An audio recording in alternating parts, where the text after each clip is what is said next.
Okay, we've reached the hour. Uh, Mr. Cook, would you like to offer the invocation?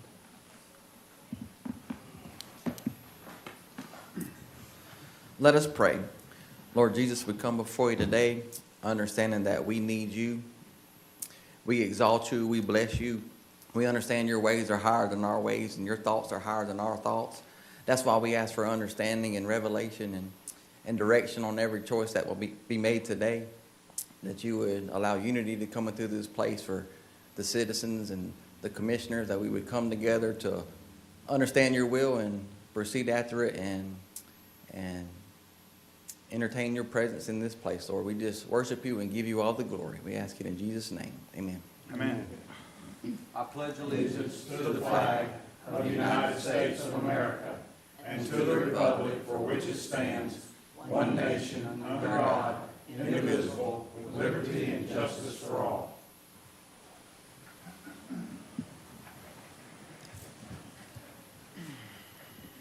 All right, do we have any additions or deletions other than what's before us? No, sir, Mr. Chairman. The additions and deletions, adds have been added to the respective tabs under the commissioner, and the deletions will be taken off. Motion to approve the agenda with the additions and deletions. Motion by Commissioner Gladwell, second by Commissioner Curry. Show that adopted without objection. All right, do we have anyone that would like to offer public comments that won't be here for the entire meeting? I wanted to remove from the consent agenda Okay, for discussion. yeah, hold on, give me just a second on that. Okay. Oh, I We're- apologize. no, I it's okay. apologize. I was- It's all right. Anyone here? Seeing none? Okay. Approval of the consent agenda. Commissioner Johns? Yes, I'd like to move item 5 for discussion. Okay, number 5.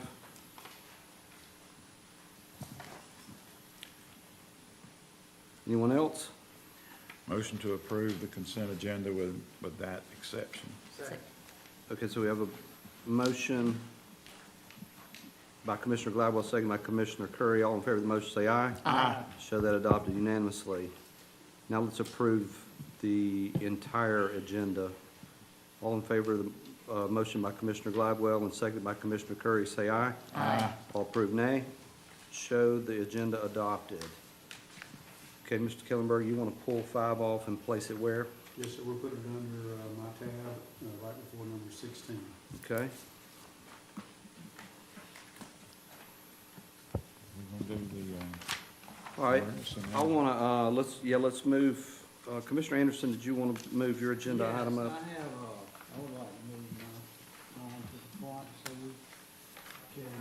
we can, sorry about that. I'd like to move mine to the front so we can, we have a family here that's traveled and, but I'd like to go ahead and let's talk about that. And I'd like to call Mr. Billy and Kelly Bazette and their family up. All of you.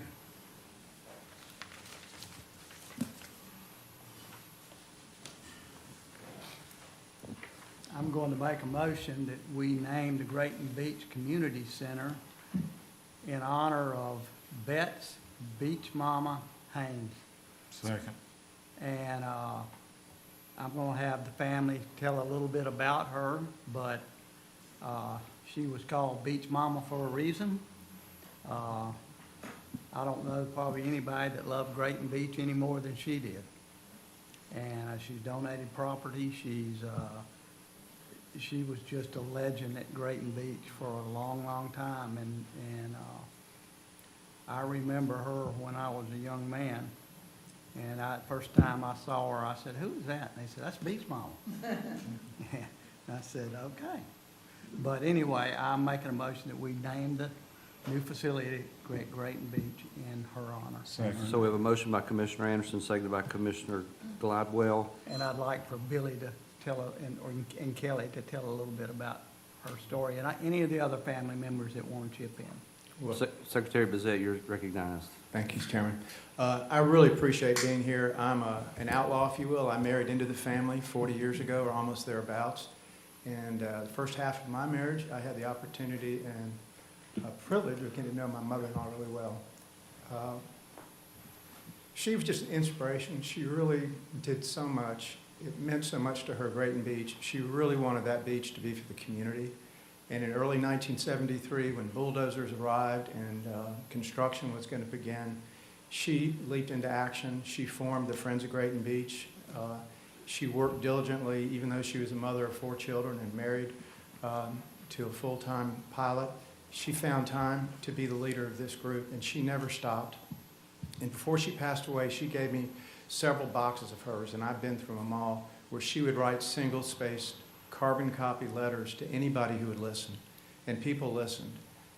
And you know, sometimes they say you can't fight City Hall, but this lady, in a very genteel, polite way, did. And when the state of Florida issued permits for construction seaward of the Coastal Construction Control Line, she challenged those permits, and she won. And they would retool their development, and she challenged their permit, and she won. And after 3 wins, the owner of the land said, "What do you want?" And her answer was, "I want this land to be for the people, and I'll help you. I will help you." And so she did, and she argued and talked to anybody who would listen. Fortunately, a lady from Defuniak Springs, Mary Carolyn Murray, had a house in Grayton, and her first cousin was Bob Graham, our governor. And Governor Graham came to Grayton Beach. He knocked on the front door of Kelly and Leslie's beach house. Her dad was prone to take naps, and he was napping in his underwear. And up came the governor, knocked on the door. He jumps up. The governor said, "I've heard so much about this beach, I'm here to hear about it." And he said, "Well, let me put my pants on and I'll show you around." And that was, fortunately, the beginning of the end. And in 1985, it should be a holiday in Grayton Beach, is when that land was dedicated to the people. And so that land that we all enjoy in Grayton Beach and between Gulf Trace and Grayton, I won't say it's all because of her, but I will say it's a lot about her. And she would be, she'd be embarrassed right now. She didn't look for accolades or anything. But I think that the example she sets, not for what happened in the past, but for the future, that one person can make a difference, and she made a big difference. And I'll stop with that. I want to introduce my 2 sons, Austin and Wells. This is Beach Mama's second oldest daughter, Kelly. The oldest, but not very old, Leslie, and son-in-law, Scott. And so I'm going to defer the podium to either of them. No, it's a privilege to be here, and it's a privilege to be in front of all of y'all. And when he brings up Beach Mama, she really did a lot for this community, for our family, and for the state of Florida, really. She loved Florida, she loved Grayton, and I'm just thrilled that y'all have already allowed this to happen. So thank you so much. Thank you, Leslie. Thank you. And I don't have much to add. It is an honor, and she was a Walton County native, as was her mother, and her mother before that, and what?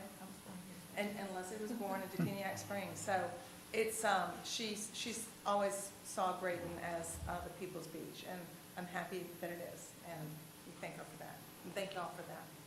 I'm Scott Proveraz, the other outlaw with Billy. Leslie and I got married in flight school over in Pensacola, and we were in the military in 1985 in Meridian, Mississippi as Navy flight instructors.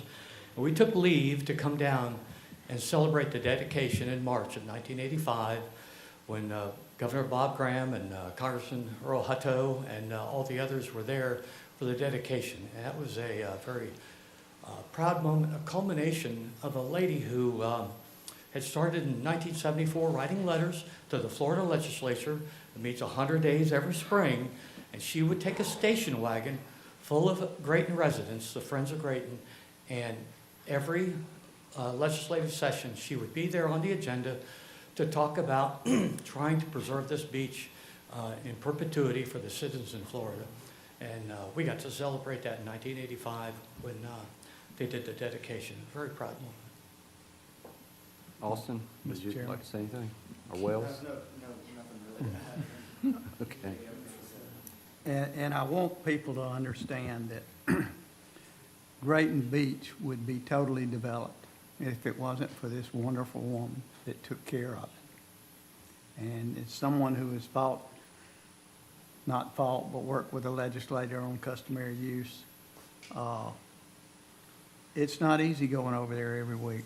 It's not easy speaking publicly when you're not really comfortable speaking publicly. And I have to do it a lot, but that doesn't still mean I'm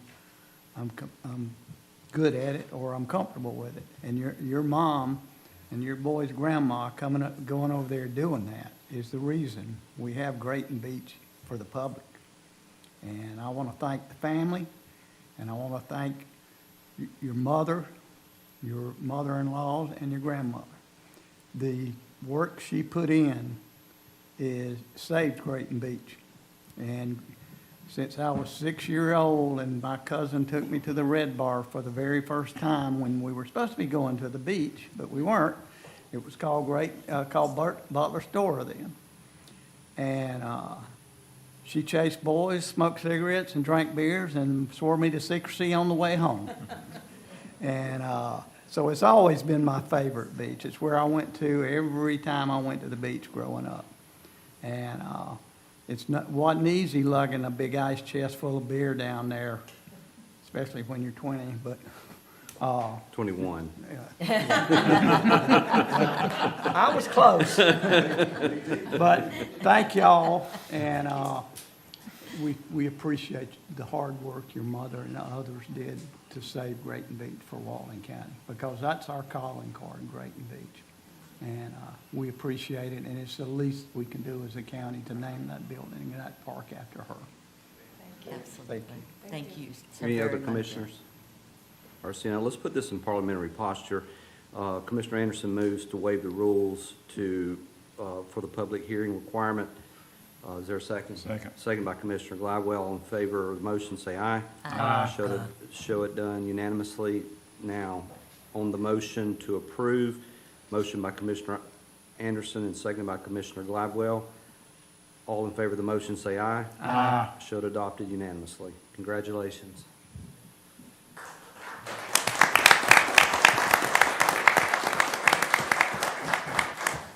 All right, we have some special guests here.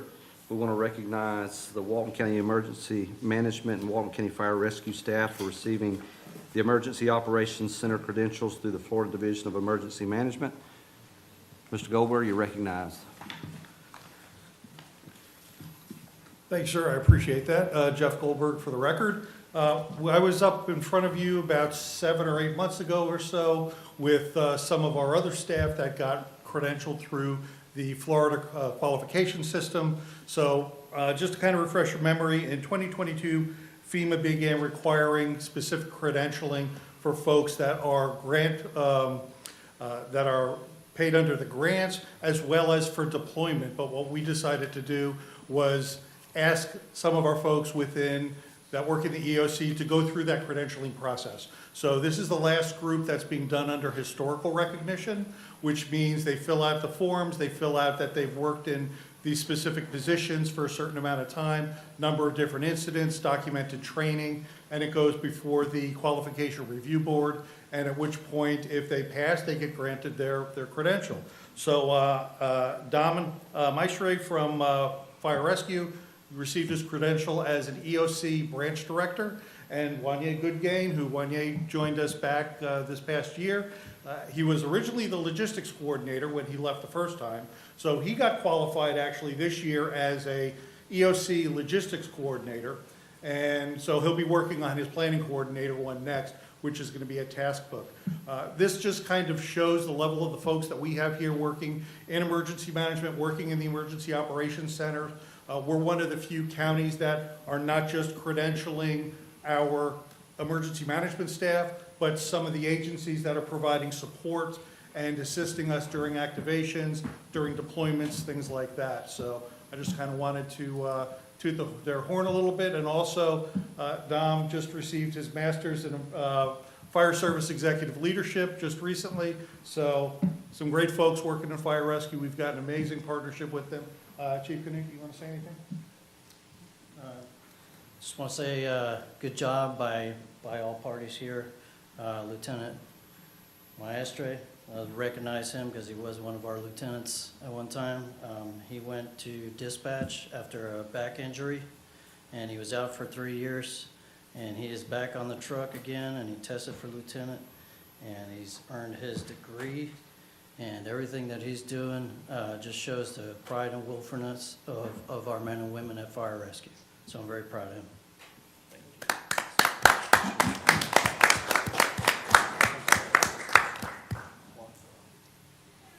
Chief, Don, Wanye, thank you all. We appreciate your service. And do you mind us grabbing a picture? Yeah, let's do it. Yeah. I'll let you get up before I go down. Dom, I'm not sure the camera will stay working with me and you both in there. Of course it will.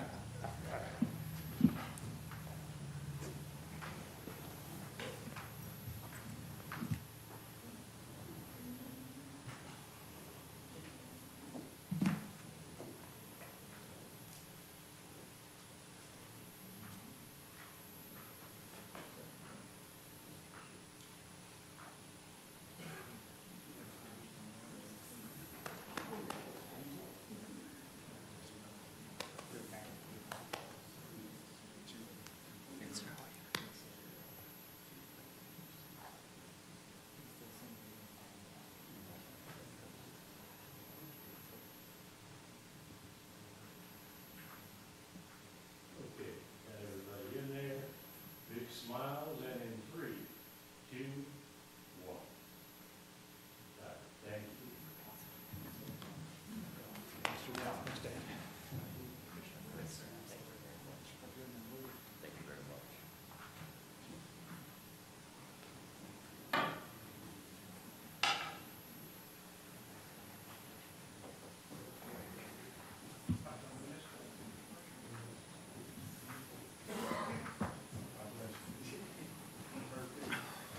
Well, hurt to All right, let's move to tab 16, Building Department update. Mr. Kellenberger, you're recognized. Do you want to cover tab 5, or number 5 first, or move up to consent? Or is that good as 16? Let's do 16 through 19, then we'll add that one back in there. Okay, building department update, we previously discussed, sorry. Apologize. We previously discussed, the, reserve account of the building department, and then opportunities of what we can use that money for. Previous decisions by the board were to abate fees, return some money, and then move on. So now, there's been a question is, can the money be spent? Where can it be spent? What can we do with it? So, there's approximately between $4 and $5 million available in this account. We've not got final verdict from legal as to how much we can go back and regather, but we will have that information soon. But right now, let's just plan on $4 to $5 million. And in this complex here, what we call the GovEd complex, there were entitlements from the original development order of the 2000 to 2003 time period. In general, there were 2 8,000 square foot building pads north of the roundabout.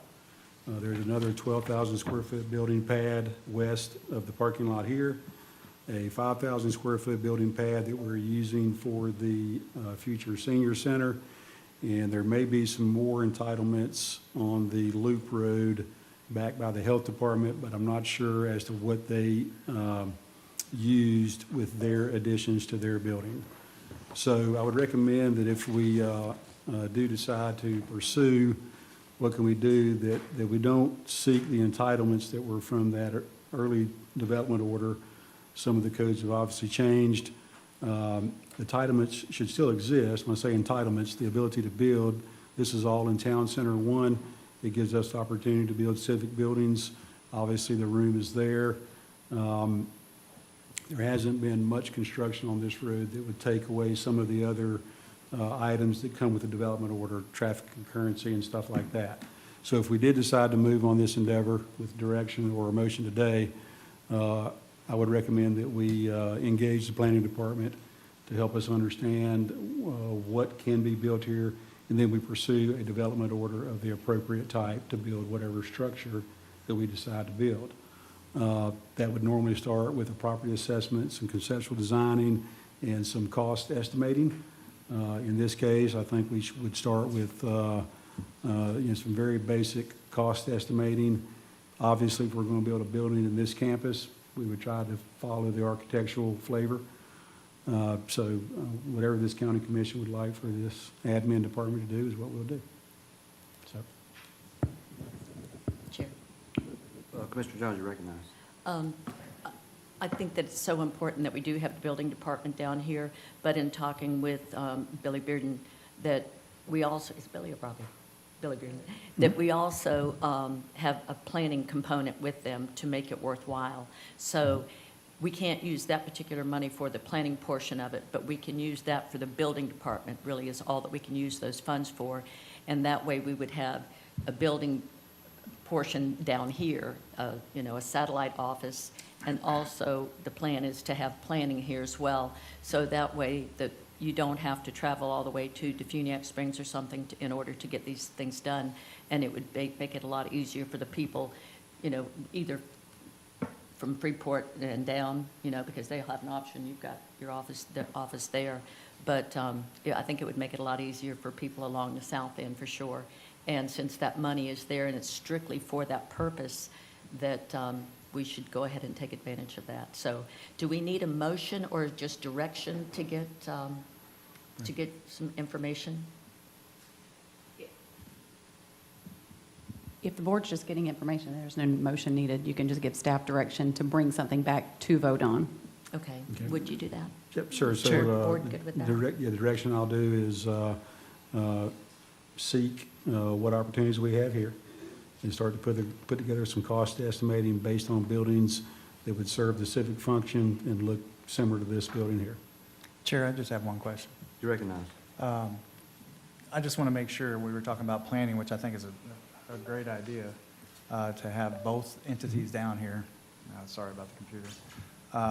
But I just want to make sure there's not going to be any heartache or anything if we're going to put planning in that building. Is there going to be a hiccup if we're putting another department in a building that we're building with this money? The board would have to purchase, they would have to pay for the portion that planning would occupy. It would have Okay. to be a shared split cost. Inside that building? So we would give a prorated amount, and that's what we would pay? Yes. Okay, all right, thank you. Okay? Okay, Understood. thank you. Yep. Any action needed at this point? Yep, direction taken, and we'll come back to you, attempt to in 4 weeks at the meeting down here. If we can't get it together by then, I'll let you know. Any additional questions or comments from Mr. Kellenberger on the building department update? Seeing none. All right, tab 17. Disability beach driving permits, ordinance number 2025-22. Grayton Beach, we allow driving on the beach. And in 2011, we went to a grandfathered permit format. That was a effort by the state asking us to reduce the amount of vehicles on Grayton Beach. We followed that with instituting a lottery where we allow people to submit, and we offer 150 beach driving permits for the year under the lottery program. And then the third way is through disability permits. Disability permits can be, you get a note from your doctor, we issue a disability permit. As you can see, they've gone up tremendously over the last few years. In fact, the last year, they've gone up quite a bit. And so we receive complaints of different forms. Other commissioners have asked about it from complaints they have received. So today I'm asking, does this commission seek for county admin and code enforcement, the permit authority, to look at different options of how we bring the disability permits back into a more, what would be deemed acceptable amount? Mr. Chairman. Commissioner Anderson, you recognize. Frank, I don't have a problem with whatever we do down there, but I am cautious about handicap permits because I know of at least one lawyer in Miami that will sue us the day we vote on this. And he's already sued us and we've had to pay, and even though we were fixing the problem, we still had to pay before he sued us. Yes, sir. And Frankie, I think you'll probably remember that may have been a little bit before your time, but if we're going to, whatever we're going to do, I want it investigated with the state thoroughly because I don't want every lawyer in the state suing us over this. And like I say, whatever the board chooses to do is okay with me, but we do have to make sure that the Americans with Disability Act is not violated. So Okay. before we even bring it back, let's have that, an ironclad agreement with somebody that we're not violating the ADA Act. Okay. Is everybody in favor of looking at options? If we Yes. can modernize and streamline that Yes. process? Yes. Okay, contemplating state and federal statutes, and let's see if there's something that, I know we've looked at this a number of times, and it gets very tricky, but maybe if we put heads together, there might be something we can do to try to bring this into more of a common sense approach on allowing access for those who are definitely in need. Yep. Okay, we'll put together some information based on state and federal ADA guidelines. We're going to look, code enforcement's already done a good look at what some other beachfront communities do. And so we'll bring back to you at the next South Walton meeting some options, and we'll discuss it with you before then. Okay, everybody good with that? All right, Yep. tab 18. Yes. Okay, tab 18, request to rank and award request for qualifications, RFQ 26-07, federal lobbying services. Authorize staff to begin contract negotiations. Mike Thornton, our Deputy County Administrator, has been handling this initiative for us. Mike, take it away. Mike Thornton, Deputy County Administrator. Commissioners, you should have a score sheet. Everybody have a score sheet next to your, it has the firms that you received presentations from last week listed in order of the presentation. TSG Advocates is firm 1, Color 9 Group is firm 2, and Becker is firm 3.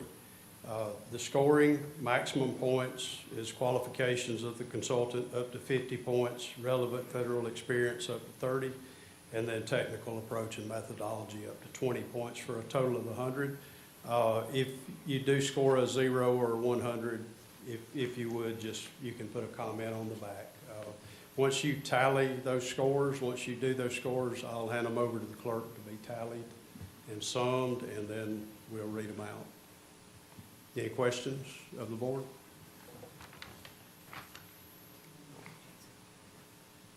Go ahead. You go ahead and score.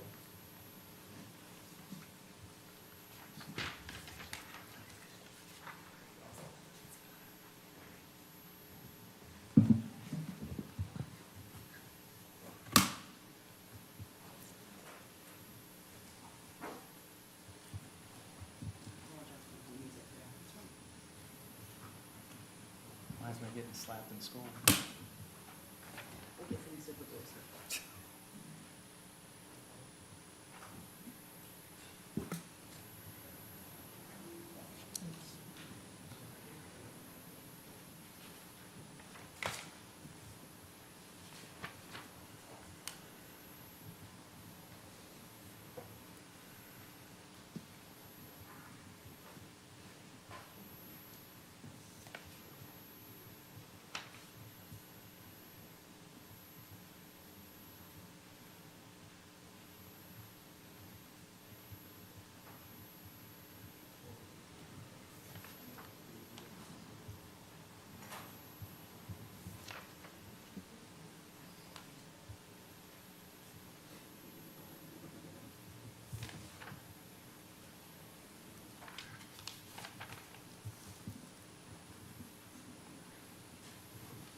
Recess while we're down. Yeah, we can recess while we're down.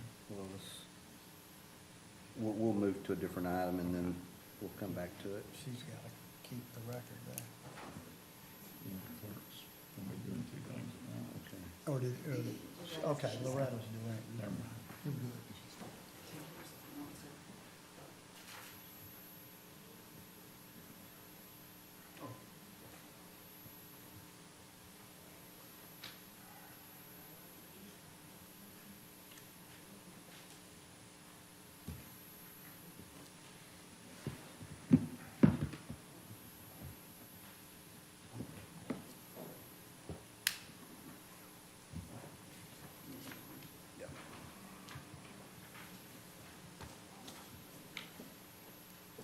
All right, we'll come back to that.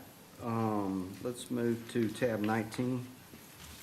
Mr. Brandon's got an update on the recent legislative session. Mr. Brandon, you're recognized.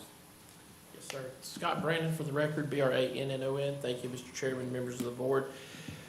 Today, the special session in Tallahassee today was the first day. That's where Kelly's at today. She figured she needed to be there. The purpose of the special session that started today is redistricting. After they take that up, they've set a date of May the 11th for another special session for the budget and to conclude the budget. So that's coming in a couple of weeks. After we're looking good in the budget process, we'll continue to monitor that. When we conclude that, Ms. Horton will come back and her and Rich will give the end of session report as per their contract. So that'll be coming to probably either the next or the next board meeting after the budget is adopted. So that'll be going on in the next couple of weeks. But meanwhile, in addition to that, I think what's important is the federal lobbying firm that we just have, or the process of selecting. We'll make sure to get with Kelly. I think it's important to weld our state and federal projects together. A lot of them are similar and they overlap. So we'll be busy not only bringing the new federal lobbyists around to see all of you guys and to do that, but before we do that, I'll get them and Kelly together so they can coordinate their efforts and we'll be around to see you. So that is, in most of our federal projects, the Water Quality Project, the Ag Center, Beach Renourishment, all have state components and are all affiliated with state stuff too. So I think the coordinated effort will be helpful, and we're looking forward to doing that. Also with the federal lobbyists, when we come around, we'll also, one of the things that I think came out of the interviews you guys did the other day is to get them around to you guys and maybe projects that we haven't thought about where they can identify some federal funding that's available. So maybe we develop new projects in new areas and try to expand on our federal project list as we focus on the projects that we've had. Now, the money for the Ag Center, one of the examples would be, we asked for money for design for the Ag Center for the state. Once we have that design, there are some, Department of Agriculture, there's some funding options for low interest or no interest loans for innovation centers. So that's an example of how the federal and state would overlap. So that would give you guys just another option of moving forward with that project. So with that, Ms. Kelly will be at the next meeting, like the final report. But other than that, May the 11th, we'll finish the start session for the budget. And that's about it. Is there any questions? Any questions for Mr. Brandon or comments on the report? I just have one. Could you, not right now, but could you put a list together of all the bills that were floating out there that haven't landed yet, or if they have landed and got denied when it comes to development? Yes, sir. And the processes there? The ones we were following interested in the beginning? Yes, I'll be please. glad to do that. Thank you. Thank you. Thank Anything you. else? All right, are we ready for the item that we voted on, the federal lobbyists? Oh,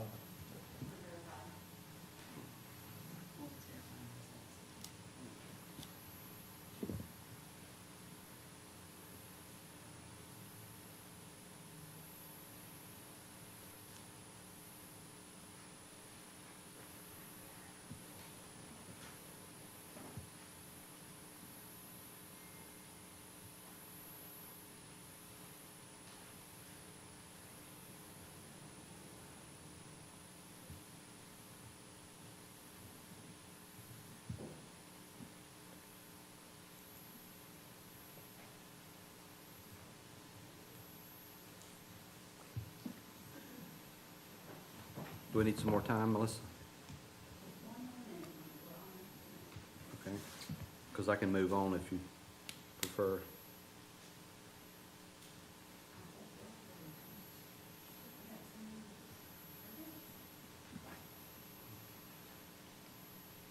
Becker and Mola. Sorry about that. 416. TSG Advocate is 382. The color 9 is 369. Becker takes it. Please announce that in my phone, make sure that that's accurate. They double verified it. Yeah, would you say it through the microphone so we so have- they can catch it? We have Becker Polikoff at 416, and we have TSG at 382. According to the rankings, the top-ranked firm was Becker and Polikoff at 416. The second number two federal lobbying service was TSG Advocates at 382, and number three was the Color 9 at 369 points. Mr. Chairman, Commissioner Gladwell. motion that we authorize administration and legal to negotiate with the top-ranked firm. Second. So we have a motion by Commissioner Gladwell, second by Commissioner Johns. Is there any discussion? Seeing none, anyone from the audience? All in favor of the motion, say aye. Aye. All opposed, nay. Show it passes 5-0. Thank you. Thank you. I would just like to say that the purchasing department did a very nice job of producing quality candidates. All three of them were quality candidates and would have done a good job. So I appreciate their hard work and effort. All righty. Emergency management. Mr. Goldberg, tab 20. Chairman, you want to step Oh, back? I'm sorry. Hold on. Yeah, I scratched it. I'm sorry. Yeah, let's bring up item number 5, advisory boards, appointments, process, policies, and procedures. Commissioner Johns? Okay, yes, the only reason I wanted to pull that to discuss it were two parts of it. Number one, I wanted to make sure on the appointment process, it says that positions with expiring terms shall be advertised beginning October 1st for a period of 30 days. I would like to be very detailed about the fact that we don't just advertise within our own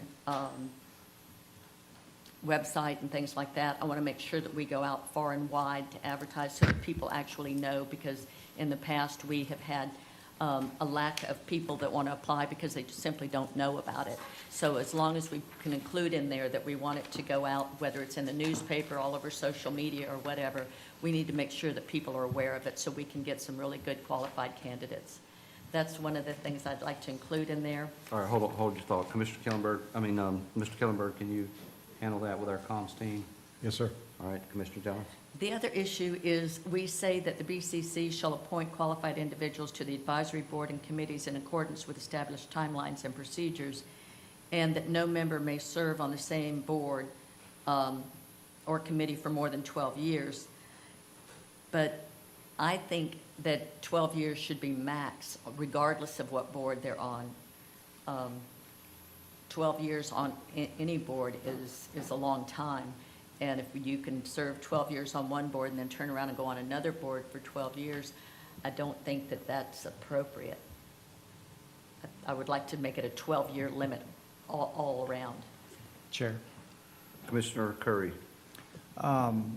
I think I seconded that 12 years, but as I'm going to all these boards, I'm going to have to agree, I believe, with Commissioner Glidewell on this, that it's hard to find folks to get on these boards and then keep them on these boards.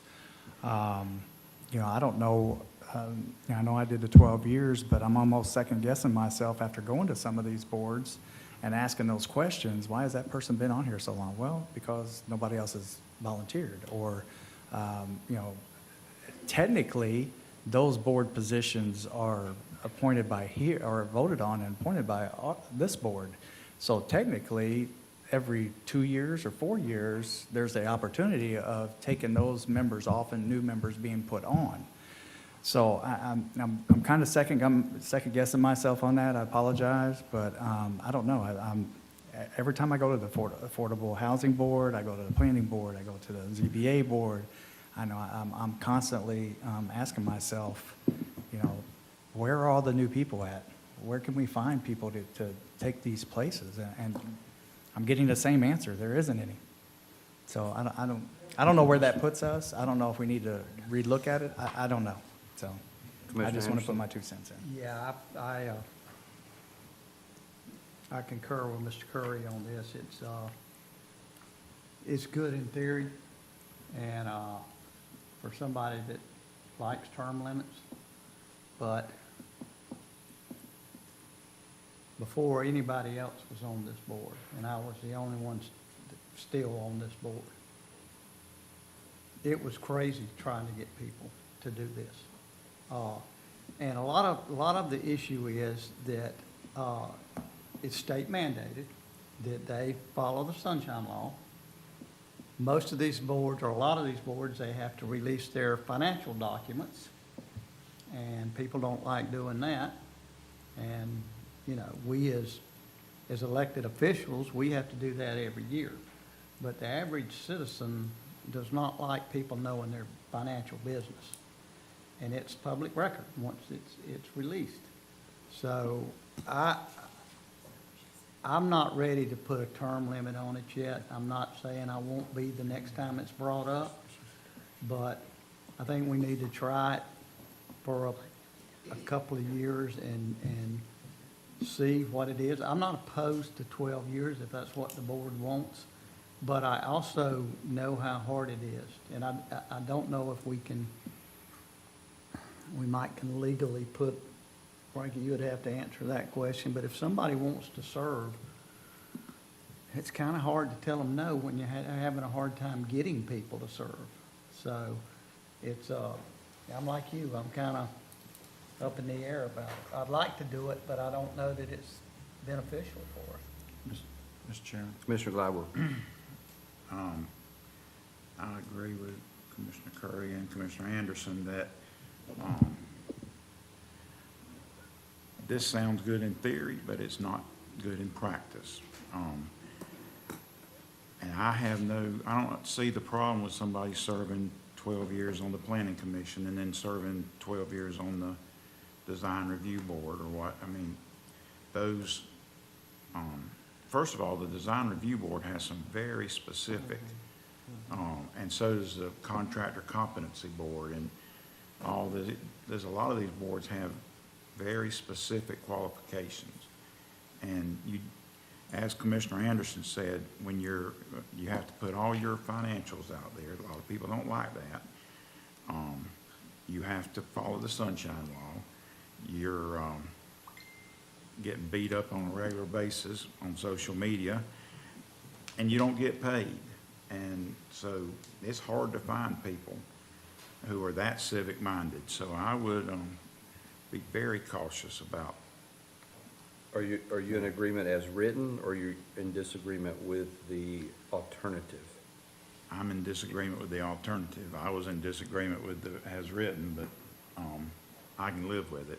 But the alternative that was presented, I don't think is a good idea. Commissioner Jones? I'd just like to say that we did always have a very difficult time filling the boards. But again, I think that a lot of that was because we didn't advertise it very well.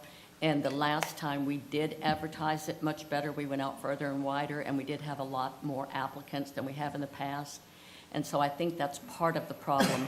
But I do agree that there are certain boards, to your point, Design Review Board and the Competency Board, that those do require specific individuals, and sometimes it is very hard to find those positions in those boards. So I will revert back to what we have written, but I would like to ask that we include the advertising portion of it in our policy. I just have one more thing, Chair. Commissioner Curry? I did notice, and this isn't a dig at anybody, but a lot of the people that applied, it appeared, you know, we might have had a lot of applications, but it was like one person applied for like 8 boards. You know, it may have looked like a lot of people that were applying, but in reality, 3 or 4 of them were applying for each individual board. So I just wanted to put that out there too. So thank you. Mr. Chairman? Yes. Commissioner Johns, speaking to you, Mr. Chairman, but I can live with the widening of the scope. I'm not opposed to that. Anything we can do to get good people, I'm for that. Me too. But they have to, live in the county, follow the rules, all that. Right. And, I'm never against getting more applications applying. In fact, I wish every one of them was 20 people apiece. But, so I'm not opposed to that, but I think we need to at least let them, if they get off one board, if they continue to want to serve on another one, I don't think they should be punished. Commissioner Jones, you want to make a motion to adopt the policies as written with the addition of a widened search scope? Yes. Second. So Commissioner Johns makes the motion, seconded by Commissioner Gladwell. Any comments, discussion at board level? General public? Madam Clerk, for the record, Tabitha Howard. Hi, Tabitha Howard, Howard. I do agree that something needs to happen with the application process, just like what had happened with the application process whenever we were going to hire a new county attorney. Actually, I think it was Donna that had brought it to our attention. At that time, we had 7, 10, something applicants. We had a lot of applications, just not the interview process didn't happen. And even with this last board go around, I do know that it was advertised for the county, and y'all did have to go back and get some more. It was better advertised, and I guess y'all did get more applicants. But yes, with that, there's a lot going on. And even some of the most qualified people we've had on the boards were ridiculed for doing their job. And that one person was Mr. Fred Tricker. So, but something does need to happen, because I think that it's not the qualifications sometimes you're looking for. It's that person to do that job that needs to be done for the things that are happening in this county, that it's happening right now as we speak. Anyone else? Ms. Harris?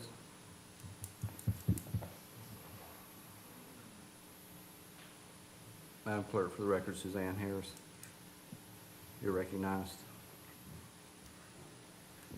The only problem I saw with the last one, and Tony, you had some really great remarks today, but you got to have somebody on some of these boards that has some experience in some field. And one person that y'all appointed last time applied to every board, and where it said qualifications, he wrote none. But he got on a board that makes pretty big decisions on people's lives. And I think somewhere along the line, you've got to have, if you're going to apply for every single board and you put no qualifications, then that needs to get narrowed down to, well, he could serve on this board or that board, but he couldn't serve on these 3 boards. I think that's something y'all have really got to look into. I was on the planning board. It's a nightmare. One night, Mark Davis fell asleep. We were there until after midnight on Sandestin issue.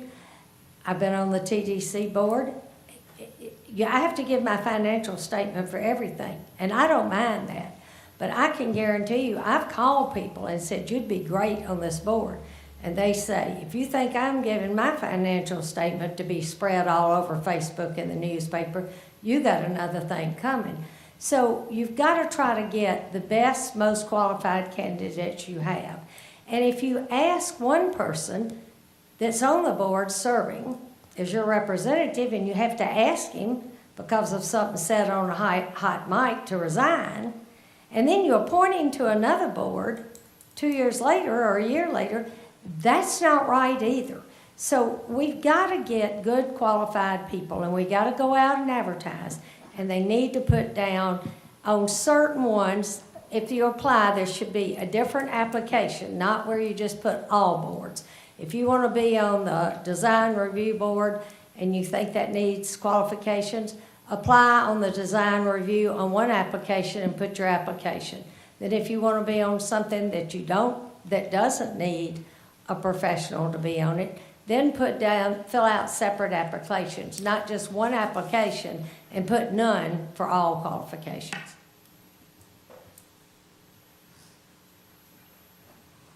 Anyone else? We have a motion and a second. All in favor of the motion say aye. Aye. All opposed, no. Should adopted 5-0.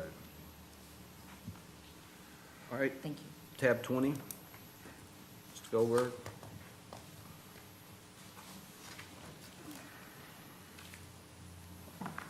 Good afternoon, Jeff Goldberg for the record. Number 20 is a request to approve the purchase of a Ford F-150 Crew Cab 4x4 or equivalent in the amount not to exceed $63,000, utilizing the contingency funds. So when last budget cycle that we went through, we were looking for a generator, we were looking for a position. In discussions and meetings with Mr. Kellenberg and Ms. Thomason, we gave up the generator. We wound up writing a grant for that we're waiting to hear back. and that was after the discussion that we had, and we settled for having a position, which was Mr. Goodgain over here that came in as the planning person. So when we were talking about the generator, we were discussing that potentially we could go back after or during the fiscal year and see if there's money available. What I'd like to do instead, because we wrote a grant for a generator, is to get a vehicle, because right now we have one person in a spare vehicle that's unreliable, and we need something that's a little bit more reliable. We do send folks out for deployment, for emergency calls, things like that, and we want to make sure that everybody is in a vehicle that is safe and reliable. Motion to approve. Second. So a motion by Commissioner Gladwell, second by Commissioner Johns. Any questions, I discussion? have one, Chair. You recognize. With the unreliable one, are we going to put that in the county auction? We're going to keep that as a spare because that's something that we can use if one of our vehicles is in the shop and we need to use something for running around. Volunteers that work for us, that we may need to run some errands. We don't really want to take it out of town. We don't want to take it on deployment. Right now, it's pretty good for just running around town. We did surplus a Polaris this year because we were having some issues with that and it wasn't worth repairing, so we went ahead and surplus that. We do surplus a number of our vehicles. We also get spare vehicles or vehicles that are going to be surplus that we use in the meantime. We've done that a number of times in order to avoid having to do vehicle purchases. But we're at the point now where we need to keep that one for just running around town for our volunteers when they do work, and then to put my staff member in a good vehicle that is reliable that we can deploy with. Chair. Additional questions? I just wanted to say, your team, emergency management, definitely needs vehicles that you can trust, because I've seen firsthand, as well as probably everybody else, what you do. And you can't afford to break down on the side of the road. You need to get to where you're going, so. Thank you. Therefore, I appreciate that. Any other Anyone- questions? Anyone in the audience? Seeing none, all in favor of the motion say aye. Aye. All opposed, no. So adopted 5-0. Thank you very much. I appreciate the support. Melissa, do you have something in mind as far as where the funds will come from? Yes, the request was from contingency funds, so it will be budgeted contingency funding for the current year. And they are getting a grant to replace the money they're going to buy the truck from, correct? That they were going to buy the generator, is what I just said. They got the grant from the generator, yes, sir. Okay. All right, tab 21, engineering. Mr. Powell, you recognize. Thank you very much. Yes, item 21 is request to accept the engineering quarterly update for the first quarter of 2026. These reports are available under the engineering item on the county's website. And then also, the public may have seen that I know Public Works, Buddy Wright, and Scott Caraway, and myself all do sort of short clip videos that Ron Kelly puts together. It's available on the county's, I think, Facebook page and maybe YouTube channels and stuff like that. But I'm going to run through just some highlights from this quarter's update. Some projects that we've got recently completed was Mall Drive and Church Street signalization on Highway 98, right there in Santa Rosa Beach. The Teelanville Dam up off Bob Sykes was completed. The pedestrian master plan that we've currently got ongoing right now, in this last quarter we had 2 community meetings to receive public input on that. That's a countywide multi-use path master plan that's taking place throughout the county. We got legislative money to do that. There are more opportunities for the public to provide input on that. You can find a tab under the engineering website under the county's website for multi-use path master plan. Other projects, 393 North over in Santa Rosa Beach. This project is nearing completion. It's got to be completed by the end of June. That'll be June of 2026. I have seen some debate on that on different social media forums. They should have some asphalt on both lanes by the middle of next week. I saw that all the base work was completed. They're clipping that now. Barring any rain that we may get, they'll have that finished up by June for sure. Also, 1883, which is off of State Road 83 north of Defuniak. On the consent agenda today was a final reconciliation change order for that project. That one is complete. Nellie Drive, which is the road going from 98 to Chat Holly next to Publix over here in Santa Rosa Beach.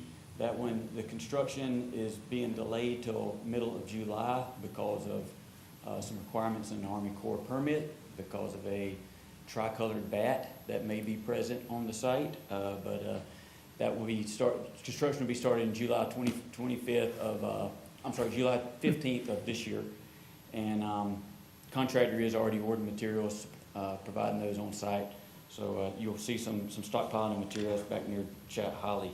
And then Mossy Head Industrial Park, Mossy Head Health Department up near the Mossy Head Industrial Park is under design. We'll be seeking a DO for that project here shortly. I wanted to just mention a couple other projects that we have under construction that the public may be aware of and may be noticing. Driftwood and Ellis over in Miramar Beach. Right now, Driftwood is under construction for utility relocates. It's mainly water lines that are being relocated. You might notice that Driftwood Road was shut down very close to Scenic Gulf Drive. That was because of a line that was being open cut across that road there. That road will take place first, then we'll move over to Ellis after the construction is complete on Driftwood Road. County Road 395 headed up to Tucker Bayou off of 98 over in Point Washington. Construction is coming along very well with that. I will mention that last night construction activities were taking place well into the night because of some unsuitable material that they found on the road. We worked through those issues this morning, but I would say Robertson Roberts is doing an excellent job there getting that project going and going pretty strong. Lots of delays over there, but bear with us. That's a 12-month process. It'll be a good project when completed, full with a multi-use path from 98 all the way up to Tucker Bayou. Also, the Bay Loop West Bay Loop signal on Highway 20 west of Freeport. That signal, all the materials are in place. The control cabinet for that signal is at the shop getting burned in and bench tested.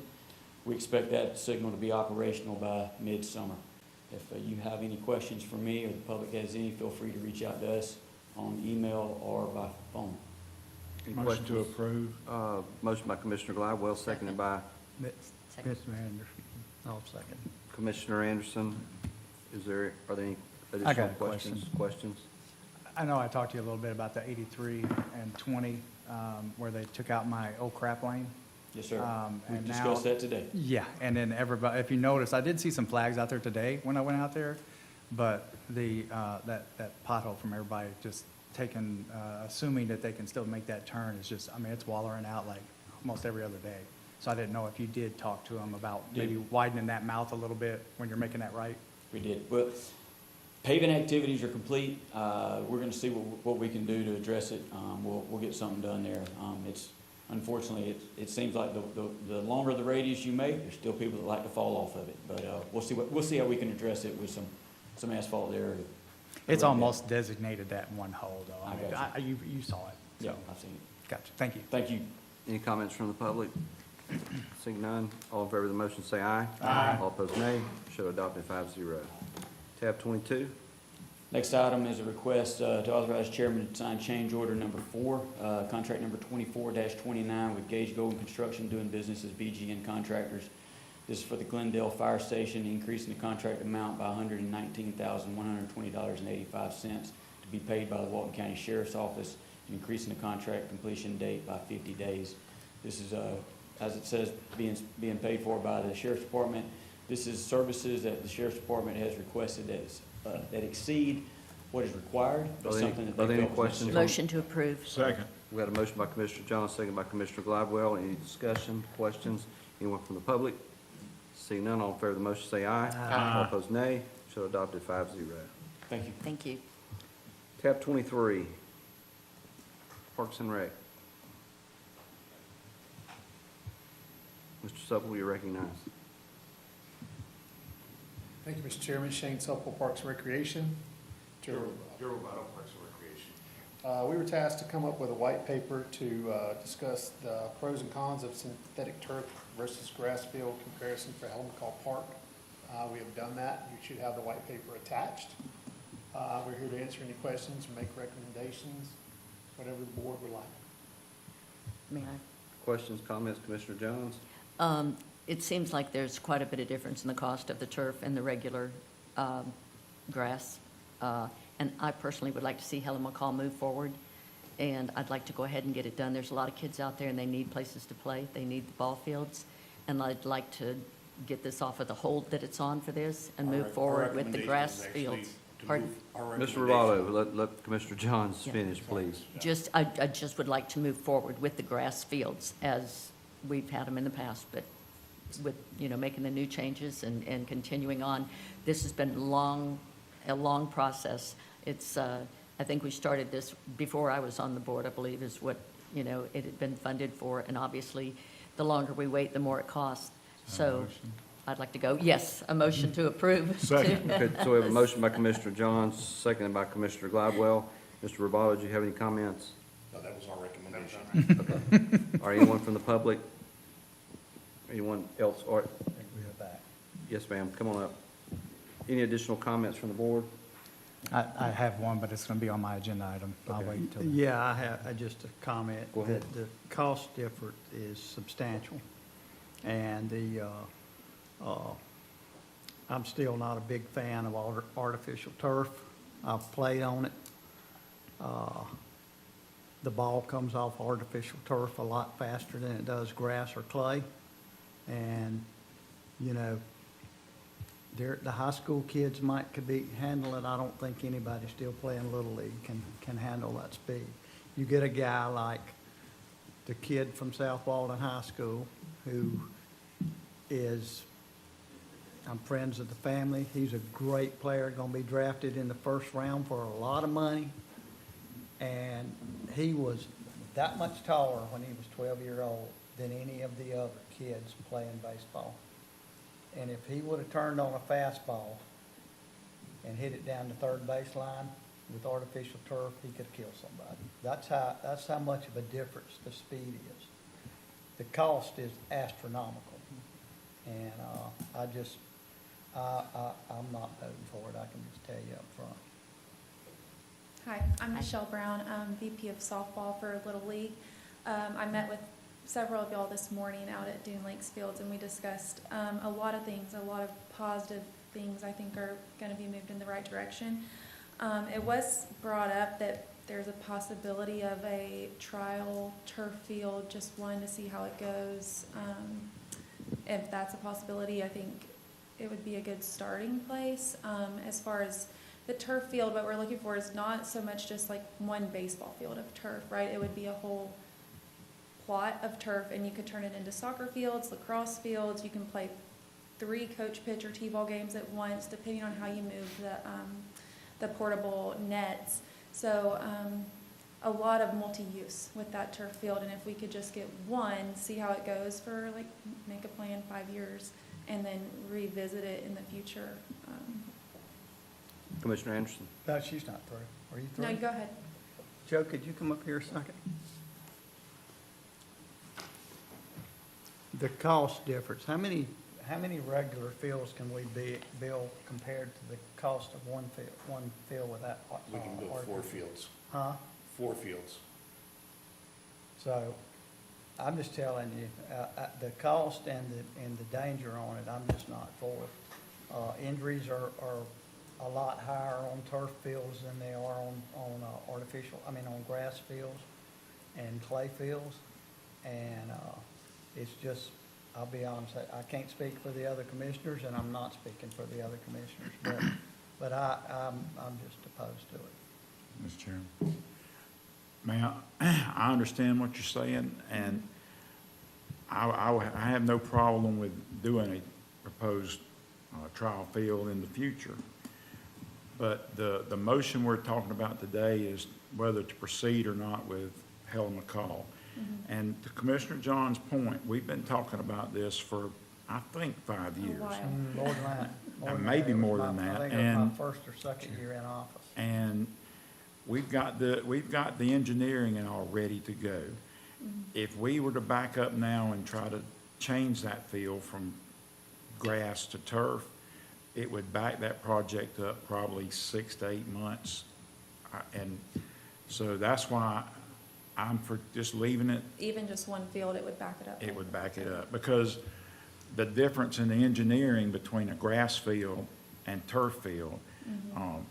the subsurface, which is where the stormwater drains to, is completely different. So what we've got engineered now for Helen McCall would have to be trashed, and we would have to go and do a whole new plan, and that's gonna cost a lot of time. That we need those fields back in operation yesterday. So Yes, absolutely. while I understand what you're saying, I even agree with what you're saying, I don't think we can do it right now because we need to get those fields under construction. And that won't work, changing it at this late date. Can I offer some clarity, Chair? Yes. So I met with Michelle and some other representatives of South Walton Little League, along with Mike and members of Parks and Rec this morning, to iron out a few immediate issues that needed iron out, and then also to set up regular meetings to move all of us together to a point of where we all know what our responsibilities are when we play together. One of the things I committed to Michelle is that we would like to get started with this project because we have it designed and engineered, and that I would work with county commissioners and help advocate for a future trial opportunity of turf. Turf seems to be a very new way to go. Our neighbors have done a lot of it, but there's a lot we have to understand about turf. And so what I want to do is take that opportunity to work with the various people that use our fields. We understand more how they do it, they understand more of what we do, and we move towards that direction. So that's what we talked about this morning. So it's not changed now, but it's a commitment to look at it hard as we move forward in the future. And let's try it and see. Let's make sure we all understand cost, use, responsibilities of maintenance, and what it means if we start to convert to turf. Is that good now? Yes, and I would like to talk to Mr. Anderson too about turf. I also coach a travel team, 8U girls, and I spend a lot of time on the ball fields, a lot, and through text and phone calls, and it's a lot of softball in my life. I've played on turf quite a few times. The ball does not move faster on the turf at Publix Park versus the hard dirt here at Dune Lakes, which is where we play Little League. I mean, I would say the ball moves faster on the dirt at Dune Lakes than it does at Publix Park. Well, I disagree with you, and I've We can played on disagree, turf. that's fine. I've probably played on turf fields too, and they're probably better than when I played in them, I'll admit that. Yes, sir. But I've seen kids get hurt playing on turf fields because the ball comes so hard off that turf. I'm not opposed to looking at it in the future, but right now, as Commissioner Johns has stated, and Helen McCall is in her district, and she's passionate about it, and it used to be in my district, and I put in over $1 million in that park in rec plat fees. And it's sat there long enough we don't need to wait anymore at all to build those fields. I agree with you.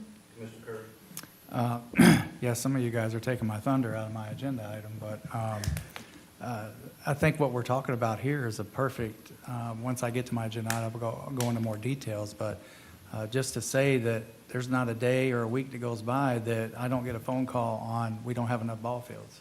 Yes. And I can't write that check for something that we can get 4 ball fields instead of 1 at this time.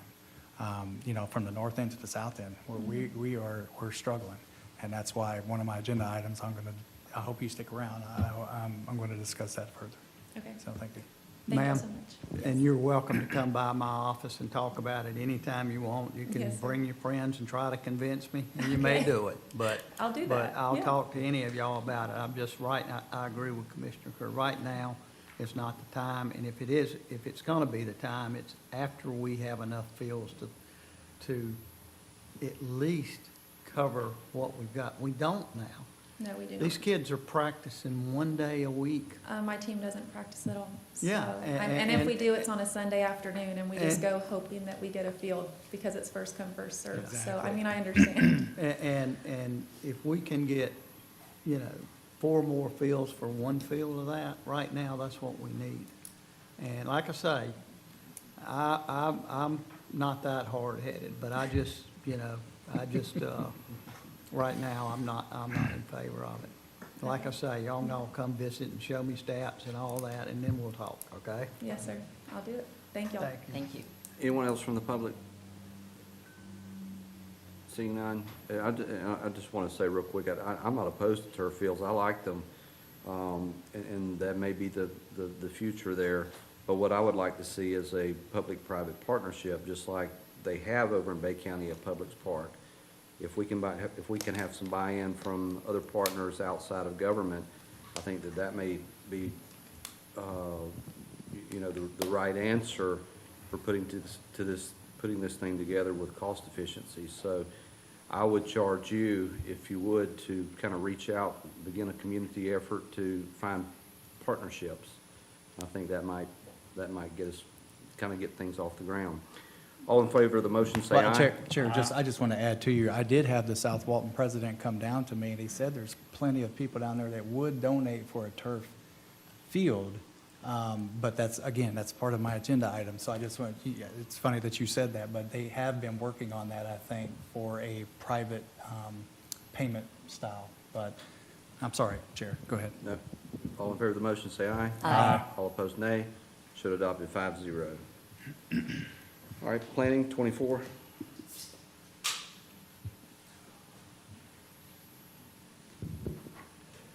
Good afternoon, Chairman, Board. This is a planning item, first and foremost, because planning staffs the Affordable Housing Advisory Committee. And really, this is a mechanism to help facilitate the board to come and make their request of you all. So if you don't have any questions for me, I would be more than happy to turn it over to some folks in the audience from the AHAC so they can come up and make that request. All right, so this is to apply for the grant. Is there a motion to do that? I'll motion. Second. Moved by Commissioner Curry, second by Commissioner Johns. Any discussion at the board level? Any questions? Anyone from the public? Ms. Ward? Good morning, Commissioners. Good afternoon. Melissa Ward with in this case, the Affordable Housing Advisory Committee. I have some papers, but really what we're breaking this down to is that the community, there's I have it. Let me just open this up and read it to you. In general, what we need for Walton County is a housing strategic plan. In purpose, we need to understand what our housing current situation is and where we are going to be able to move forward for that in the next 5, 10, 15, and 20 years. You are working on amendments to your comprehensive plan based on your DPZ, and this is exactly what we're talking about because you're planning for our future.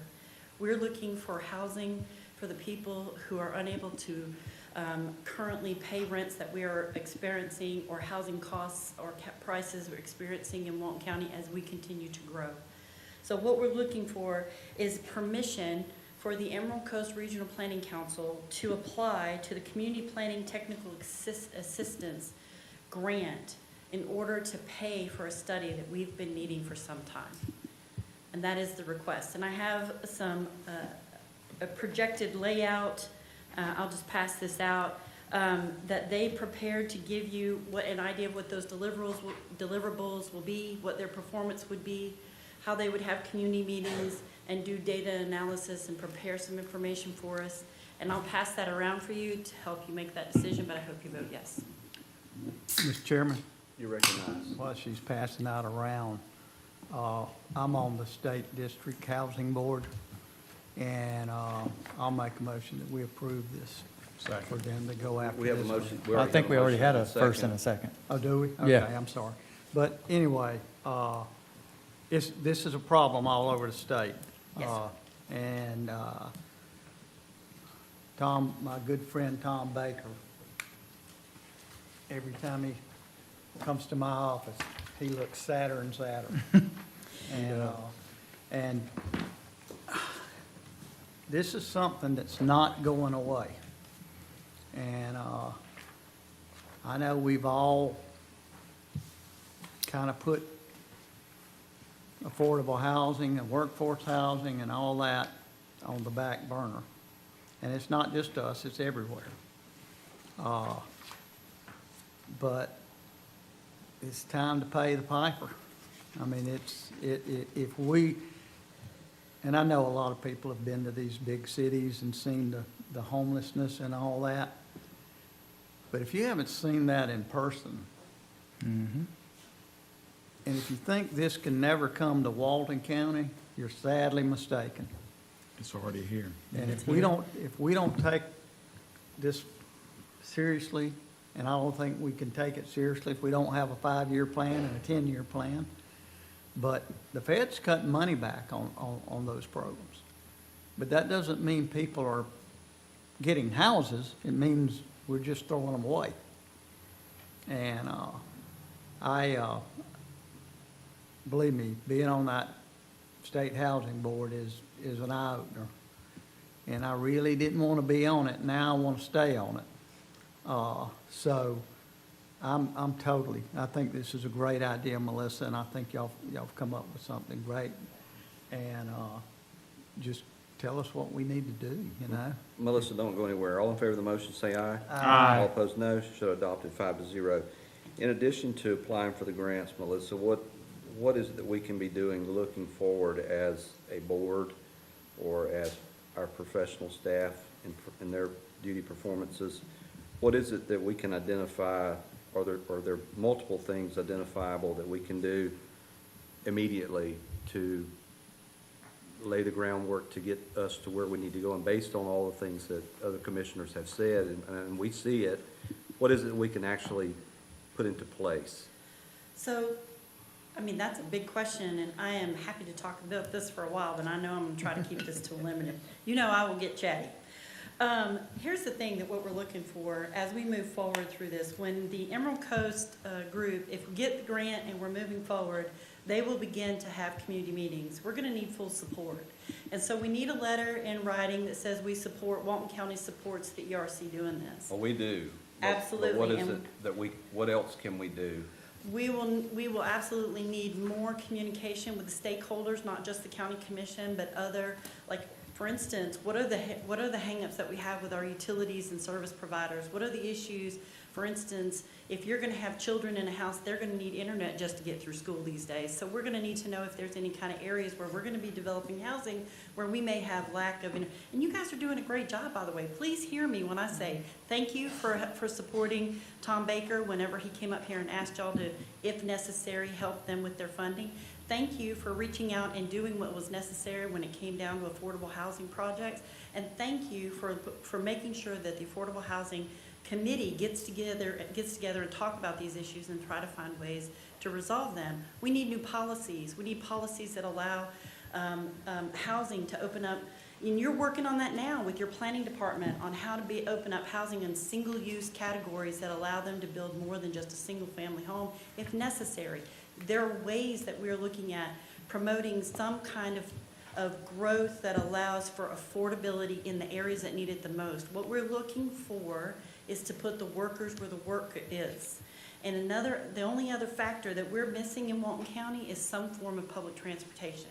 And that's a hard one to solve. And y'all know it and I know it. So we need to figure that out. I don't know the policy that's going to bring that to fruition, but we need to be able to get people who can't afford to drive every day as gas keeps hiking up, to get them down to the jobs. If they have to live in Freeport and work in South Walton, if they have to live, as I do, in the Valley and work in South Walton, then they need to be able to afford the gas. Now, I can afford it, God bless it, God is good to me, but not everybody can. So we need a way to bring people down here. So that's something that I would like for you guys to think about as we're going through this process, how we can make transportation a part of it. I know you're doing that, but these solutions are not easy to come by. In addition to that, I think we're going to really need to have meetings. Your planning staff is going to have meetings with people who are working on that. There's a possibility of, if you're not already doing it, finding what vacant land you have available and making sure that that can be used for affordable housing. I know Tom has recently come forward and asked about things that the county's not interested in. I don't believe that you guys should be building affordable housing, but I think if you got an ability to help somebody who does, to give them that option. So I think those are just some of the key takeaways from that. This is going to give us a plan as we move forward based on what our statistics tell us and what our data tells us. Chair. Manager.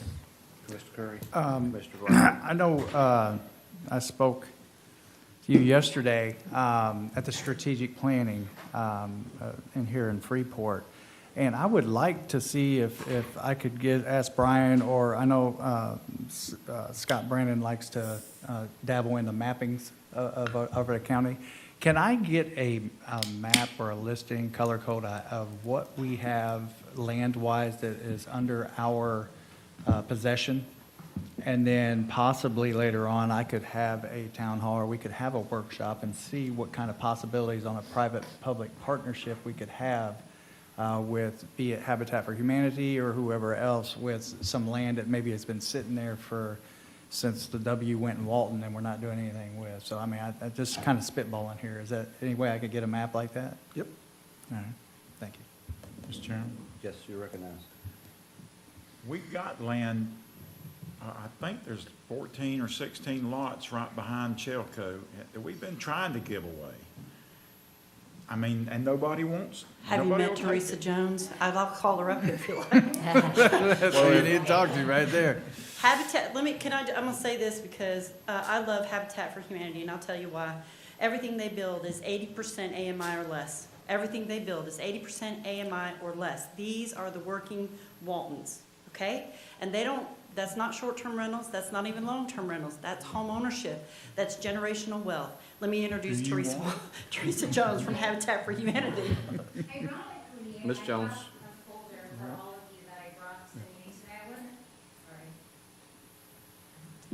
Teresa Jones, Habitat for Humanity CEO. There's 19 lots actually behind the Chelco building that I had been working with. It's mandatory for the county to actually supply a list, planning does, every 3 years of surplus land. So there's 19 lots that the county received back in 2015. I think we got them for free on a tax deed. Yes, it was an unclaimed tax deed. So Habitat is very interested in turning that into tax-paying property for you. So I think there's ironically already enough, sewer and water out there. yes, like we are very much internet. interested. We would absolutely love to turn those into tax-paying citizens. Just so you all know, we are currently building for a tax collector employee. We are currently building for an Ascension Sacred Heart employee. We break down for our Van Avenue project, which is going to be 9 houses on May 9th. I would love for all of you to attend. In the city of Defuniak, we're building for a Tourist Development Council employee, so we are building for your county employees. So May 8th. May 8th, I Mr. apologize. Friday, May Kellenberger, 8th. Mr. Kellenberger, would you mind meeting with her? Because that seems like low-hanging fruit. We could have y'all in with that land pretty quick. I'll be glad to. And it won't cost the taxpayers anything because we don't pay anything for it. Okay. It's just sitting, and we don't collect taxes on it because it belongs to us. It will produce roughly $63,000 a year in tax-paying revenue for you guys, and it's We can build a 80% or ball field with below. that. Just saying. I'll convert That's vacant great, land so into we're ball just fields. giving direction Yeah, to staff? direction. Okay, okay. Good deal, got it. I'm going to leave you guys with this, and thank you very much for voting yes to get us, to allow us to ask for that grant. My only last thing I want to say is that May 13th, Walton County is having a housing summit. If you are not already planning to attend, you should plan to attend. If you guys, some of you remember, we went to the housing summit for Okaloosa Walton a couple of years ago. At that summit, they brought up Okaloosa's strategic housing plan. That's how I found out about one. I read through it. It's, for people, nerds like me, it's a beautiful work of art. And I wanted one for Walton County. It's taken us a while to get to the point where we could ask for this grant. So I just want you to know that this is where that comes from. So just know that I won't be able to attend, I have a hearing, but there is a great opportunity there to understand what's happening just in Walton County. Some wonderful speakers, Dr. Zanya, and I believe Latilda from City of Freeport's gonna be there, and I know Teresa will be there. I'll miss you guys, but you should go and get informed and then see what you think we could do also to help the housing crisis. Thank you. And Brian and Frankie, you will get with Teresa. She mentioned Amazing how Oak great Letter. minds work together. ain't it? Ah, Thank you very much. Teresa, I'd just like to say, I've been to a couple of your events, and what you all do is absolutely amazing. It really is. You do so much for the community, and you can't walk out of that room without crying.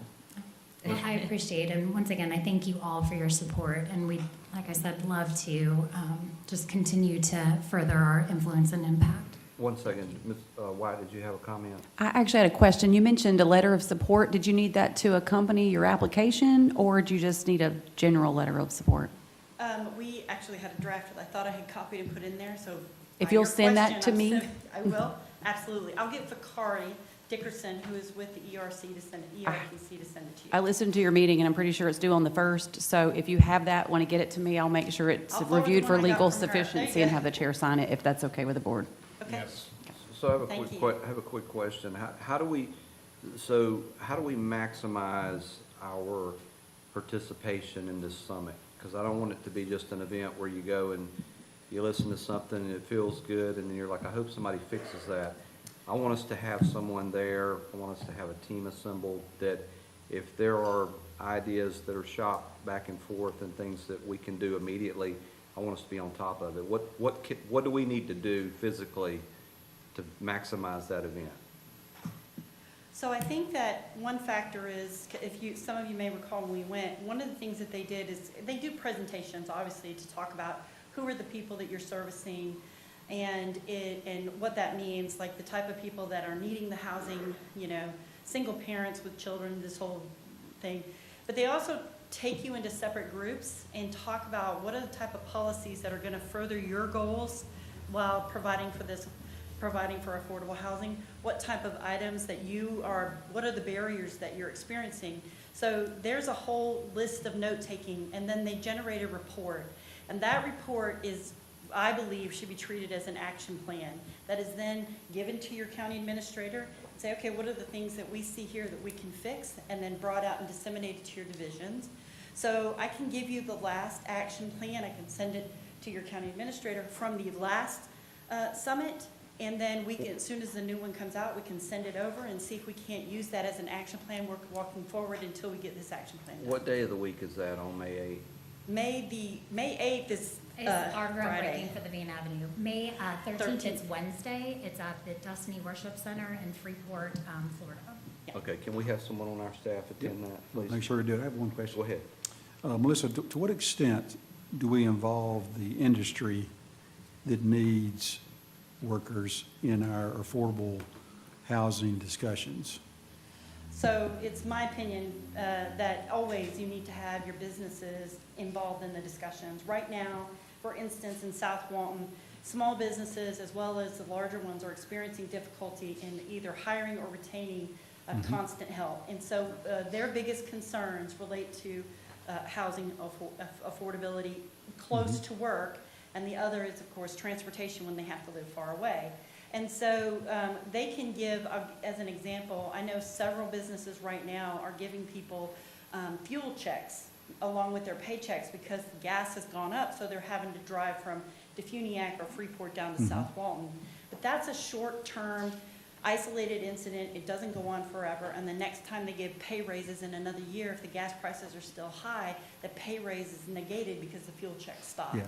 So we So- have to experience that. So you need Right. to have them involved to explain the issues that they're having. Are they invited to the summit? Yes. Yes. Okay, are we actively recruiting them? I mean, Yes. we saying, hey, you coming? We got I'm on the food and steering beverage? committee, yes. Yes. We will have Okay. food. We've got a sponsor, Yeah. so we're providing the food. So Okay. we've invited St. Joe and all the Yeah. stakeholders to There are a attend as well. few industry partners, as we call them, in our community that have taken this on themselves.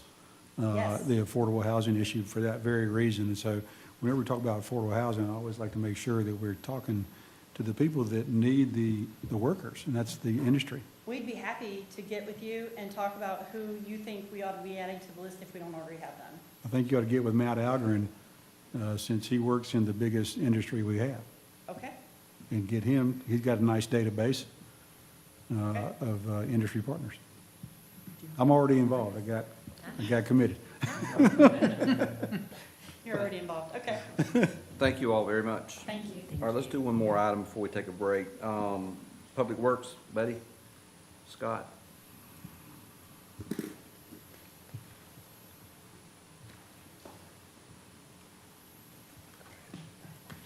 Good afternoon, Chair, Commissioners. Scott Caraway, CAR, AWAY with Public Works. Just wanted to, this is a request to accept the Public Works Department quarterly report for January through March of 2026. Again, as Chance mentioned, our quarterly report's on the county website as well for everyone to see. This quarter, we paved or resurfaced 1.74 miles of roadway through Walton County, delivered over 70 infrastructure projects, which included drainage retrofits, pedestrian improvements, bridge inspections, and maintenance. Our staff also supported or received over 3,300 phone calls and email, which are online service requests. We processed over 325 driveway connection permits, collected and disposed of 2,400 tons of material at our county landfill, and constructed and installed 747 signs throughout the county. To highlight some of the projects this quarter, some of the roads we resurfaced were West Park Place and Inlet Beach, Casa Grande Lane, Trainer Court, Alice Drive, Beach Lane, Catawba Drive, and Aspen Lane. Some of the drainage projects, we did a ditch improvement project along County Highway, or County Road 280 East. We had a drainage improvement project in Tradewinds Drive in South Walton as well. County Road 1883 around Coy Ellis, we had a drainage improvement project. We did several pedestrian and crosswalk and LSV lane projects throughout the South Walton, Seacrest Circle, Western Lake LSV lane, Deer Lake LSV lane. So all the LSV lanes that were approved by the board have been constructed. Some of the other projects completed, we partnered with TDC and did a parking lot overlay of Ed Walling Park. We assisted with a Cessna Landing boat repair project. We did a Paxton Health Department, we constructed their parking lot as well. We did an overlay project of the Coastal Branch Library. Completed the Thriftway demolition project. Those are just some of the projects completed this past quarter. Just to give you a quick highlight of what's coming up next quarter, we've got 3 dirt to pave projects. 2 of them's out in Oakwood Hills, which is Orange Blossom and Poinsett Avenue. We're working on a dirt to pave project in South Walton off 13th Street. That'll be a great project. When we got West Hewitt overlay, Griffin Cove and overlay. Starting next Monday, we're going to be doing an overlay project on County Road 395 South. So that's probably take us 2 to 3 weeks, but that's a much needed improvement project on County Road 395. And that's from Highway 98 down to 38. And that's about it. If y'all have any questions? Any questions on the report? Motion to approve. Motion by Commissioner Johnson, second by Commissioner Gladwell. Can I say, Yeah, hold on just a second. Anyone from the public? All right, go ahead. I just wanted to say thank you for all those small roads that were they're in one neighborhood out on the east side of the Funiac. We put a sidewalk from the city limits all the way out to the railroad earlier last year. And now we've got these roads paved. That totally restores and revamps that neighborhood. It was a much needed improvement in that area, and it did benefit that neighborhood greatly. And I would just say that the LSV, that was Commissioner Johns' idea and project, and so I commend you for getting it finished. Thank you. Yep. Thank you very much. All in favor of the motion, say aye. Aye. All opposed, nay. Show adopted 5-0. Let's finish out this series, and then we'll stop at Melissa and let her come. Tourism, Matt Algren.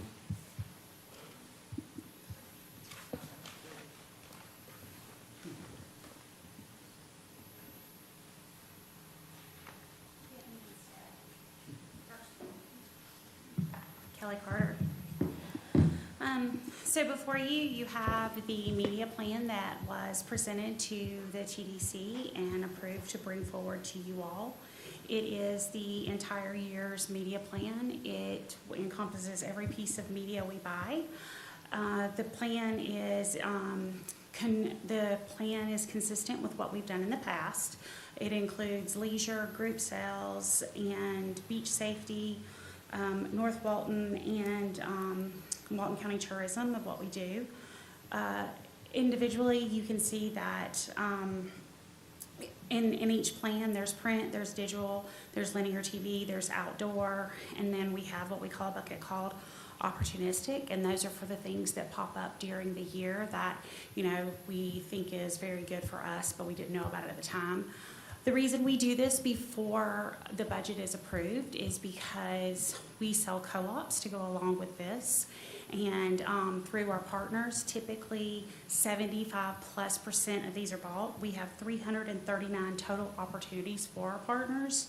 And there are a few less than last year, but we also removed some of the ones that didn't sell as well, that they told us that they weren't as interested in. So that's why that. As you can see, it is the total paid media net spend is $9,696,248 plus a little bit more. And of that $9 million, 8.7 of it is all pass through. And when I say pass through, those are things that Zender pays on our behalf because those are just the hard costs of what the media costs. Additionally, I would also like to mention that of that $8.7 million plan, we have an additional $7.1 million in added value to go with it at no additional charge to us. Motion to approve. Motion by Commissioner Gladwell. Second. Second by Commissioner Anderson. Any discussion or questions? What was last year's numbers by chance, did you know? It was 8 point something, it's less than 3% raised, is what it is. I can get those exact numbers for you. I just wanted to see if we were in the ballpark. So typically, we go up by 7% because we've been trying to keep that flat budget. I did have to increase it a little bit this year, but last year, for 2026, I absorbed all of it, and we moved it around in the marketing budget to be able to accomplish moving up some because of things costing so much more. Anyone else? Anyone from the public? Okay, we got a couple. Ms. Howard? I just popped it up real quick. I was just curious with the Authentic Walton, what's the number for that? Because I know at that one meeting that I was at, y'all were wanting to spend $800 and $600, then it's gonna be a tractor museum, and now it's gonna be, I don't know. Ms. Howard, that money that we were talking about using for the 800 or the 600,000 was out of reserves. Oh. And that is not included in this because I'm not asking to spend reserve money. As you can see, it's included in here. The total services for, sorry, gotta get there, is $251,064. We have to remember that Authentic Walton, North Walton, only makes about $350,000 a year, and obviously we don't spend it all on media because we have to make sure that there's other things available in that budget for things to do. So of 350, you say that you're gonna spend 200 and something? Yes, ma'am. So you're spending, that's a lot of money. If they're only collecting 300 and something, you're spending 200 on media? Because at one time, we had an issue with Jay Tusa whenever he was doing stuff, because we were spending 40% of our budget or something, and we didn't have to spend the 40%. That's when we had the big numbers. That's that's a huge percentage of their total tax base that they're collecting. It's gonna be, well, okay, but it's just a lot of money. Would you like me to answer? Sure. So, yes, sir, we do spend that amount of money, but remember, North Walton, Authentic Walton is a brand-new destination. Awareness is very hard to build, and through these things that we're doing, we're permitting, a lot of this goes to the sponsored activities that we're talking about, the event grants that are coming on there. A lot of the media is used to promote those things that are going on, and then just general awareness of the types of accommodations that are in there. So, when we talk about $250,000 versus $350,000, Authentic Walton, North Walton's less than 3 years old, whereas South Walton is 30+ years old. Chair? Okay. Well, hold on, no, wait, just a second. Commissioner Curry? I think I can solve this, hopefully with yours. Is there any way, I mean, if necessary, could you line item what you spend on the north end with that $250,000? Like if you did radio, you did events, you did this, you did that, you did this, to Ms. Howard? It's in the packet. It's all line itemed out. Everything is there. Thank you. All right, was there someone else? Mr. Brooke?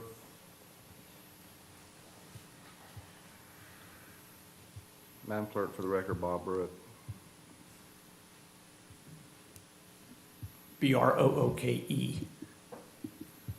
I just have some questions about the money that's being spent for the media campaign. First of all, I'd like to know what the goal of it is. Is it to bring more tourists in here to make the mile-long backups on 30A going east and west from, say, Water Sound, 1.5 miles long or 2 miles long? I mean, what's the goal? And what do you do to assess the impact on the local people who live here and have to deal with 4 million tourists during the summertime?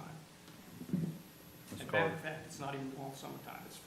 It's the spring break, the backups I was talking about was during spring break in the last couple of weeks. Ms. Carter? So if you look at our media plan is not meant for South Walton. It is not meant to bring more visitors here. It's meant to bring a higher household visitor here, because when that higher household visitor comes, they tend to spend more money. So they spend more money on accommodations, they spend more money in our restaurants, they spend more money to buy art, do the things that produce sales tax that we do. So what we look at is, a higher household income, and that can just spend more money when we're here. Our goal is to raise TDT tax through bringing less visitors, but have them spend more money. That's always our goal. When we're looking at what our ADR is and average daily rate, and what the type of vacations that people from Houston and Dallas take, they tend to spend more money here, so they tend to stay longer. So that's kind of our goal. Our goal is not to bring more people. Our goal is always to talk to the correct visitor to come here that we would want to be here. Mr. Brooke, hold on. You get one shot at the apple. Thought I got 3 minutes. Okay, I have a whole list of questions. Does the board have any objections? No. Okay, you're recognized. Thank you, Mr. Chairman. I guess, maybe I misunderstood. You're spending $8 million, or the vast majority, the $10 million on promoting tourism in the north part of the county? Is that what you just said? Yes, sir. Mr. Brooke, address your questions to the board, please. I'm sorry.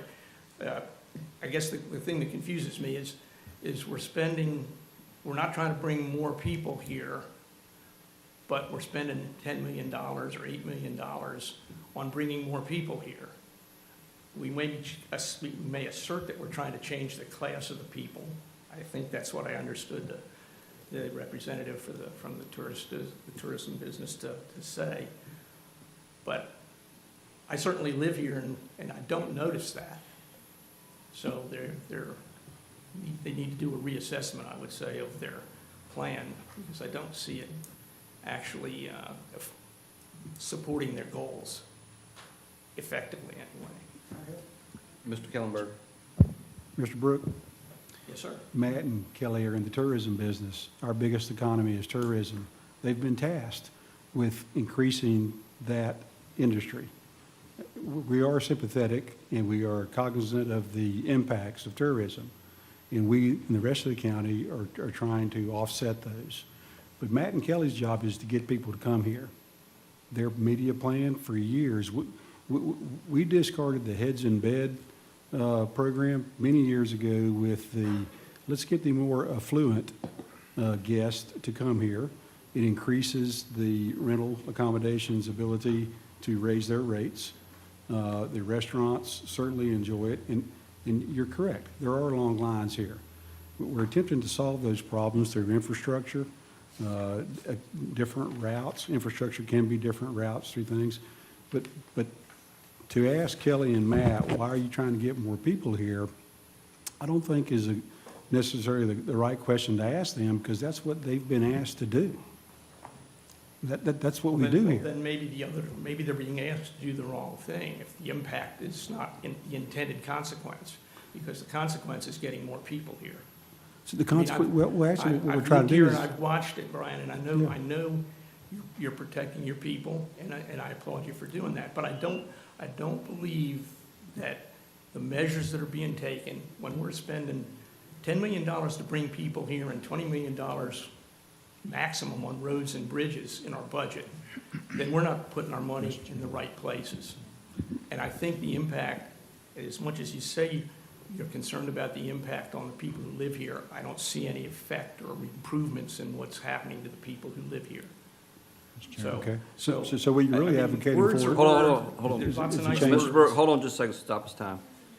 Mr. Kellenberger? So what you're really asking for is for us to change our policies on how we administrate our tourism department and how we administrate our other departments that build and maintain infrastructure. And what I'm really asking you to do is think more about what the priorities here are. And if they're simply to bring more people, to bring more tourists, that, in my opinion, goes completely against trying to diversify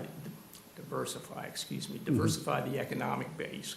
Because seems to me the focus is to expand probably the principal pillar of our economy, which is tourism, and I would say maybe the other one is construction and development. All right. We don't seem to be thinking out or prioritizing what we All should right, do to Mr. make Brooks. the county better. Thank you. Commissioner Gladwell? Thank you, Mr. Chairman. I'd just like to say that to Mr. Brooks's point, tourism is about 70% of our economy.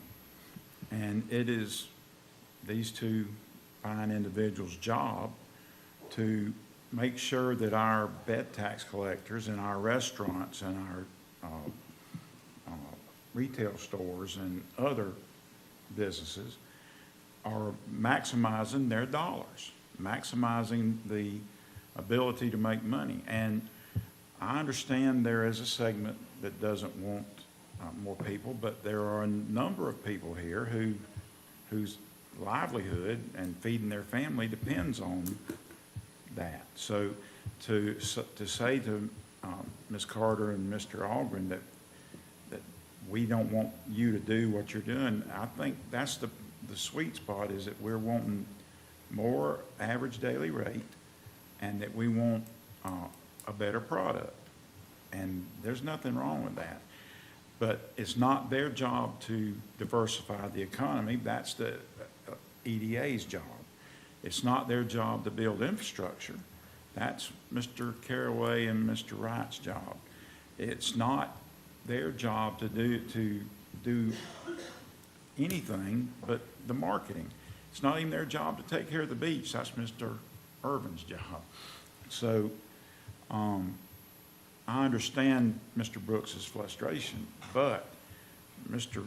Algren and Ms. Carter are trying to present a plan that will bring in more money and try not to bring in more people. And that's a hard job, and I commend you for your job. Chair. Commissioner Curry? We keep dancing around this word class. We want I guess if I heard it correctly, a higher class here, but when you're doing media, you're hitting everybody. How you defeat class is when you have a monster house and the lower class, I guess the ones that don't make enough money, all get together and spend 2 weeks in a 20-room, single-family home down there, to Mr. Brooks' point, adding more to the already stressed infrastructure in here. So I don't like to play on words, but media is just it. Media, it hits everybody. And if I can't afford to come down to a home by myself, I'm going to ask 10 of my friends to all chip in on the same room. So I'm going to bring more people in here, even though you're fighting that battle. And you guys have been given the task. It's nothing against you whatsoever. I'm just trying to help understand, that word class, and media hits everybody, and it doesn't really, make a difference because I could afford a $3,000 a room night if I got 20 of my friends together and we all shared the same room. But now I got 20 cars in a 4-car parking lot or a driveway, and we just add to Mr. Brooks' concerns. May I address your concern, Commissioner Curry? Absolutely. So through our media plan, it is very targeted. The only thing that we do for what I call South Walton, which would be awareness, is the very few print publications that we do. And those are going to be, and those are higher end publications like Garden and Gun and that sort of thing. Everything else we do is very specifically targeted to income level, household income, zip codes, and the demographics that they say that is our visitor. So through Downs and St. Germain, they're able to provide who the demographics of our visitor are and who we should aspire to. And so those are the people we go out and get. And as for, bringing too many people in, I do believe there's an alliance called the 30A Homeowner, 30A Rental Alliance, sorry, got the words messed up. The 30A Rental Alliance that are putting things in place to keep exactly what you're saying, 40 people in a 20-bedroom house from happening. I will say that I do attend those meetings and we talk about all the things that are going on, and those rental operators are actively making sure that that does not happen with going by and visiting them and that sort of thing. So I understand what your question is, but for the most part, we do not do just general awareness. We are always talking to who our demographic is. We have about an 85% return rate, but that means there's 15% that I have to go out and find to keep that number, to keep bed tax where it is. So that's the few percentage that we're going out that we're just doing mainstream awareness. And those are going to all be in higher end publications.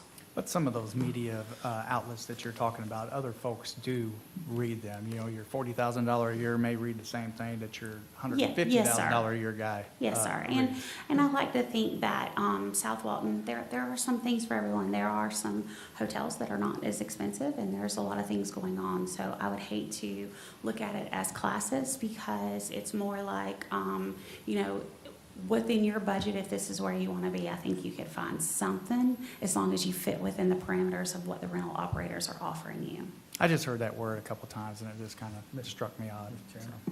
Commissioner Anderson? Yeah, Melissa, how much do we get from, I know it's maybe hard to tell, but from tourist sales tax?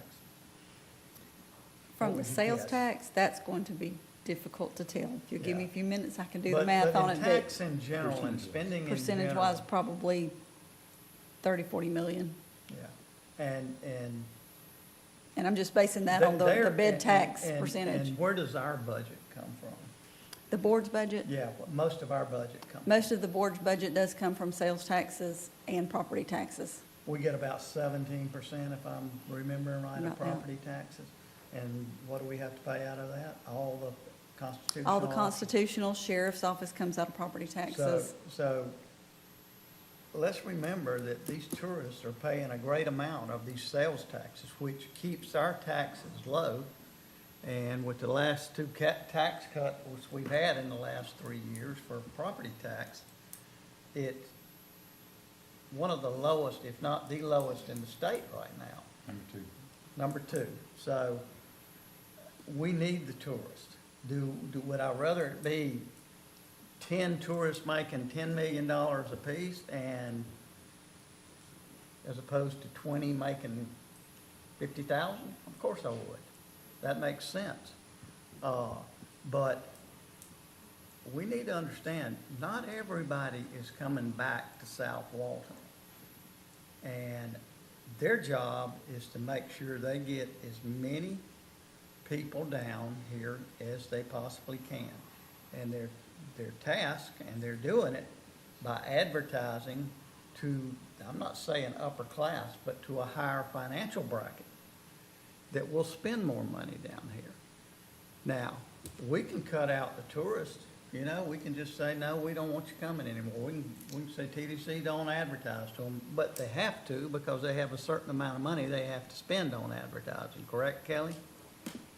It's what the state statute says. I am not that girl that knows all those words of that Yeah. state statute. I'm not even gonna comment there. But I would like, I thought last summer was a lot less people down here than the summer before. We did have less people last year, and I do have some economic impact studies that are done by Downs and St. Germain that are currently up on the website that anyone could go and look at. Okay. And if anyone wants to get with me after this meeting, and I can show them exactly where they are, so they can see not only what does each visitor mean to Walton County, but how many jobs it generates and how many dollars are put into marketing that generates additional sales tax dollars. We have all of that figured out on our website, and I'm happy to share that with anyone that has any of those questions. Well, me personally, yeah, I get ticked off when I'm sitting in a line waiting for traffic to move. But I also, from doing this job, realize how much money they put into our budget every year. And it's gonna be money that we're gonna have to make up somewhere else. And Mr. Glidewell's 2-year budget decrease motion that he made two out of the last 3 years that we all voted for. And we're all happy to do it. But if we started getting less money spent down here, it's gonna be less money for the county. It's gonna be less money for the tax the restaurants and bars and anything pays. If there's less money, we can do it with getting a higher financial clientele down here. That's true. But if tourism is gonna handle itself as far as, and right now, I don't look for a great year in tourism this year. And it's not because of y'all, it's, in my opinion, it's because of customary use. And, but I don't think we need to cut a budget that is bringing that, what'd you say, $30-40 million into the county every year? So let's think of it from that angle too. Do I like the traffic? No. But last summer, I didn't, and I talked to Melissa about it. I'm on the roads every day like everybody in this room is. And last year was not the same as it was the year before that. So, but yet our money, our income was good because they did their job.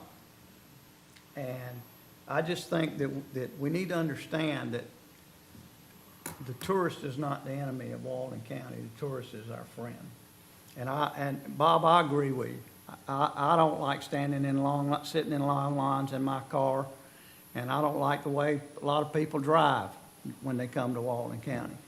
But I also know that group of people is putting $40 million in our budget every year. In a nutshell, and in my opinion, we're protecting a product line. We sell white sand and sunshine. That's not everyone's forte. So we compete with baseball. We compete with Mickey Mouse. Even in our own product line and selling beaches, we compete with Key West. We compete with St. Augustine. We compete with Tampa Bay. So within our product line, we have competition with our neighbors in Okaloosa County and Bay County, Escambia County, Santa Rosa County.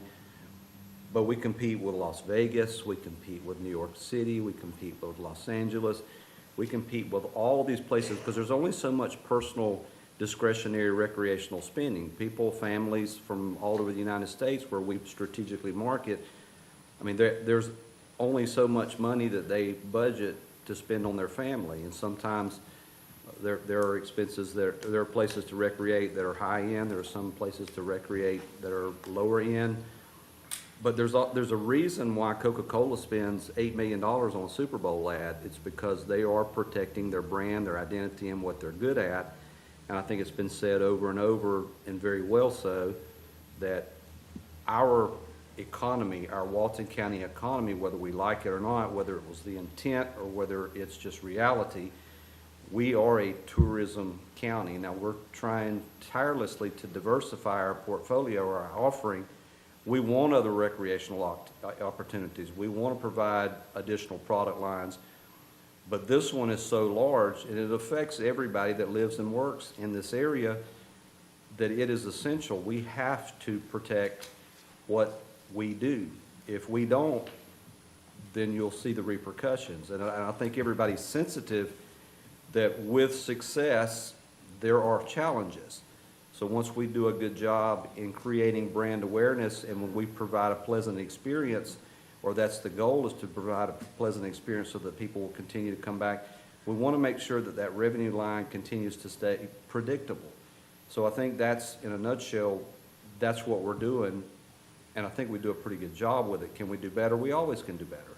And I think each year that we come back, we take a look at things, we see what worked, what didn't work, we try things, but, you know, we're not going to just, you know, surrender what is keeping a lot of people employed, a lot of people alive, and giving people fun opportunities here in Walton County. So we do have to be mindful of that. We want to spend our monies as efficiently as possible.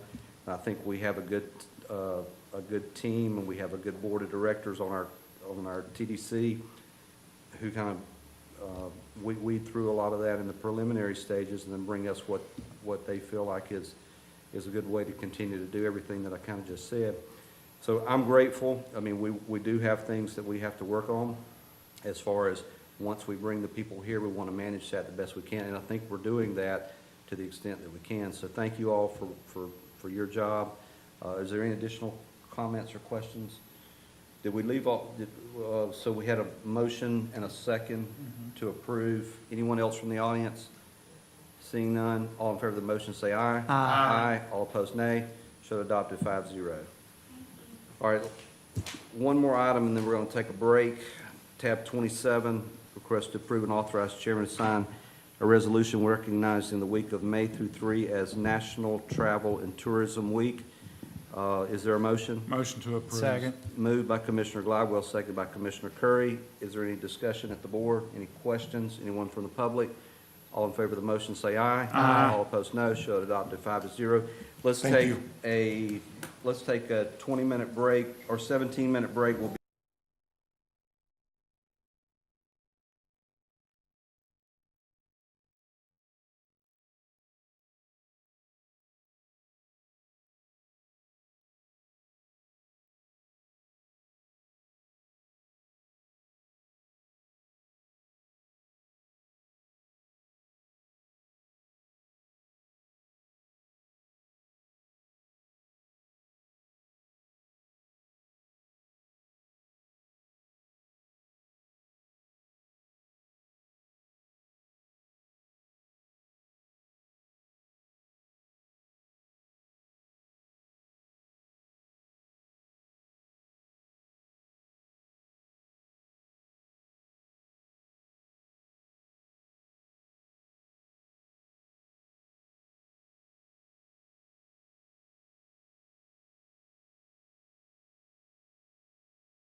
I used to be the youngest one up here. Now I'm the second oldest, or third oldest.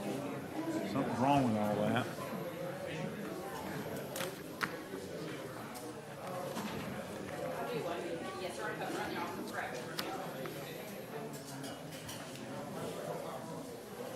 All right, y'all.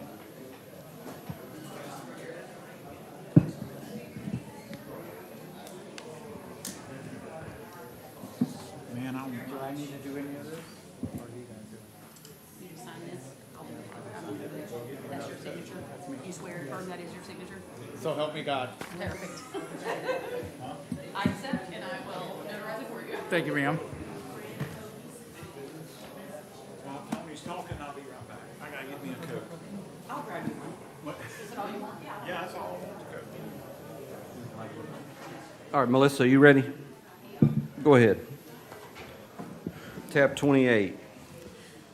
Number 28 is a request for direction regarding the nonprofit agency funding program for fiscal year 2027.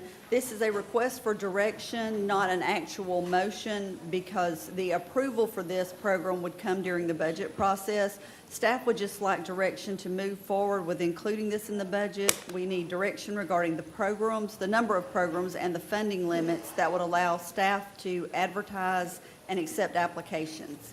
And the second page of the item, it gives the prior year total awards at $477,820.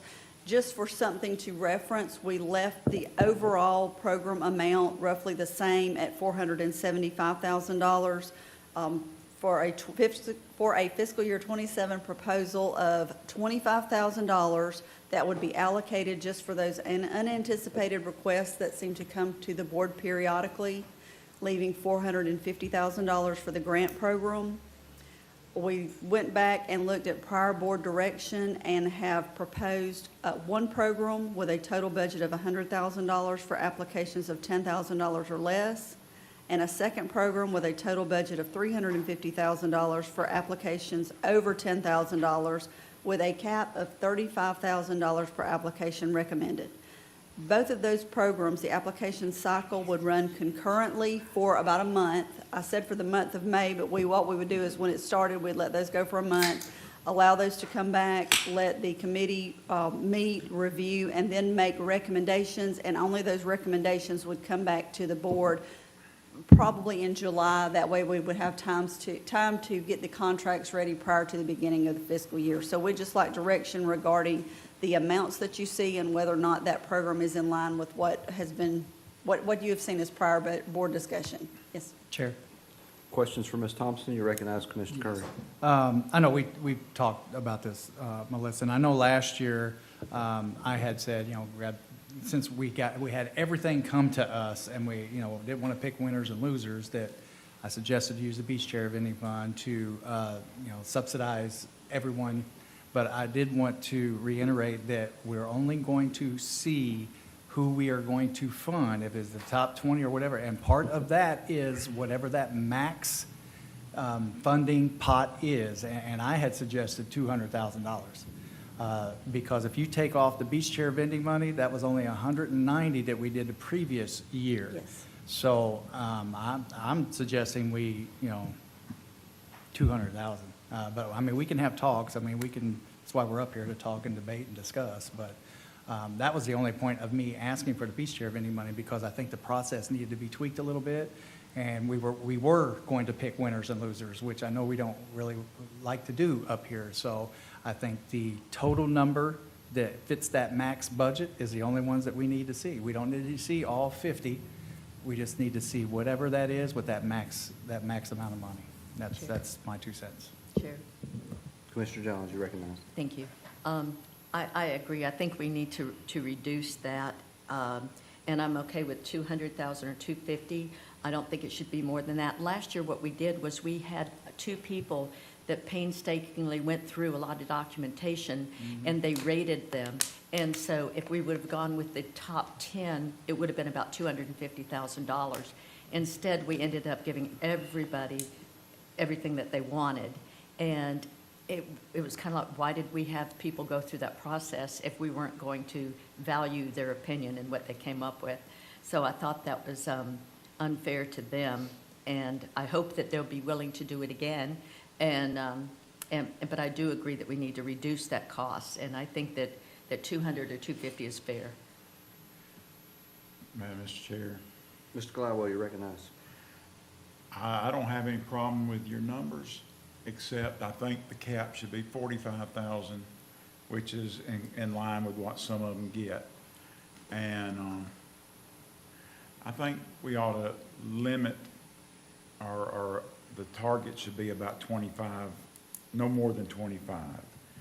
But I would like to point out again that most of the programs we fund are quasi-government in nature.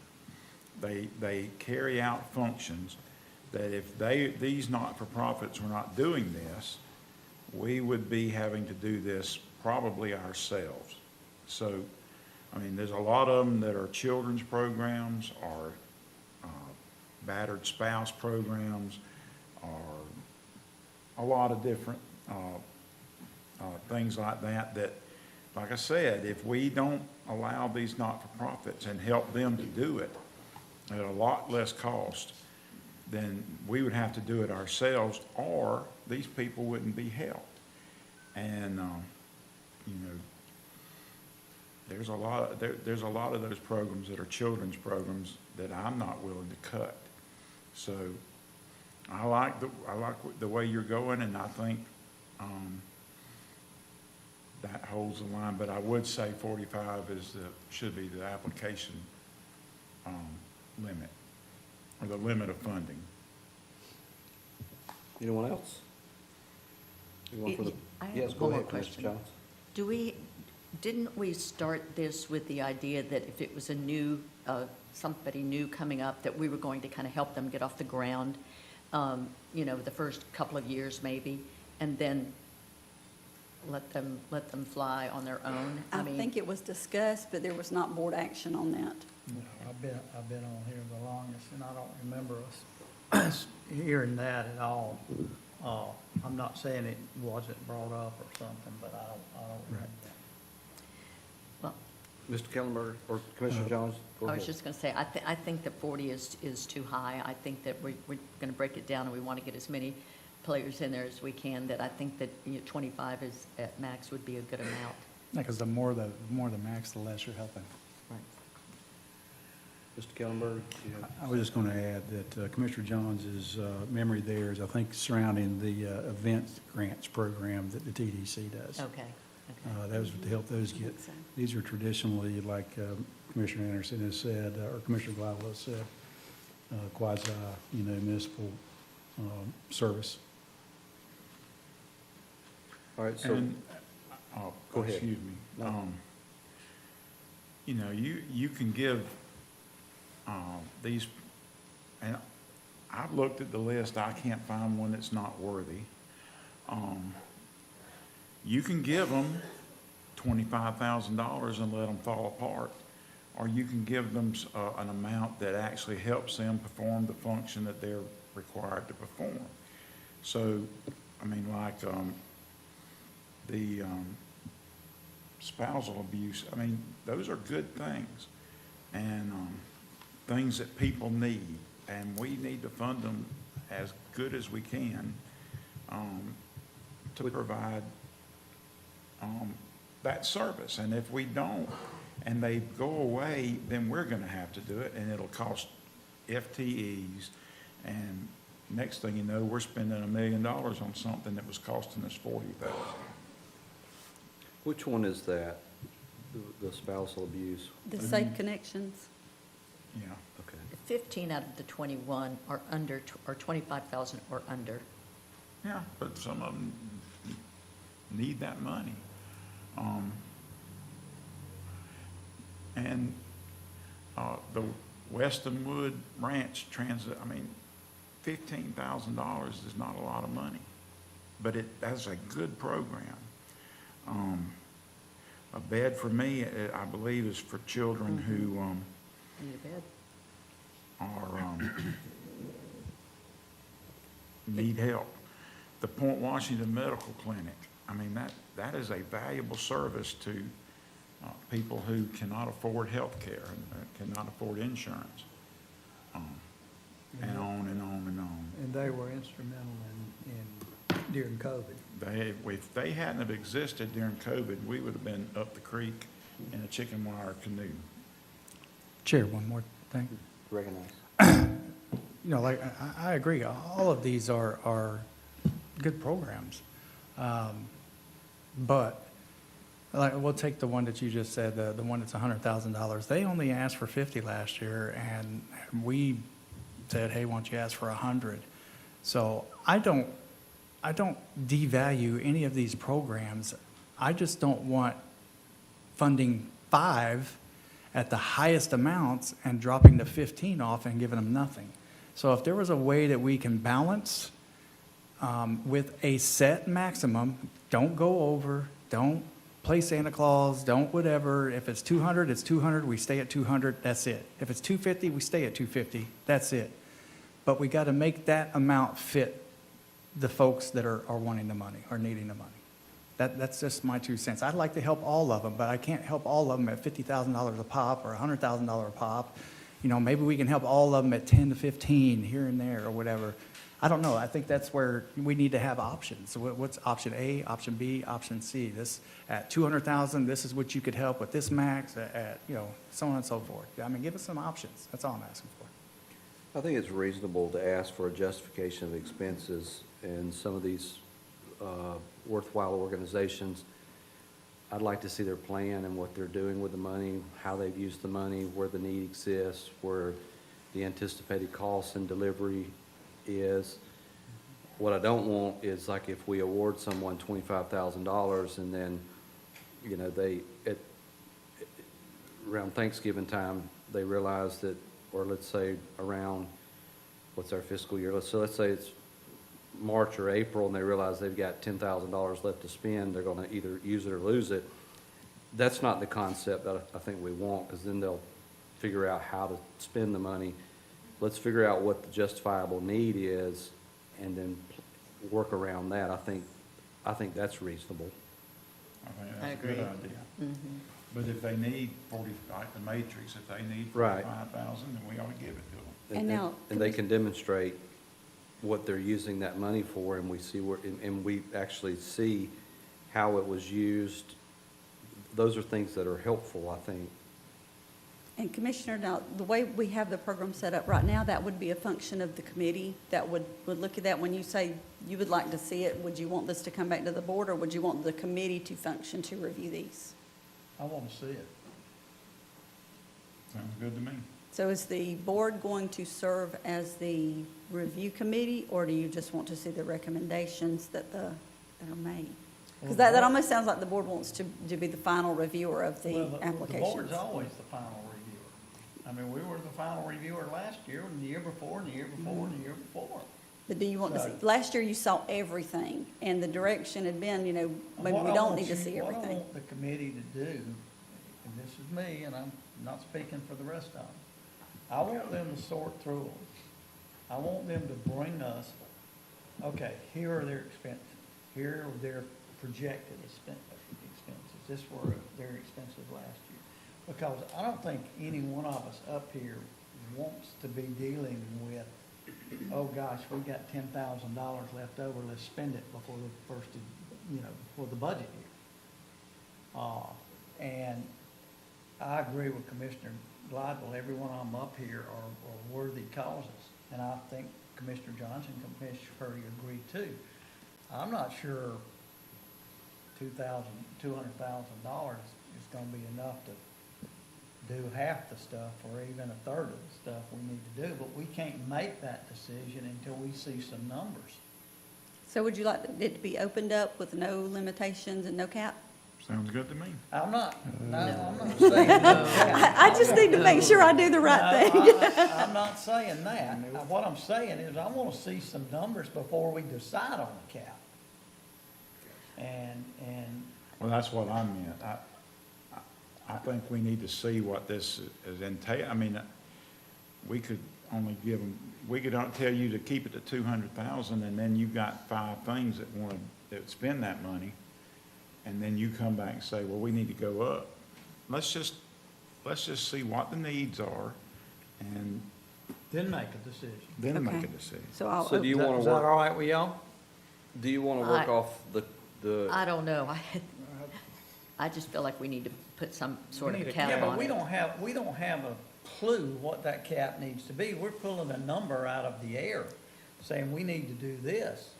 And let's see where they make, and tell them, Melissa, they're gonna have to make some cuts. We had a What- clue last year when they gave us a list of the ones that they prioritized. And they went through their IRS documents and everything else. I mean, they went through a lot of documents, and I trusted what they came up with. And they came up with, so we could have taken, I believe we had more left over, so we could have taken the first 10 and number 11. We could have done all of those last year. But what you're doing is, I mean, you're cutting people like the Tivoli Historical Society. All that money goes for is to pay the light bill. And they had, last year, I don't know their current numbers, but they had 370 children who are in need of help, at risk, in that program, and we're spending, and that didn't make the top. So we would cut that. Well, that cuts out the funding for, and you, without lights, you can't have the program. Aliquo Animal, Main Street, Coastal Seniors of South, I mean, those are programs that are needed, and if we cut them. That's my only recommendation in looking at the applications last year, is that there be 2 different programs, one for $10,000 and less, and one for applications over $10,000. Because if you'll notice on the ranking, I noticed that the larger agencies, they may just have more staff and more expertise to put together just basically a better Better package. application. And the smaller ones, they still have the need, but they don't have that staff available to put together the presentation in the same way that a larger agency does.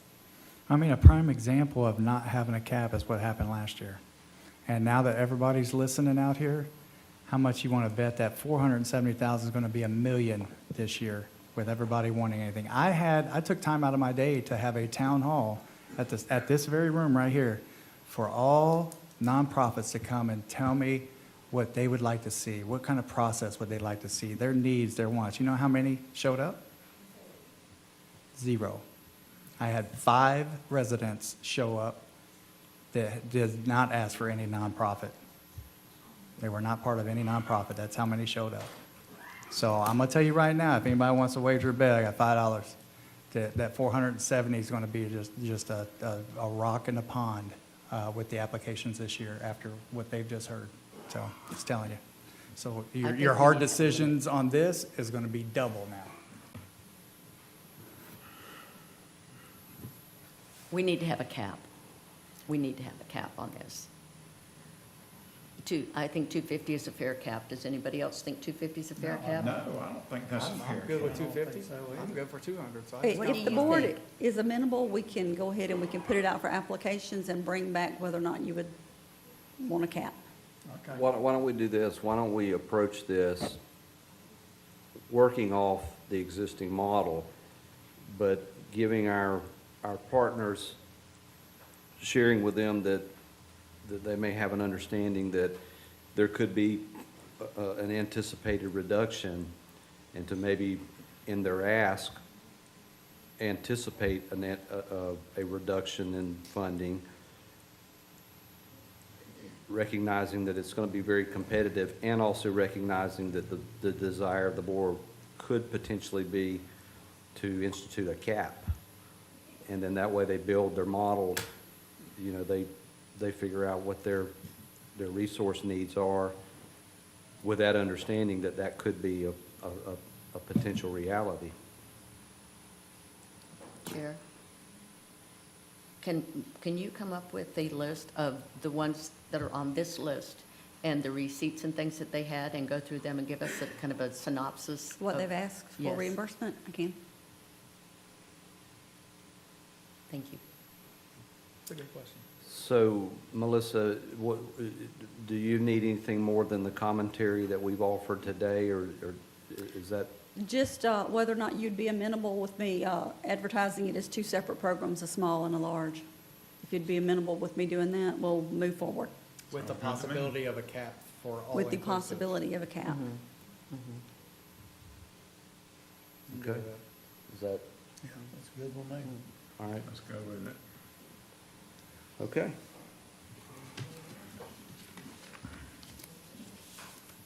Okay. All right, tab 29. Number 29 is update and request for direction or approval regarding the scope of work for a forensic audit related to Dalton Drive Commercial.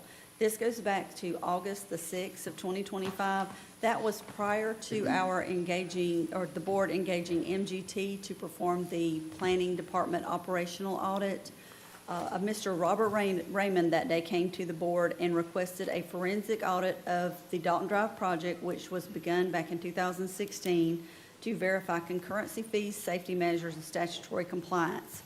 I have reached out to MGT for a quote. Their quote is $10,000 for, it's a fixed fee, and then if any work is requested outside of what they have quoted us, it would be a charge of $275 an hour. This work did not fall under the scope of the engagement for the planning department operational audit. This was outside of the timeline. The actual funds received were back in 2019. And when we looked back at what Mr. Raymond actually requested, he was requesting audit scope to determine whether or not the prop fair share fees were under-collected due to a reliance on false statements of proposed improvements, verify whether there was a lawful authority existing for opening the drive across privately owned shared land. This scope was completely different from what was done in that planning study. So I'm asking today for board direction on whether or not you would like for me to go ahead and move forward with engaging MGT to do a forensic audit of that project. Chair. Commissioner John. $10,000 is a lot of money to go back and do that. Is there any way that we could just ask Stephen Schoen to go back and look in the records and things that we have and see if he can find out any of the answers to this before we do that? I'm sure he could. Plus- If plus Stephen's look in for here, code but he could put that together. Yes. Okay. And look for code violations to his We point. could do that first. Okay. Is that all right with everyone? Yeah, that's good with You me. just saved us $10,000. Yep. Sounds good to me. Thank you.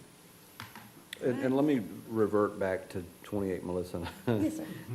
Don't beat me with a frying pan over this.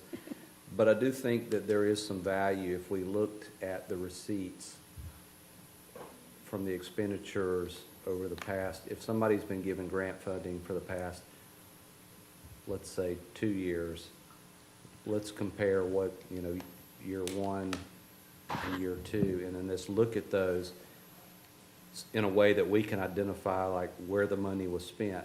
Like if I certainly recognize that if one of these organizations, if they were using the money for something,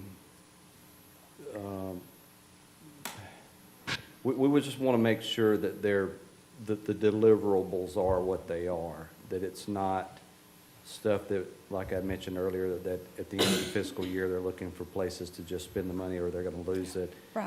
I want to identify, like, if people were transporting commodities or like the Matrix and how they were distributing the products that they have and things like that, that may help us in building. We may be able to identify the caps ourselves by looking at their prior expenses. Is that too much to ask? It's not, and that probably would be very helpful. We have some that are awarded and what they receive is 100% grant match, so we can provide information to the board on, okay, this contribution brought in an equal amount of money coming from another source to the county, or it's directly to supplies, where another one might be more overhead. But we can do that. Got you. All right. Are we good with 29 Dalton Drive? Everybody's good there? Okay, so tab 30. Number 30 is a request to appoint a member of the Board of County Commissioners or a designee to the Auditor Selection Committee. Our current contract for auditing services requires that each year after the audit is complete, that the Auditor Selection Committee convenes to make a recommendation to the board on whether or not to go out for solicitation for the next audit. Last year, the board appointed Stephanie Hoffhine, she's the CFO for Walton County School District, to this. I did not ask last year if the board would like to keep her as the representative going forward, but I did want to bring that back to see if you're amenable to her retaining her on that committee, or if you would like to do something different. Motion to reappoint Second. her. Is she interested? She is, I've already talked to her. Okay. All right, so we have a motion by Commissioner Gladwell, seconded by Commissioner Jones to retain, what was her name? Stephanie Hoffhines. Stephanie Hoffhines as our representative on the Auditor Selection Committee. Spell that. Hoffheinz. Any discussion, questions? Anyone from the audience? All in favor of the motion say aye. Aye. All opposed, no. Show adopted 5-0. Ms. White, tab 31. Yes, this is a public hearing, so we need a, Motion to open the public hearing. Motion by Second. Commissioner Gladwell, seconded by Commissioner Curry. Show that adopted without objection. We're in the public hearing. and I didn't know if maybe Commissioner Johns wanted to read it since it's her, her initiative. This is a request to designate the South Walton Annex Pavilion area as the Luana Rinker Pavilion in accordance with Resolution 2023-03 for naming or dedicating county-owned facilities, buildings, parks, or other properties. Is that a motion? That is a motion. Second. Okay, so we have a motion by Commissioner Johns, second by Commissioner Gladwell. The discussion, questions? Just one quick thing. Sure. I don't think there's a person on this board or any elected office in this county that could have got through the process of campaigning without LaWanna Rinker. Absolutely. That's a fact. Absolutely. Anyone from the public? She was a very good lady. Mr. Brooke?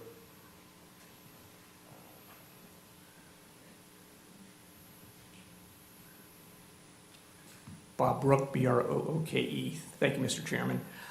Can I start with a question? Where is the South Walton Annex Pavilion? Right outside. Is it the just door the here. open area out there with the Open area. picnic table or whatever it is? Yes. That's great. Anything you can do to honor Luana Rinker is not enough. Yeah. I worked with her for probably 15-plus years when I was, and still am, a poll worker and a clerk at the Rosemary Beach polling place during Election Day. And anytime I had a question or anytime I needed help, the person I called was Luana. And I never got anything but a welcoming, yes, what can I do to help you kind of response. I used to stop in and visit with her anytime I was in Defuniak at the courthouse. She was always polite, friendly, helpful on anything I needed. I don't think Bobby Beasley could have gotten through his time as the supervisor of elections without her. I used to always ask her, Luana, when are you going to retire? And she'd say, well, I think when Bobby leaves, I'll retire. Well, she died in the job, and just last year. Yes. And I don't think there's anything the county could do that would honor her enough, but certainly this is a good start. Thank you. Thank you. Thank you very much. And I think we all had her on speed dial, Bob. You included. May I? You're recognized. I just wanted to let you all know, it is right outside here, and they're putting in the footers for the shade. There's going to be shade along both sides where the brick pavers are, and then we've reworked the, it used to be a big concrete block out there, and now it's got some, I believe, turf on it. And so we'll have picnic tables out there that'll be shaded, so the people that work here, we'll have a food truck that'll be able to come here. So the people that'll work here will be able to get some food without having to drive off to go get it or bring it from home. And then when we have meetings like this on Tuesday nights, hopefully we'll have a food truck out there so that you, when you're hungry and you're sitting out there, you can go out there and get something to eat too. And we will have a really nice plaque in her honor as well. So thank you. And thank you for that, Ms. Johns, because you were the one that brought it up to start with, and it is well deserved. She was a personal friend and more help than I could imagine when I ran for office. Do we have an anticipated date? I believe it should be ready in about 2 weeks. Okay. We're gonna do a ribbon cutting? Yes, absolutely. Good. Make sure Howard's And her invited. husband, yes. Yeah, can we ask the professional staff to work with all of us to make sure that that works in our schedule, so that it just doesn't show up as a, certain date in our calendar invite? I think it would be appropriate to invite Mr. Messer and his staff to that event as well. Definitely.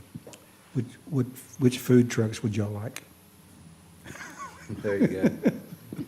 Whatever her Just- favorite was. yeah. She did have one in the email that she said, I'll have to go back and look and see which one she 2 mentioned. and 4. We'll make it happen. Thank you.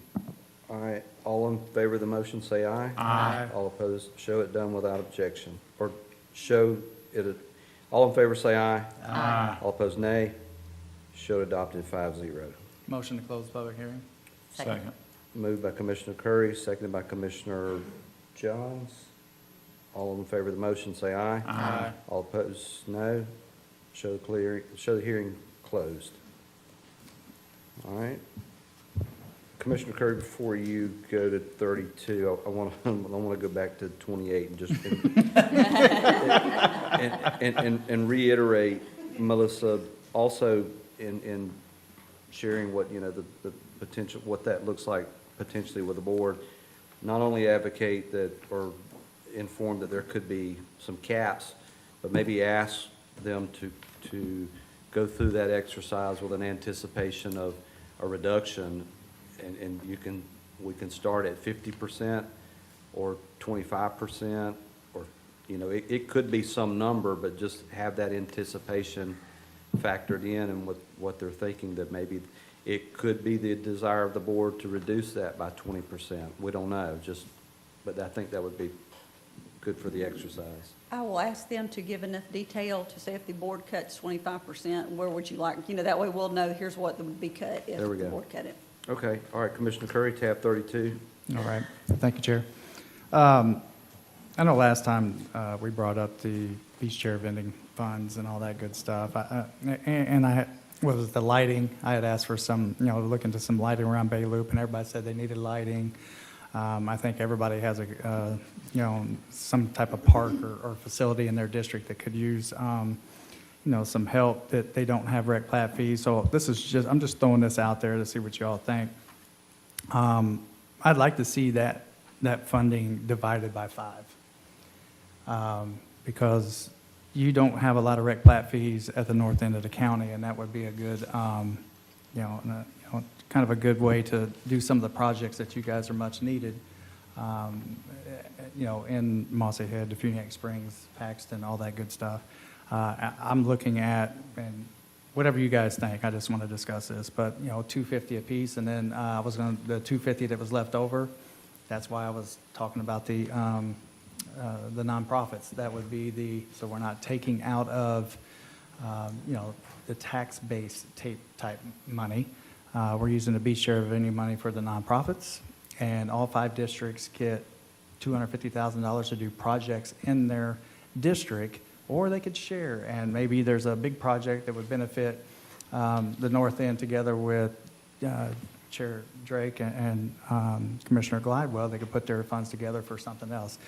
We could outline that on what we could spend it on, what we couldn't spend it on, and we could still bring it back to the board and make sure that the board is given its blessing on those projects. So that's my sales pitch, so let me have it. Jared? You recognize. Thank you. You're going to hear this from me. Oh, I know. Okay. I did say sidewalks and lights. It's managed beach vending funds, and it's beach for the service of the chairs and for the people down there. And there's a lot of people down there, as you well know. And what this does with all the people that we bring in there, it's access points that we need to make sure we take care of, It's parking, it's restrooms, it's safety, infrastructure, stormwater. We've got all these things that happen, and they all have to be kept up to date. And honestly, we are just now, as it was pointed out earlier today, we're just now working on Driftwood and Ellis, which are two roads that go directly to the beach. And when I first came on board and went to a HOA meeting with the people that live in that area, they have to use a pump to keep the water, when it rains, out of their garages and things, because the county was so kind to build a bunch of monster homes around them, and it affected their stormwater. And so it's taken all these years, because they had tried this several years before I came on board, and it's taken all these years for us to get to the point where we are right now. We just started this about a couple of months ago, and it's an 18-month program. So it seems like there's funds down there on the south end that can always be used, but that's not the case. We have to wait in line like everybody else. And we do have a lot of wear and tear down there because of the volume of people. So I think that we should keep that money in the South Walton Infrastructure Fund, which is a fund that was started several years ago. Melissa, I don't know, I know it was way before COVID. And during COVID, when we were still busy, we did not put any money into that fund. And so we've still got places over by North Point, by Majestic Sun, and we have Mainsail. There's some roads by Mainsail that flood all the time. And we have to put that in line like everything else so they can get done. They've not gotten done yet, and I've had people say that they have to walk through the rain up to their knees to get to their mailbox.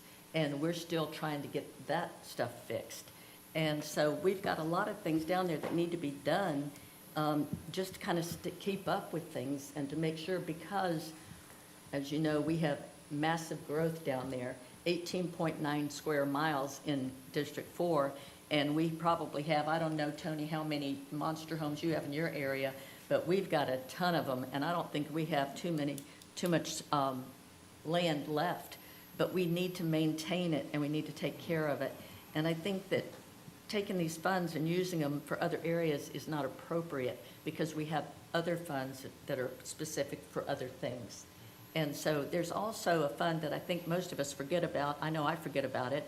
Melissa, you've told me about the fund that we commissioners have that we can use. There's like how much is in that fund? The one that said about 175,000? Yes. I believe it's 175. I'd have to go Okay. back and look to get the exact But number. those are funds that any of us can use, right? And to your point, I don't need to use them because I do have rec plat fees, but those rec plat fees can only be used for parks. They can't be used for infrastructure.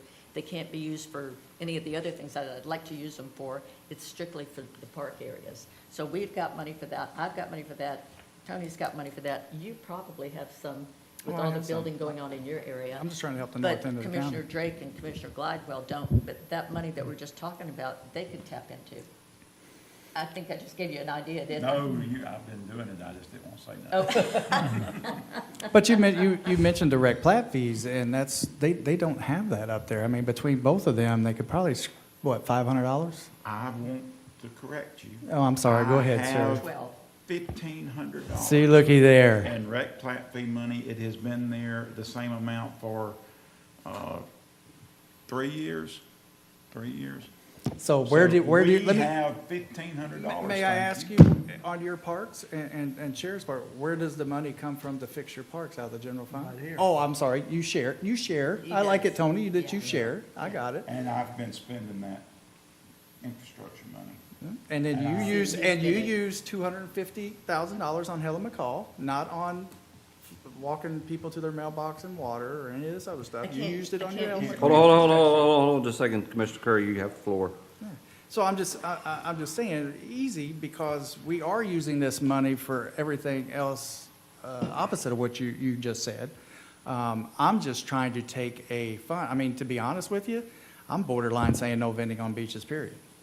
If push comes to shove, we did so much prior to this vending. How did we survive so many years without this beach chair vending fund? But now all of a sudden we have a little bit, and at least one or two commissioners would like to share it amongst the county. Now we have a problem with sharing, other than you, Tony. But- I think we've been sharing. We We have shared been sharing. 500,000 for Helen. And I want to continue to do that. 500,000 for the Ag Center. Yep, The Choctaw Beach Fishing Fair was Yep. 500,000. excellent. So we Care Park, 30,000, the nonprofit's 285. See, and that's what I think that should be used for. But we also are stealing money from that man's budget right there. That, we're paying money into his budget that that beach chair vending would offset. Tony, could you come up here? I'm sorry for springing this on you. Usually I talk to you before I spring something on you. But, listen, there's things that we can do a different way. But when we did this, the thing was, that would go in his budget and we wouldn't have to pull $2 million or whatever the fee is Out of the general out of fund. the general fund. And, I think these are all good uses, I'm not saying that. But it's coming from what would have been in his budget. And we're always saying you need more code officers. Well, if we had $500,000 for your budget added to it, how many code officers could we get? That would probably get us about 4.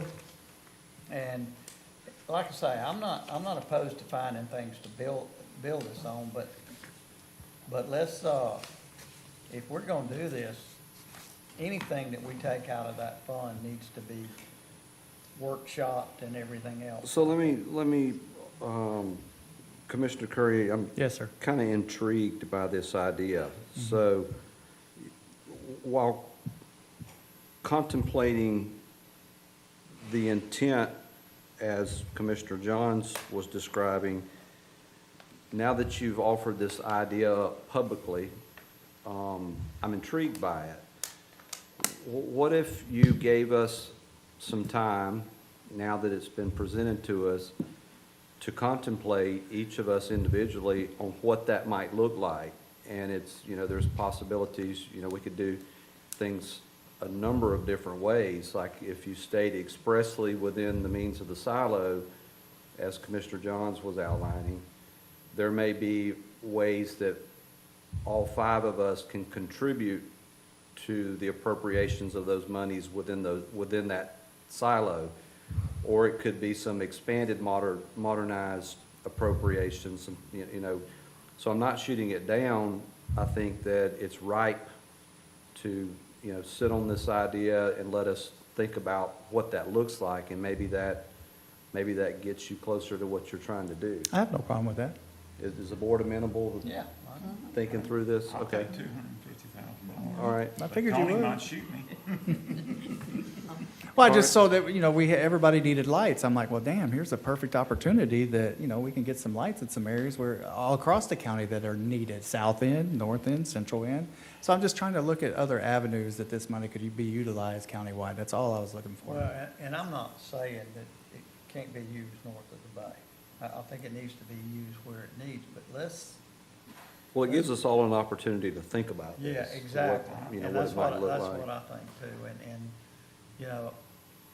I know Tony would like some of that money added to his budget. And, I know all of us, and I don't ask the county for money like that because I have a lot of money now. In probably 5 years, your district will have the most money in rec plat fees, Mr. Curry. Danny, you're always gonna be last, and so are you, Brad. But it's, there are restrictions of what you can use that for. Well, Mr. Chair, Yes. just while we're thinking, and I think that's a good idea, but Ms. Thomason, am I correct in saying that at the end of the day, this money should be in the general fund? Well, it's technically in the general fund, it's just been designated by the board to And so we play some games with funding.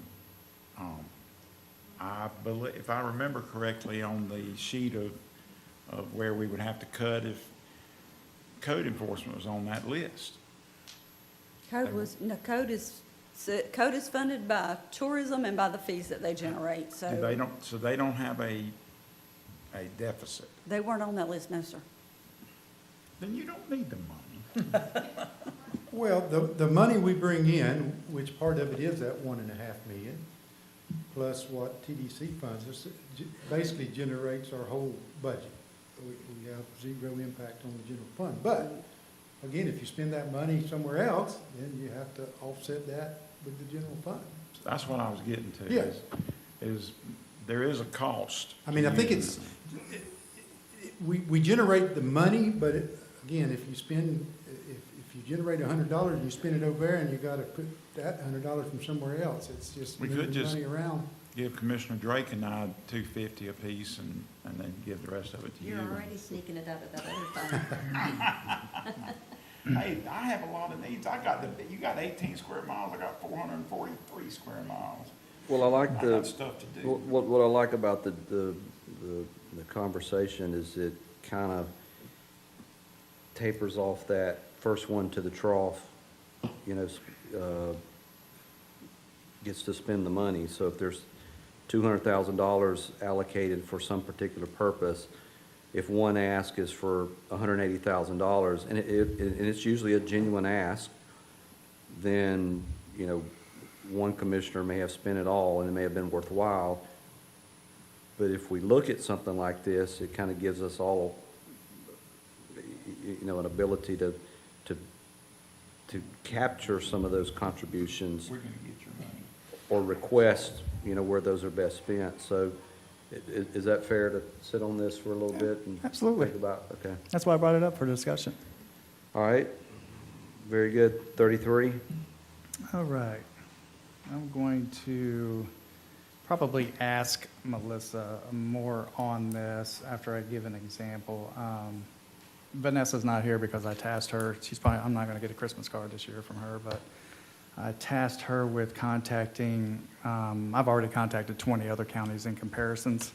What I'm trying to do, since it's getting close to budget, I want to, and I had this talk with Melissa, I'm trying to compare other counties, be it population, municipalities, square miles, beach accesses, beachfront, the whole 9 yards. I want to try and get as close as I can to comparing apples to apples when it comes to our each individual budgets.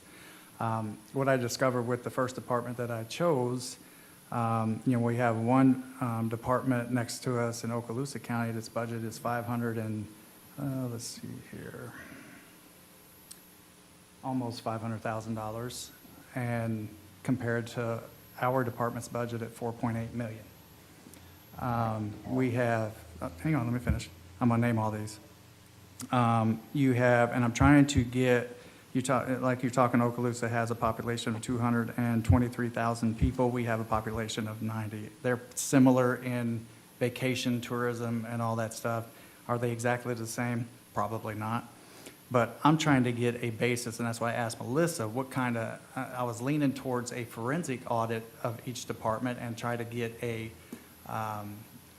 price tag on what this would cost by department, because in August of last year, I had asked her at a BCC meeting what would be best, an overall forensic audit or just a separate departmental, and she had said a departmental would be good. So I wanted to task her with bringing back prices or a quote or some kind of figure that would do an operational budget per department and a forensic audit per department. This particular, I got, Vanessa's working on the other departments, but this particular department is codes. I have answers back from Sarasota, Pasco, Okaloosa, Leon, Nassau, and I'm still waiting for 13 other counties to respond to my records requests. So to me, I don't know where the disconnect is. I mean, are we doing something more or less than other counties? Why are we so much higher and other counties are lower? These are questions that I have. So I think when you see those numbers, budgetary-wise, I think it begs the question that maybe they need to be asked. Maybe there's no here. There's nothing to see here. But when I see, I mean, other than our 4.8 million, the other county there's another county that's close at 2.2. There's one that's almost similar, which is 4.8, which is Pasco County, but they have a population of almost 700,000. The next county alone is 488, which is Okaloosa, Leon at 538, and Nassau at 474. So my request or my direction I'd like to see just the price tag at this point, what it would cost for a forensic audit for each department and a operational audit for each department. That's all my ask is at this point. So countywide you're talking about countywide on forensic audit? Well, can you not do a forensic audit per department, or you'd have Get to the do a quote- forensic on all of it? You could by department. That would be my question is, would the direction be, we want to look at this department and get the cost? Or Yeah, and I don't know what the forensic consists of. Would the forensic consist of operational? Forensic means- So I would want to separate it, an operational, whatever that price tag would be, and a forensic. And then what does that forensic consist of, and what does the operational? I'm pretty sure the MGT would be the same thing we just went through with planning. Not No, on it's the going to be forensic. different? Oh, no, the Oh, good. forensic, So- forensic means. Well, no, I'm talking about operational. Okay, operational. Yes, operational. Would it be If you're similar wanting- to what planning just went through? It would be more detailed. Okay. It would be on efficiencies, because what we did with planning was very targeted to specific fees. And if you're looking at overall a department and operational efficiencies, I would assume that would be more of what you would assume a Doge type audit would be. Yeah, and that's all I'm looking for. Maybe there's nothing to see here, but, these kind of numbers beg to ask the question, But basically. now forensic would be, we think someone's done something illegal. And I don't think that's there, but I just think there's some, when I see these numbers, I mean, you're talking about half the employees in some of these counties, and we have double those employees. We have, I went as far as officers to staff. I went as far as municipalities. Do they have interlocal agreements with codes? Do they do the codes? So on and so forth. So I have several categories here to try and compare more apples to apples instead of apples to strawberries. Did you I'm sorry, check go ahead. Monroe County? Commissioner, I'm waiting for them to call back. Commissioner Anderson. When you did all this, like in Okaloosa County, did you count what Destin's planning budget is? Did you count what Laurel Hill's planning budget, what Shalimar, what Mary Esther, I'm waiting for those to come back. All I have in that category right now is if they had an actual interlocal agreement with the county that subsidizes their department, that code department. So I'm still waiting for some of those numbers to come back. But I have I have like 12 categories right now that I'm trying to make sure that I'm trying to compare as close as possible. Yeah, because comparing Walton to Okaloosa is, I mean, you've got Crestview, you got Laurel Hill, you got Mary Esther, you got Shalimar, you got Niceville, you got. And I went as far as to go square miles of land, public beach accesses, I went, how many square miles of beach do they have compared to ours? I try to think of every category that I could think of to narrow that comparison down. Yeah, and when, I know for the last 10 years, we've been one of the top growing, for the last 10 years, we've been one of the fastest growing counties in the nation. And I haven't seen Okaloosa in there, there may be, but. Well, that's why I wanted to go through population too. That's why I put the population count in there as well. Population can be a little bit misleading when they're not building as many houses and units as they are in another county. We've grown faster than any county close to, I think there's one more county in the state in the top 5. And so. I mean, I just think it begs a question. I Yeah, mean, if we get a price what I'm tag- saying is, Yeah. get those informations and bring it back to us. No, because- I mean, I just want to make sure that it's feasible. I mean, I don't, if it's going to cost $4 million to do then of course I'm going to rethink what I'm thinking, but I need to know what I'm doing. Is it actually something that could be done that the board may want or may not want? It could be, but it could cost $1 million. Well, and that's why I'm asking. That's why I'm asking. That's really my question, because I think it was the city of Deltona that I looked at. They put out a RFP for a forensic audit of just revenues and grants, so no expenditures, just revenues and grants. And they got one response, which was actually Carr, Riggs and Ingram in Miramar Beach, and it came back at about $1.5 million. So, And that's what I'm saying. After I talked to you, you said it would be more of a, after looking at my numbers and what I shared my numbers with you, it was more of an operational. And that was type my question, if you wanted audit. forensic or if you wanted operational. And that's why I'm saying, I mean, if we could get just take one department, just to, give us some numbers, or me some numbers. I mean, if the board, now, I can bring back those numbers with Melissa, to you guys. Mr. Chairman, Commissioner Gladwell. you can't compare, you're comparing apples to oranges, but let's take another department. Our beach operations department is well in excess of any neighbor that we have around here. Well in excess. Because Walton County does beach operations totally different than anybody else. And the other counties, Public Works does beach operations. They have like 18 employees in Okaloosa County. We've got 50 or 60 in ours.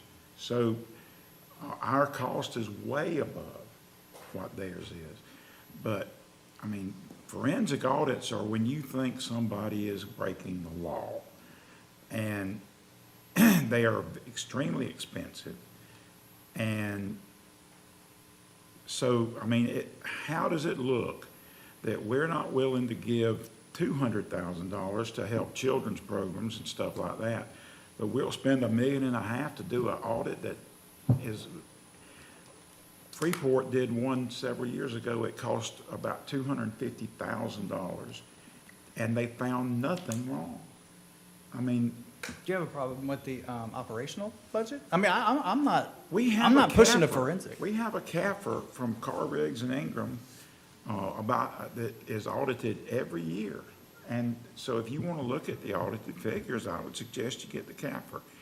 If there is something that that you think is and Mr. Kellenberger thinks that the operations aren't going well, I mean, okay, but that's still a lot of money.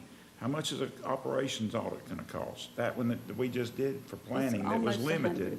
It was just under 100. So you're talking a couple of $100,000. Was it worth $100,000 on some of the issues that we discovered? We didn't, how many issues did we discover? We didn't Mostly discover. the big one that we already knew about. And that's a program that we don't even use anymore. So, I mean, Well, I even mean, though just- we found something wrong, per se, I mean, and it was wrong. It was. But we knew it was wrong. We didn't need an audit to know that that was wrong. We knew it. And we don't even collect mobility fees anymore, or proportional fair share, or any of that other stuff. So I just think we're straining at gnats and swallowing camels. That's in the Bible. So. I was going to get you to quote the passage. It's in John, I think. But, I mean, if the rest of the board wants to do it, but I think. Well, I'll take the forensic off the table for now, but I mean, I was just wanting a price anyway. I'm not asking for a motion at this point. I just wanted to see if Melissa could come back with some kind of numbers that would give me an example of a department, comparisons, whatever that case may be. I don't have any problem with looking at what an operational audit would cost for the different departments. Is that okay with everybody else? But That's all I'm asking for. I wouldn't just say code, I'd say Public Works and everybody. How much it would cost to do each one of them. Would it be about the same, about 100,000? I think we're going to have to go out for a formal solicitation. Oh, to even get a number, not even a guesstimate? I wouldn't hold you to it? I could probably take a couple of departments and get quotes and bring those back, but to actually move forward with something, I believe we'd have to go out. Oh, yeah, absolutely. I'm just looking for some numbers, that's all. Could you do that? We can do that. Get the quotes? Yeah, good. Okay. I'm easy, y'all. See, looky there. All right, add one. I am requesting, after I talked to the president of the South Walton Little League the other day, I was thinking, and I also talked to Mr. Brandon again, because he loves them maps, and I love his maps. But I wanted to get together some kind of workshop if we could, so we could actually see how many ball fields we actually have, where they're needed, get all of the Little League presidents or leaders in one room, including Joe. I think Joe's still here somewhere. And let's look at some numbers. Let's look at the need areas. Let's look at, and he had suggested that he has some donors down there that would be willing to. Sorry, not just pounding my leg and hitting the dais. Yeah, Sorry okay. about that. Okay, Tony. But just to get everybody in the same room as a workshop and kind of go through what funding avenues do we have? How many private folks are willing to ante up? That's a great idea. And just go from there. Let's say, we got 3 fields in Paxton, we got 4 fields here, we need 5 here. We got Freeport, looks like they're coming with a car project with some fields. But we don't know that, so, I mean, how about we all get in a room and have a Brian, workshop and see what we do? can you take care of that? Yes, sir. Okay, is that good enough? Yeah, it's perfect. Okay. You got I don't anything else? think one's gonna do it. Well, let's at least have one and go from there. Do you have Yeah, a we problem can with that? always say we need another, and we could say Well, we but- need 10. I'm telling you, If you want to do it in each area, we can do that. because if you do it Is that good with in y'all? South That's Walton, fine. then We can do- North we can Walton's do gonna 3. be mad. We If can you do do one it up North north. Walton, South Walton's gonna be mad. and- You want to do 3? Yeah, I think we, All right, let's do 3. Is that okay? yeah, it's a good one I'm there. good. God, It's Christmas time at the Curry I House just don't over want here. nobody mad at us about. We'll do one in Paxton, one in Freeport, and one in South Walton. How about that? Need to do one in the Phoenix. Or, I'm sorry, Defeniak Springs. Do 4 then. Did 4? Oh, come on. You can drive to Paxton. Let's do I 3. know Let's do 3. I that's think we the can point. I capture mean, the I know people how from many Paxton and ball fields Defeniak. I've got. I mean, 0. I don't, well, So Right now, this just is on about, scheduling a public workshop to Yeah, discuss this? They took my 1 to 4, you're right. so they like to have. Well, it. I think if we're gonna do it, we need to do it the right way, and That's I fine. agree with Danny. If we do one in the Phoenix and that's the only one, or Freeport the only one, everybody else is gonna be mad. And everybody from every area is welcome to go to each one of them. Yeah. Okay. Is that good? But I do think, and I do think that,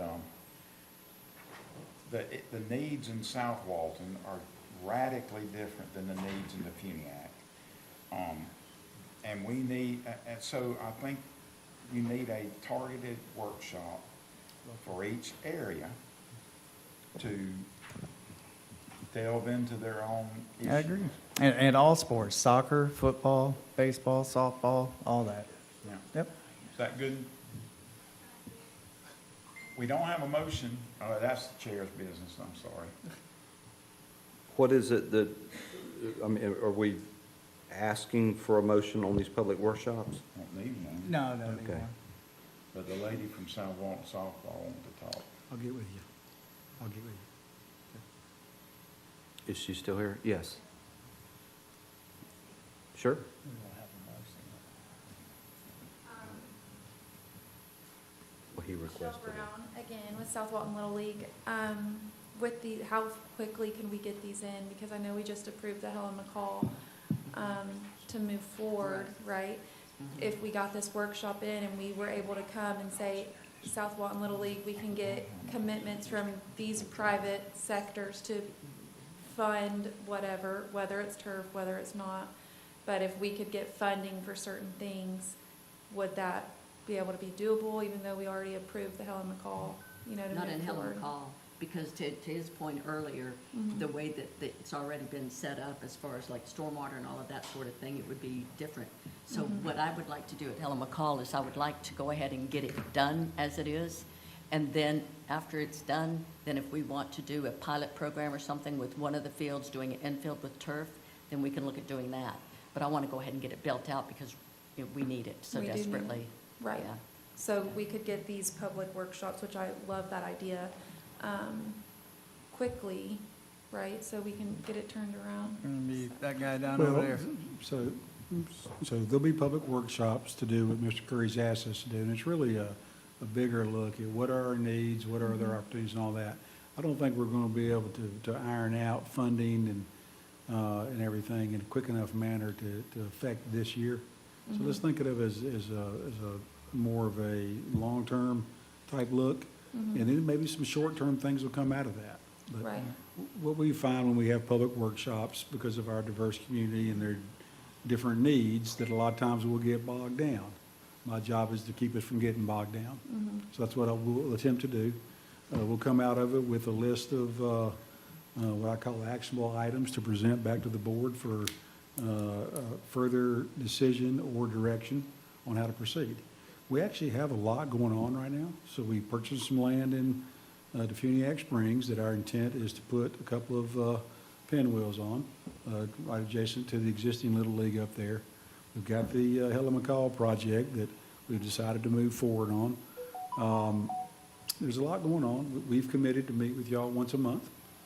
Spoke with Joel here, and I'm assuming that the other Little League people would like to also be part of these discussions. So let's let the workshops do what they normally do, and that is infuse ideas, and then we'll sort through those, start to put money to them, understand what opportunities we have land-wise. There is some consolidation efforts we talked about this morning. Didn't make sense, so hey, we don't. But in the north, it does make a little more sense. So there's a lot of movement in rec league sports that we're going to be looking at. Would you mind in the Freeport workshop if we include a city representative that could explain the car project and their park that they're thinking Yeah. of doing and all that? I'll reach out to Latilda and ask her if she has somebody that can do that for us. Perfect. Thank you. And we'll do the other thing too is I want to make sure we advertise appropriately because we want big donors to come. Yes, absolutely. Absolutely. I say that, jokingly, but seriously, if the community, as you expressed this morning, and Kevin expressed, that there are members of our community that have money and they would like to help recreational sports, then we're all for that. Yeah, we definitely have it. It's there, especially in South Walton. I mean, it's Mhm. there. Anytime we ask someone for something, we get the help, we get the money, we Mhm. fundraise. I mean, Yeah. What we have to do is we have to Yeah. do a very good balancing act, like we talked this morning, that is a municipal recreational park. And as we do take in money, sometimes money comes with strings or terms and conditions, and we just want to make sure that we do this right. And while people don't like the speed of county government, sometimes that slowness is to make sure we incorporate everybody and every idea, because that's what county government has to do. right. Commissioner Anderson? Yes, also, when you're talking about, as Ms. Johns were talking about, we want to get this thing done at Helen McCall. You do realize if we change the fields today, it would probably be a minimum of a year before Yes. we were ready to go. Yes. And that's just not helping youth sports right now.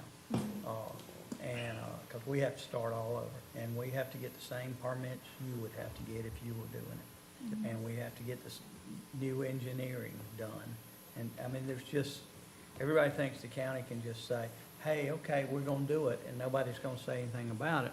But we have guidelines we have to follow from the state. And when you're making a major change like this, you'd have to start all over. Right. And Okay. it would be a minimum of a year. Sometimes those things are 2 years. Well, and you can see that this has been going on a minimum of 6 years. And so we're not inclined to start over. Right. I Again. think we just wish that in the planning of the future, not even just Helmet, but in the future, when we've talked about moving fields around, making Dune Lakes just multi-purpose and making Helen McCall just the baseball and all those moving pieces, like, we need to include the community and the businesses down here that are willing to help, because I think it would improve what we're able to get. Even probably into Defuniak and Freeport, like, there's a lot of big donors who wouldn't mind their name plastered on a sign, and you get 10 times what you would have gotten. So, if we could make sure that happens with these workshops.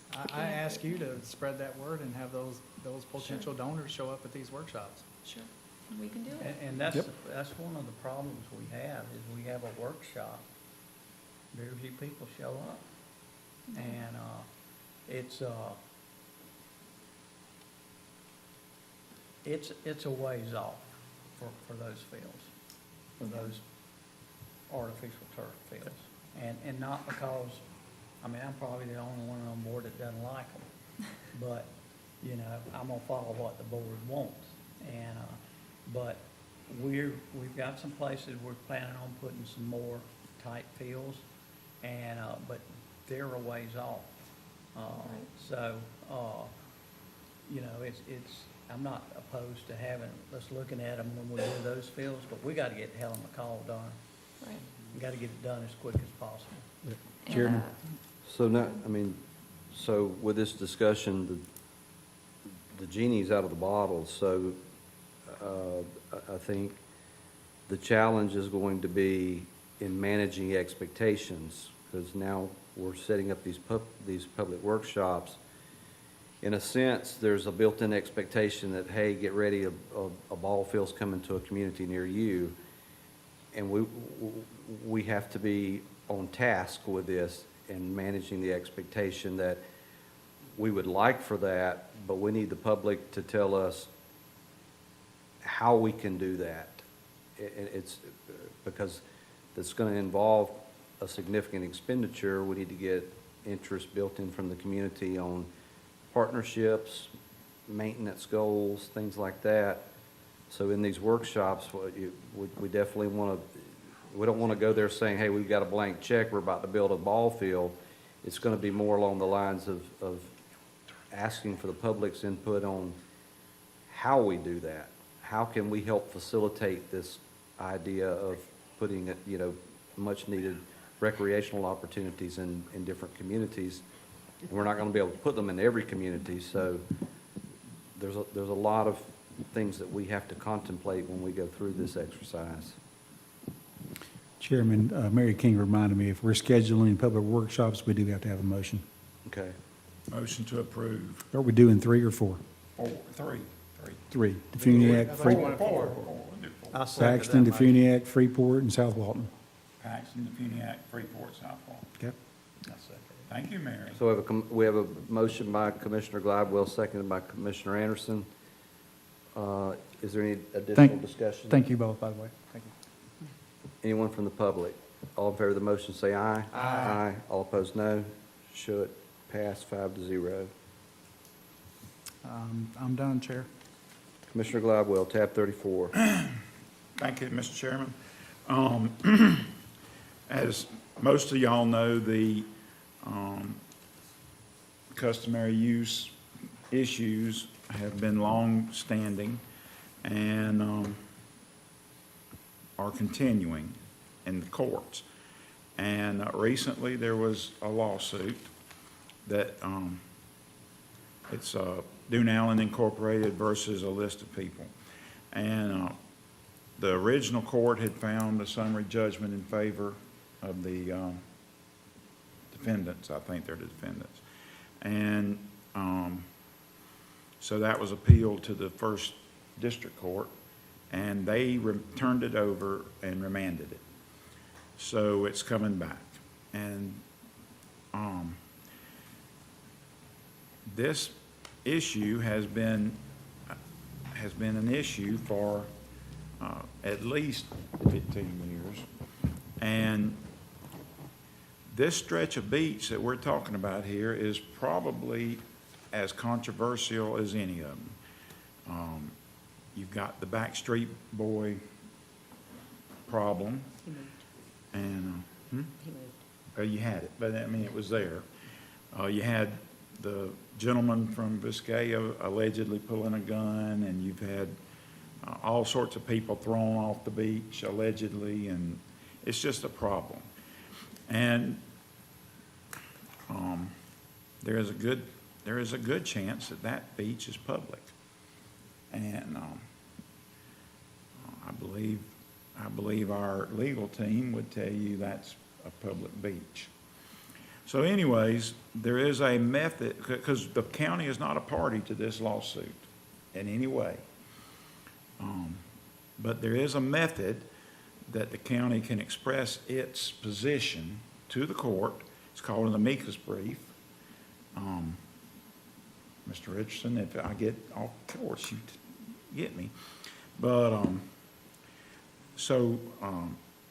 what I'm asking is that we allow our legal department to draft an amicus brief to the court in support of Dune Allen Incorporated, and I make that a motion. I'll second. Chair? And may I address it? real quick? Please. Oh, go Yes. Just one thing I want to make aware to the board, amicus brief is often done in the appellate side. It's very rare for it to be actually done at the trial level. And currently, there's a possibility it could be appealed, the decisions of the Supreme Court. I believe Ms. White's notes that could be around May the 15th, assume there's no extensions. So we are waiting to see if that may occur, if it's even going to remain in the appellate side. There are some things that you need to be aware of related to it. Specifically, one of the findings we have to do is to make sure there's actually a public benefit. That's one of the things we must identify as part of potentially doing the brief. Along with, one suggestion we may want to make is potentially, we don't really know what the cost may be. You may want to potentially have Mr. Atkinson bring back a litigation budget, because he's going to have to review the filings of the court and and obviously the plaintiffs and defendants on that, and give you an idea of what the cost may be. The amicus brief is really going to be a statement of what the county's views are, not necessarily favoring one side or the other, what the county's views are specifically related to the case there. But that's just one thing I would bring to the board's attention, that is something you might want to consider, is just get him an opportunity to review it, just to let you know what you may be facing, because it may not be until May 15th that we know if it's going to remain in the appellate side or just to return to the trial court. I spoke to Mr. Atkinson about this, and first of all, the public's benefit is that it's a public beach, and it become a public beach. So that's our benefit. My understanding from Mr. is because we're not a party to the lawsuit, we're just sort of doing a friend of the court white paper brief. It shouldn't cost anything more than your time, which is extremely valuable. But other than that, that's the cost. And starting it now gives us an opportunity to get it finished by the time we might actually could present it. But I think one thing I think we've done is for 15 years almost, we have been on the defensive. We have been pushed and we never tried to be proactive. This is a proactive step to express, as you said, the county's position, not our position in the lawsuit, because we don't have no position, we're not a party. But this is an opportunity to tell the court what our position is, and I believe that's a valuable tool in the toolbox of our legal staff going forward. Chair. You're recognized. Well, I don't know, I'm kind of on the fence here, since I have my conversation with Clay, and then I have 2 emails from Clay to Commissioner Johns referencing some of this, and to include a post from a Mike Nessett in January of '24. Said, a letter from Clay Atkinson that Walton County has never had any lawful claim to any beach property in Dune Allen, quiet title dispute, and it is a civil matter between private parties. The property is private to the GOM since 1912 when sold by the federal government, under litigation to clear title between owners and developer. Walton County nor the public have any claim and was never public beach. But what you said was kind of different, so that's why I'm on the fence here. I got email stating one thing. Attorney Atkinson told me something else just the other day on this, but then you're saying something else. So I'm at most I'm confused. So. Hold on just a second. May I ask a question? Sure.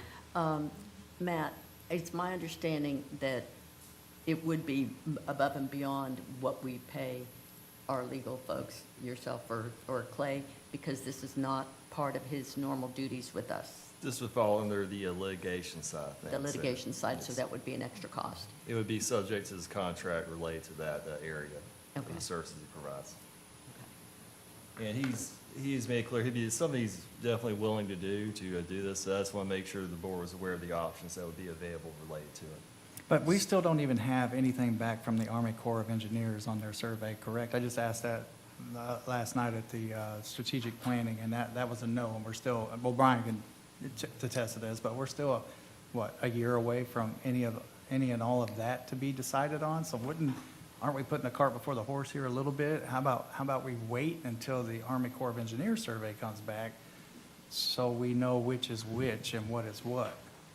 So the Army Corps of Engineers survey is intended to be used to do the design for the beach renourishment project. It's not necessarily a title search and all that. It's going to identify the properties, and then they'll use that topographic survey and the beach profile surveys to design a beach nourishment project. When you say identify the properties, is that identifying property boundary lines? But it's not title search. It doesn't get into that deep. We did one as part of our customary use closure, a comprehensive survey of the beach. We have it. Did that land, any of that land that we're talking about right now fall under our public, I'd have to go state, look at whatever? these particular areas we're talking about, these 4 properties, to see how it was identified, but I feel confident that it was identified in its former form before this lawsuit was reached conclusion. What was the former form? The original survey boundaries of the properties that had a meets and bounds survey, surveys with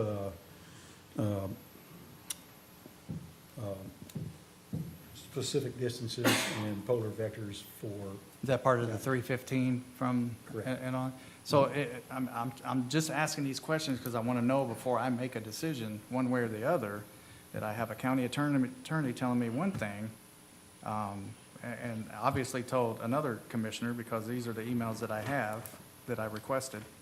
And apparently, and I'm not saying anything that Commissioner Gladwell is saying not true statements, but I didn't get what he said, what Clay told me, to be honest with you. So, and then I got emails that kind of backs up what Clay told me, and I even talked to him on the phone on his way to Jacksonville yesterday. So I don't know, I'm just confused, at what is, and what is the ultimate benefit? So we pick a winner. All right, so I think Commissioner Gladwell wants to pick Dune Allen Inc. So let's say they win. What do we get? What's the public benefit? What do we get? Do we get beach? Can we let Ms. Day? You have an opportunity, but we got to get in proper posture to follow our procedures. And I do want to hear her, I want to hear everybody. I want to hear everything before I make a decision. I mean, that's what we're supposed to do. But when I have conflicting statements, it bothers me. I want to weigh on the side of caution before, technically, we have 95 parcels that we could act on as a customary use ordinance, but we haven't done anything on that yet because they didn't get any kind of judgment. So, if we're going to do anything, why wouldn't we do something towards that? Because the governor signed something saying that we can do an ordinance now. We got 95 parcels that we can do something with. I don't hear anything on that, but I hear an amicus brief. So what does that get us? That's what I don't understand. So I'm sorry, I yield. Anyone else? Well, we don't have a motion yet. Yeah, we do. Yeah, we did. Oh, And a second. okay, I'm sorry, yes. Motion by Commissioner Gladwell, second by Commissioner Anderson. Ma'am?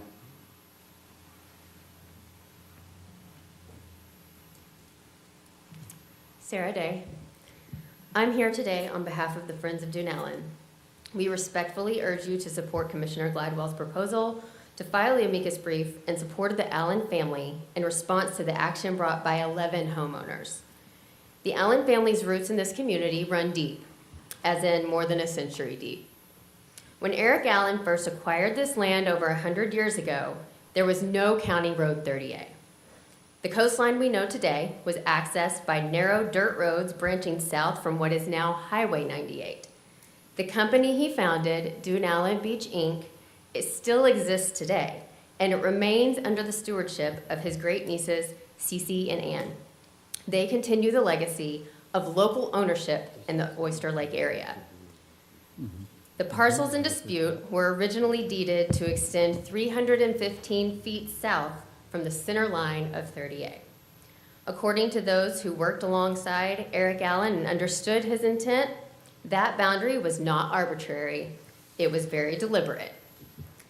It preserved a meaningful stretch of beachfront for the shared use for the Dune Allen community, and I hope that answers your question about what that gets you. It's an entire community that's being affected by this. It's not just the Allen family. So it is a large part of the west end of 30A.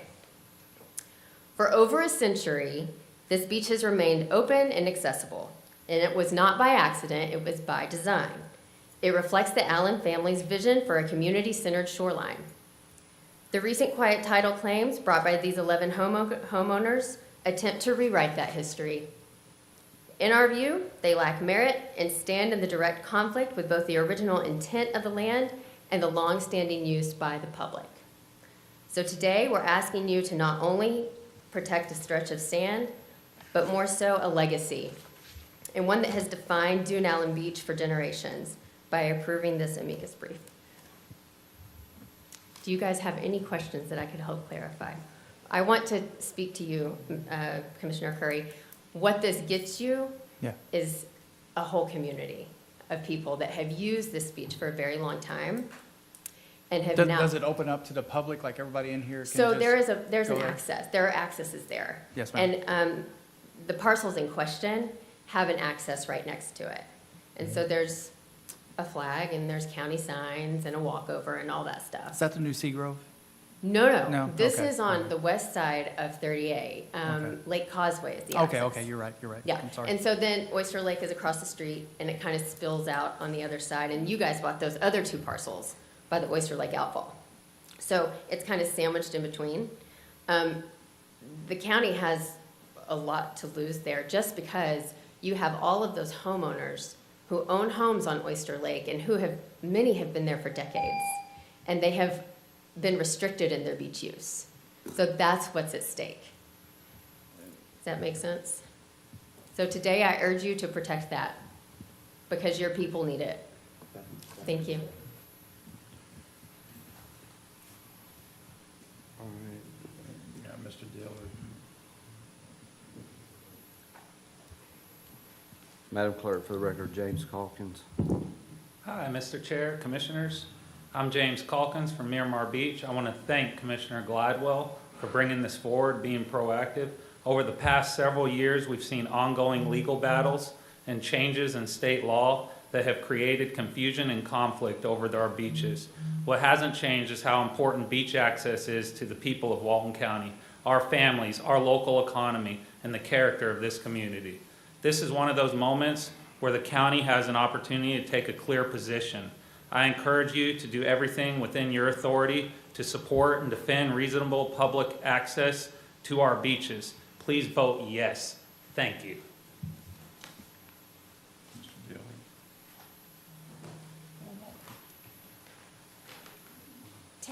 Tabitha Howard, Howard. I also am going to urge everyone to, I see that it looks like some people are playing both sides of this. There's a December the 6th, 2022 deposition of Mr. Glidewell, and I think that needs to be listened to, and I'm going to find that and make sure that it's access to the people of Walton County, because this is just crazy what's going on here with these beaches.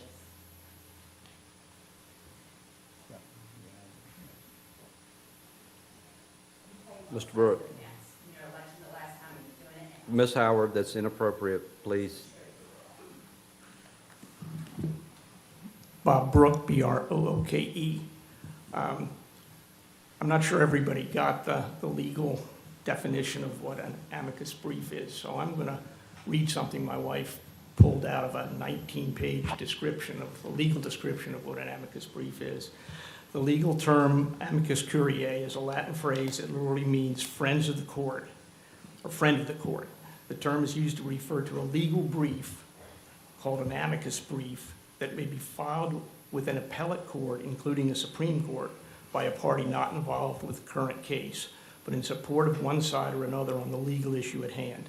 Amicus briefs are commonly filed in appeals regarding matters of broad public interest, such as civil rights, cases broadly affecting such institutions as education or the powers of law enforcement.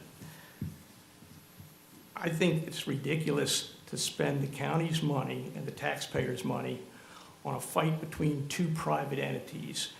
I beg to differ with Commissioner Gladwell, who says it's a public beach. It's not a public beach right now. It's a fight over who owns two private entities, the Dune Allen Beach, Inc., and the 7 homeowners that own beachfront property on the area in interest.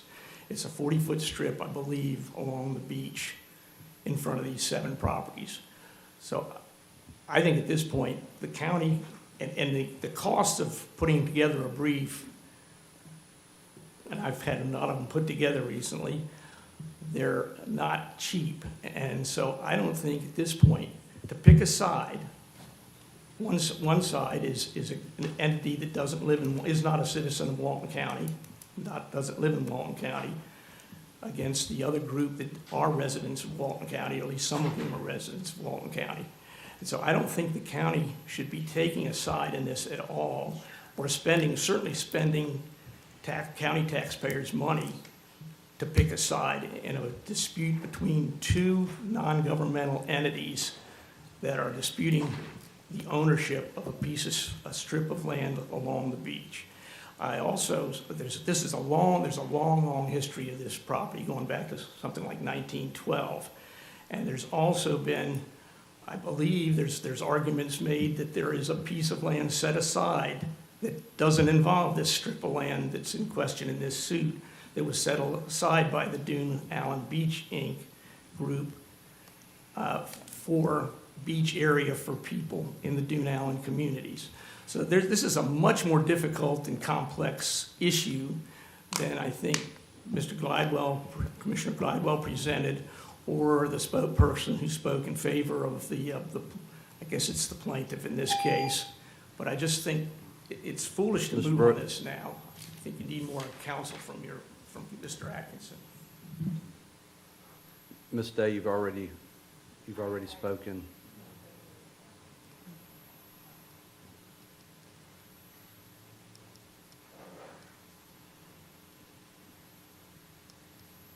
Good day, my name is Bob Nichols, and appreciate your time. I want to correct something that the prior speaker just said. The principal shareholders of Dune Allen Beach do own property in Oyster Lake.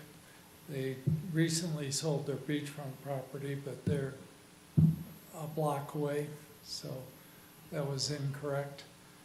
There's a huge public benefit to this. This will allow public access from Vizcaya all the way to Fort Panic.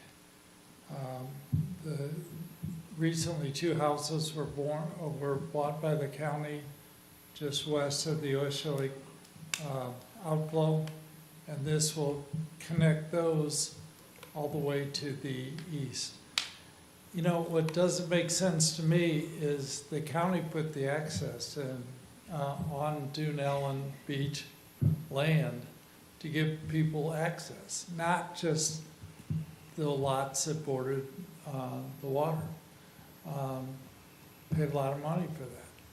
For what, 15 feet wide property that the Dune Allen Beach organization worked with the county and made available to the county. Dune Allen Beach Inc. has never run people off that property. You got a national embarrassment situation going on with these homeowners and their actions against people sitting in on the wet sand even. It's hurting us tourism-wise. It's driving people away, particularly in that area, with the aggressive action of last year was their beach chair vendor carrying a 6-foot drill around, intimidating people. The Allen family wants to do what's right, keep this available and open to the public as it has been for over 100 years until the owners filed this quiet title. So we appreciate the support and would appreciate your vote. Thank you.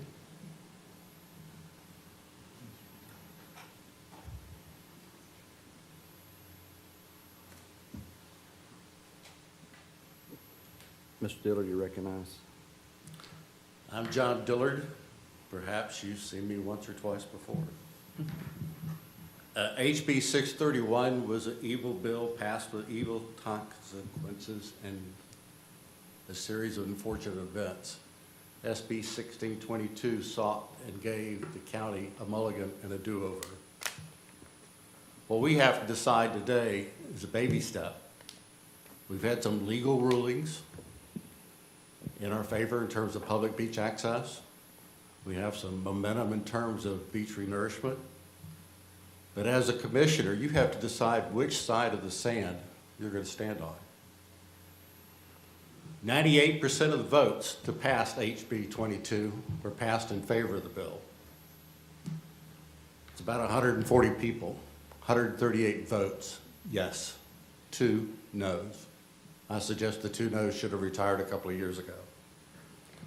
Tourism is 76% of our economy. Y'all talked about that ad nauseum, and I don't mean that to be rude, but we've talked about that a lot. That's 45,000 jobs created by tourism. There's 6,200 businesses here in Walton County. There's 96,000 residents, and there's 5 million visitors, guests, and families that arrive here every year. Quiet titles that are being filed in our county are an attempt to steal public beach.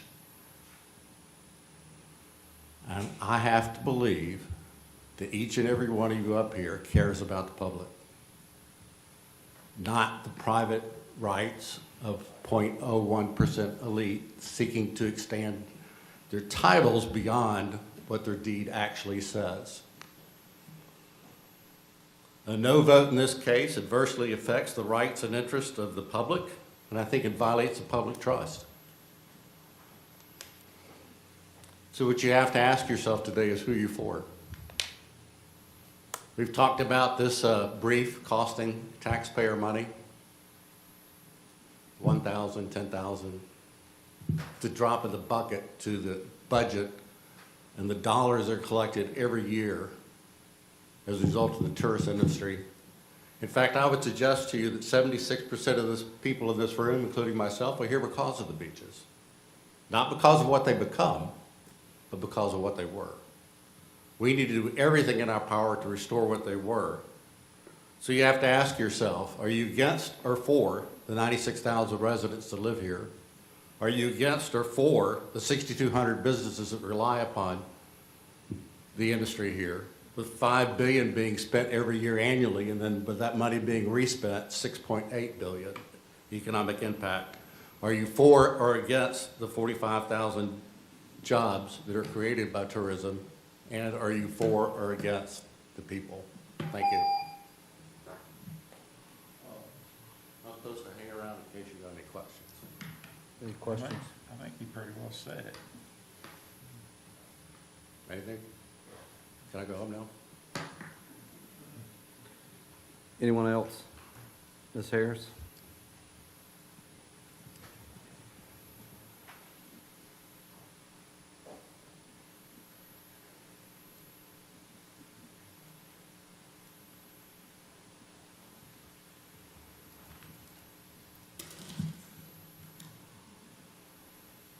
I'd like to know, I'll ask my questions real quick, then y'all can answer. I'd like to know what your position is going to be, exactly what is going to be stated is your position, because that's going to be a really important thing, and I'm sure, Danny, you've got a good idea of everything you want listed for Clay. Second, it's confusing that Clay's giving different opinions to more than probably just y'all. That's very concerning to me. But the most concerning thing I've heard up here today on this is you've got 95 parcels that y'all could be using as customary use beach that y'all aren't using. To hell with this amicus brief. Y'all need to get a grip and get these 95 parcels that didn't get private beach, that wouldn't have signed the agreements, Y'all need to take those parcels back, and that's what Clay and your county attorneys need to be concentrating on. There's a lot of parcels sitting out there that y'all could be using for public beach. And I don't understand how that's sat here all this time. And I don't know if y'all have read the briefs, and I hope y'all have read. Danny, I'm sure you have read the whole court thing, but my understanding is the judge said when this was heard and he ruled, if you appeal it and it comes back to me, I'll roll the same way. So I think y'all ought to really spend your time and effort figuring out which 95 parcels, because 5 or 6 of them could be right together in a row and provide all of these people here public beach. But somehow y'all have just let that slip through the crack, and we're swatting at gnats instead of getting to the heart of the thing and getting the most beach property you can get. I've read the brief. I've read all of it. And I bet not one of you up here has read it all, except maybe our county attorney that's up here. I bet not one of you can raise your hand and say, I read every word of it, consulted with my attorney on it to see what the rights were. But 95 parcels, that's a lot of beachfront property that these people ought to be screaming about. Anyone else? Let me, Oh, you got one more.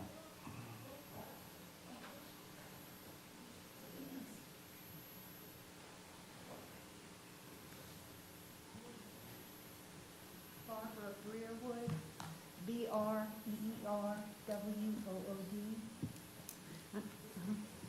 I do have just one thing to say.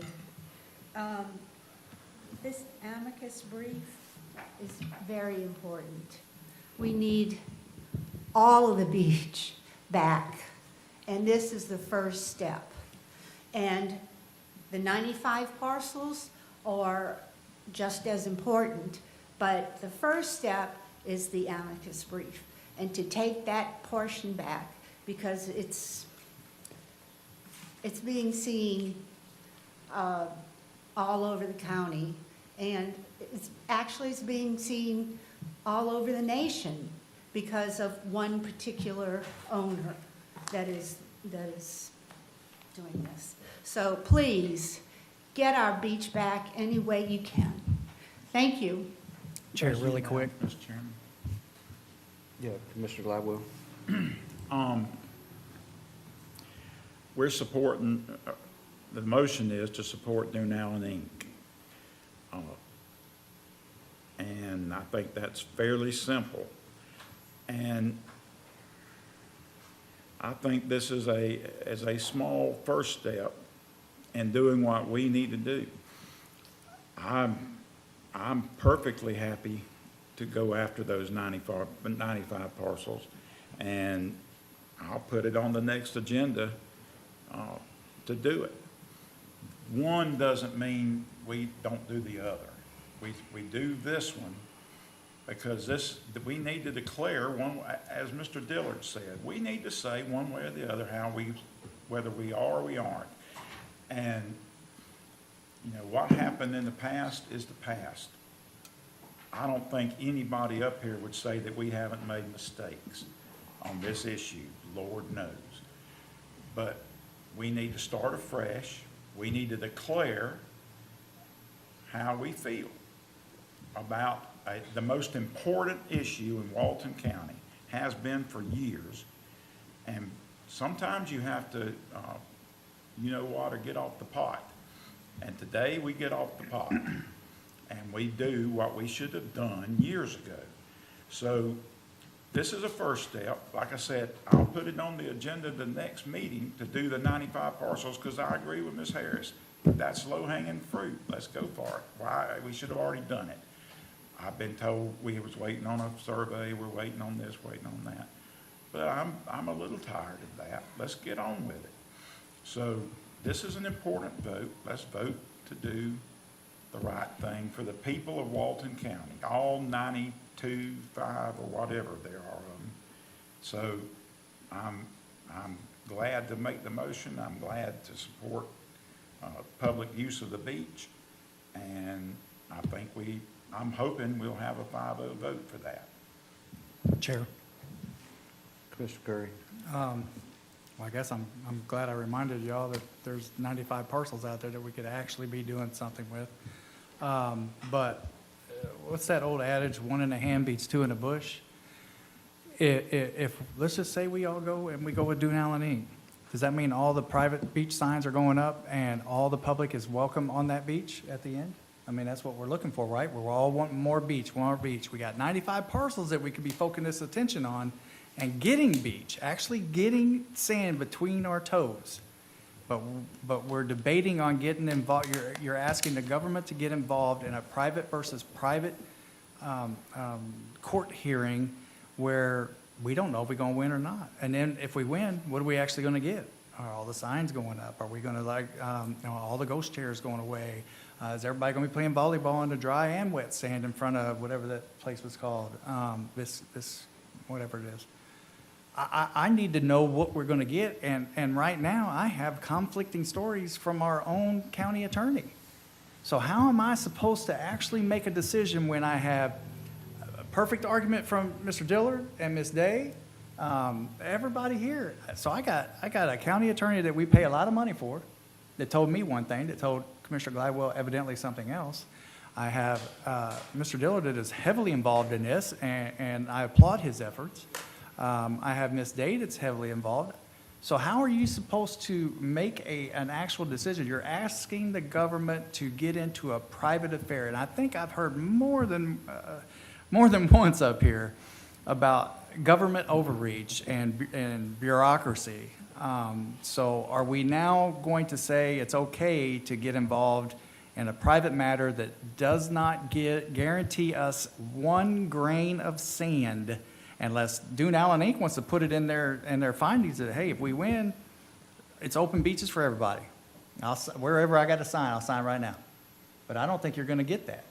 So we're taking a chance when we have 95 parcels that we know that we can do because the governor came down here and we had the big hoopla and we got everything signed and we were wanting a parade. So let's act on it. The governor came down here and signed it. Let's go. Why haven't we already done it? Why did it take a rookie up here to bring it up and say, hey, where's the 95 part? You want to know why? Because I asked a question. And a lot of times I get deemed a disruptor because I ask questions. Well, you know what? The only time you get answers is when you ask questions. So I yield back. But, let me offer up some things here. I think we're all on the same page.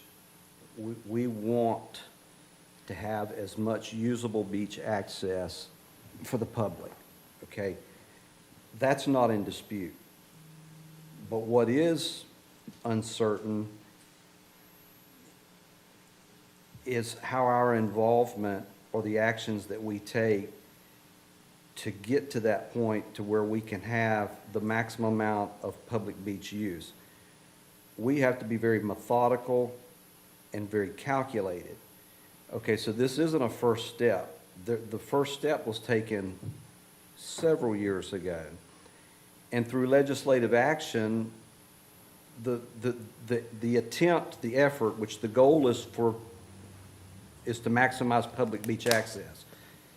The county passed an ordinance to allow for customary use on 26 miles of beach. That was a first step, but it didn't work out. It cost $4 million to litigate. Okay, the legislature in 631, that was maybe the second step. And Mr. Dillard, I'm going to disagree with you. If you read the bill, and I'm sure you have, it was enshrined into statute to establish customary use for the first time ever. Customary use was never state statute. It was common law doctrine that came from a court case, the Tony Rama court case. So the legislature actually put into the statute, into the bill that was passed, that would have forever and evermore defined customary use. With judicial affirmation, we wouldn't even be having this conversation today. Had we had judicial affirmation it would have been end of story. But we didn't get there. In fact, it was the law existed for however many years, and then there were settlement agreements that were reached, whether you think that was a good idea or not, in the meantime. But the intent is to establish beach access. There's a lot of uncertainty here. I don't know. I have lots of questions. I've talked to our legal team, and it sounds like that we do have, there's not certainty in what this looks like. So now we're being asked to participate in another legislative action in joining a private lawsuit via amicus brief. I don't know what the net result is going to be. I mean, I'm seeing a lot of financial commitment with very little uncertainty. What I would ask the board to do, I mean, I'm appealing to all of you. We want to get there. We all have, I promise you, on this issue, we want to achieve public beach use. We want to achieve what's in common law doctrine as customary use. We all want that. Getting there, we have to be very deliberate. And so just like earlier when Commissioner Curry brought forth an idea that, I hadn't thought about or contemplated, I see positives, I see challenges, but I asked for a little bit of time. What I would appeal to the board today, you have to put a lot of trust in me. I want to have some time to learn exactly what that involvement looks like, what the anticipated, outcome could be for us as far as long-term benefit. There are some things that are happening that are moving us towards that goal. And I don't want to speak too much, but I'm fearful that if we take this legislative action today, that it very well could cripple or hinder some of the efforts that are being made to actually win in a way that would allow the public to have what we want them to have, and that's beach access. Commissioner Gladwell, could you put a little trust in me for a couple of weeks and let us figure out, what's going on around us so that we can get to where I think you're wanting us to go? I think you're maybe misunderstanding the motion. The motion is to ask them to create a draft. That draft would have to come back to the board. So you will have the time, because the draft would have to come back for us to approve it. So you'll have the time to do your due process. But I'm not sure what the implications if there's a. All you're doing is writing a draft. If the draft comes back and three of us don't agree to it, then it's a moot point. But the first step is to write the draft. I see what I understand what you're asking. I'm going out on a limb because we can't talk amongst ourselves. But I'm just asking if you would put a little bit of trust in me that what you're wanting to do, where you're wanting to go, there's a vehicle traveling. And I feel like I'm saying too much now. The genie's out of the bottle again. But I'm asking for a little bit of trust in that this thing is done and it's done the right way, because it's been attempted several different times and the result has not produced anything. And that's all I'm asking for. I concur with everything you just said. It's not that I don't trust you.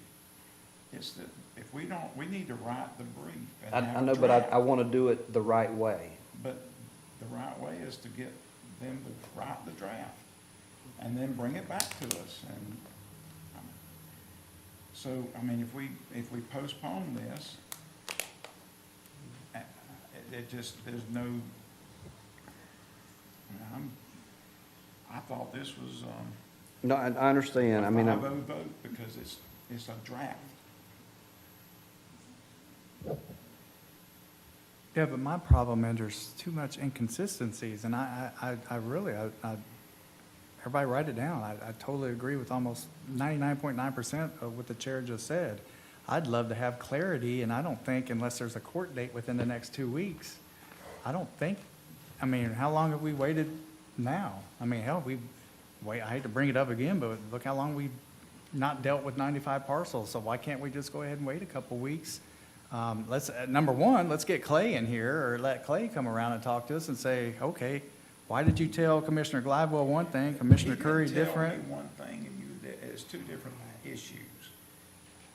I mean, it's just two different things. This is about Dune Allen, and that's not.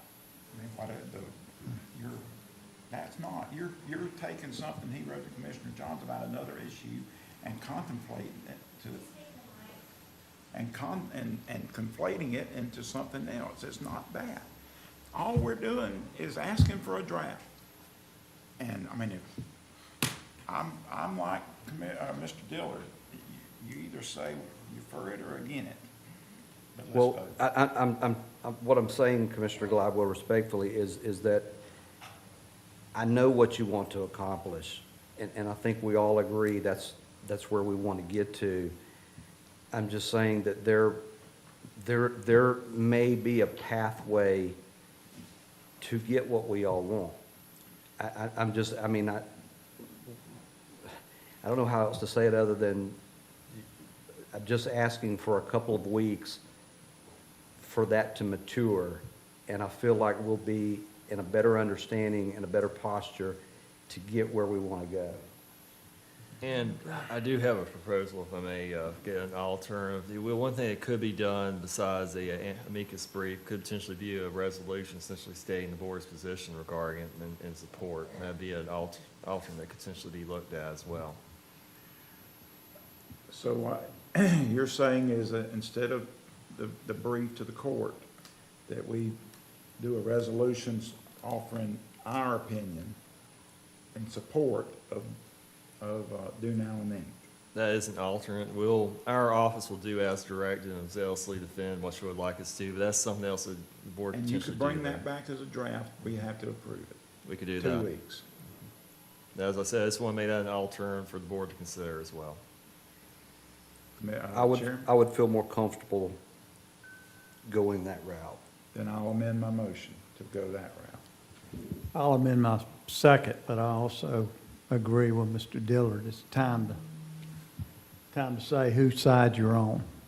And yeah, there's a lot of beachfront owners and a lot of them are my friends, including Mr. Brook.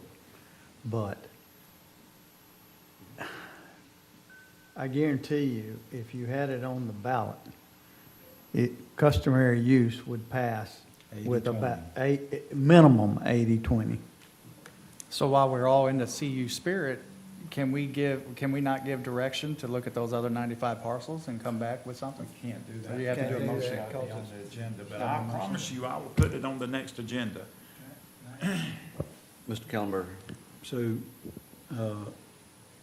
the state simply made it okay for a county government or other government entity to declare customary use. When you do that, you should expect some opposition to that. The 95 people were, I'm not sure which group the 94 parcels you're talking about fall into, the ones that I asked agreed. legal, and legal gave me that number. Right, but those are probably the same people that didn't intervene. So they don't care if people are on their beach. And so if we go. Well, then let's get it in writing and put our towels in the sand and get some sun. I mean, I don't know. Maybe people are already doing that, and so. Until something happens and then it gets blown out of proportion, Yeah. and then we're in litigation, then we're in this, so why not get it done? I mean, what's the problem? I just wanted to add for discussion that I think that those are the part of the parcels that never contested customary use in the first case. Well, if we're gonna be for CU, we're either for it or we're against it, then let's be for CU on the 94 parcels or 95 parcels. Is that not a good statement? I mean, you know, if you're going to draw the line in the, no pun intended, the sand on one item, you can't draw another line over here and not do anything about it. But, I promise understand where y'all, you're coming I will from. put I it on just the wanted to agenda in add. 2 weeks, and that gives everybody here a chance to talk to. So those two items alone should be the only things on the agenda, because that's probably going to be an 8-hour meeting. I'm just saying. I'm good with it. I'm good. We'd be here 12 hours. I don't care. Can we vote? All right, yeah, let's wait for Commissioner Anderson. He's already seconded the motion. Yeah, he's Yeah, seconded. he's already the motion. seconded it.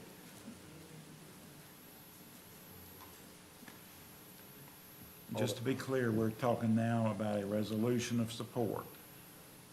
And y'all are gonna bring the draft back in 2 weeks. Sounds good. And I'm assuming you're going to go around to each commissioner and look at it before, or are you just going to spring it on us in 2 weeks? That's up to Clay. No, bring it in advance.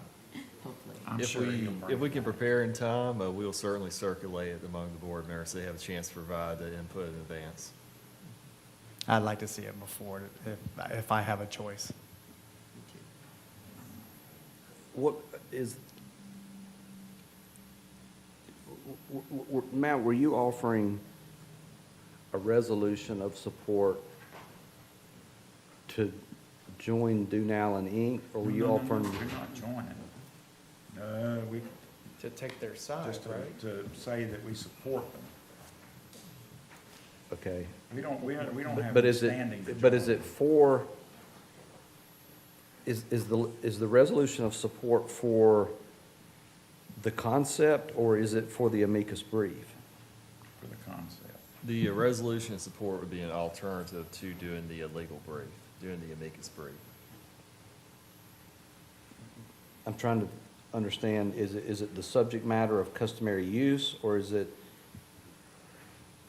You're picking I a side, feel like, right? I feel like that's more comprehensive. Supporting, would it be to support public access in the Dunallen area? Would that be kind of general idea? That would- Needs that to would be- sound better to me. Needs to be more than public access, because you're We're talking supporting Public the access. public access as defined by the, Allen family. the Allen family, granting that. I think the emphasis does need to be more on that than picking a side. I think we need to show, Pick a side. we need to show what we're standing at. Because the ultimate thing is to get more beach, is it not? What was wrong with what he just said? I agree with it. Can we vote? Matt, you want to state the motion? I believe at this point, and the clerk potentially correct this, or do a resolution supporting public access in the Dunallen area. And the Allen family. The Allen's position in favor of public access. But are we, my consternation is that we're picking one of the litigants. But it has, I'm trying- it has a public benefit. No, I understand that, but look, we all want to get to the public benefit. But it's been tried how many times now, and we haven't got there? I mean, I'm just saying, what is it gonna cost us to do it the right way? I mean, it's not, the issue's not gonna go away. All we're doing is asking for a resolution. But I And mean, it's a but draft. we're having to pick a side. Because Well, that- I you've got to picked a pick a No, side. no, I'm not talking about on the policy. I'm talking about on the litigant. The litigants is a clear side. But You've got the Allen family that wants public beach access, and you've got 11 people who I are trying understand. to cut us out. I understand It's a clear that. side. I mean, I love the term that you just put in there, public access. I mean, Public access is not giving us any more beach right there. That's my point. I think that, I mean, I'm not afraid to say I'm on the Allen side. Me either. And I'm not afraid to make a motion that I'm in favor of customary use. Me either. I've spoken before about 10 committees in Tallahassee starting the first week I was in office. And Commissioner Glidewell and I made a trip every week separately. He handled the House and I handled the Senate. And so, you know, it's time for us to say we're for or against customary use. I'm for it. Period. I'm for anybody that is trying to get customary use. And, Commissioner Anderson, all 5 of us are publicly for customary and I'm use. not doubting that. I'm not doubting that. I just think that I don't have a problem saying I support the Allen family on this. I've been on this, I'm older than anybody here. Anybody here. Here. And I've been walking those beaches my whole life. And I walk right past where Vizcaya or whatever it is now. I've gone on beaches all over this county. Miss Harris, I went before you. I went on there was a lake there. Now, we went down there to crab from where Edgewater is all the way to county line. We started in Inlet Beach, and we got all the way to the county line. It took us about a week to do it.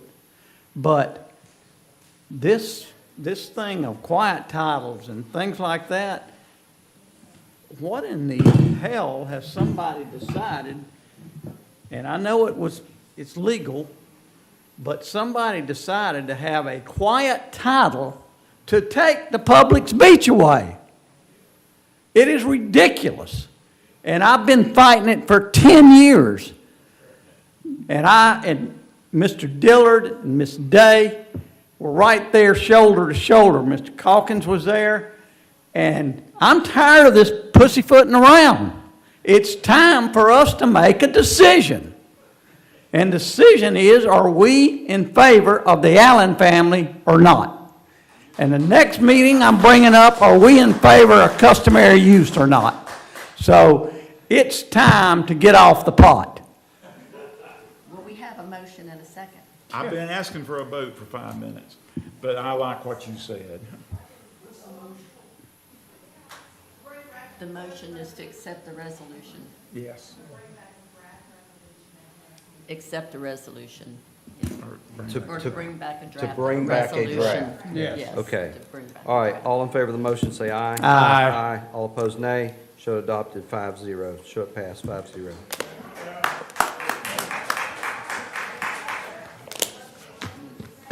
Let's take a break. I know. Is that it? Why's everybody leaving? Oh, we got you yet left? I'm always at the end.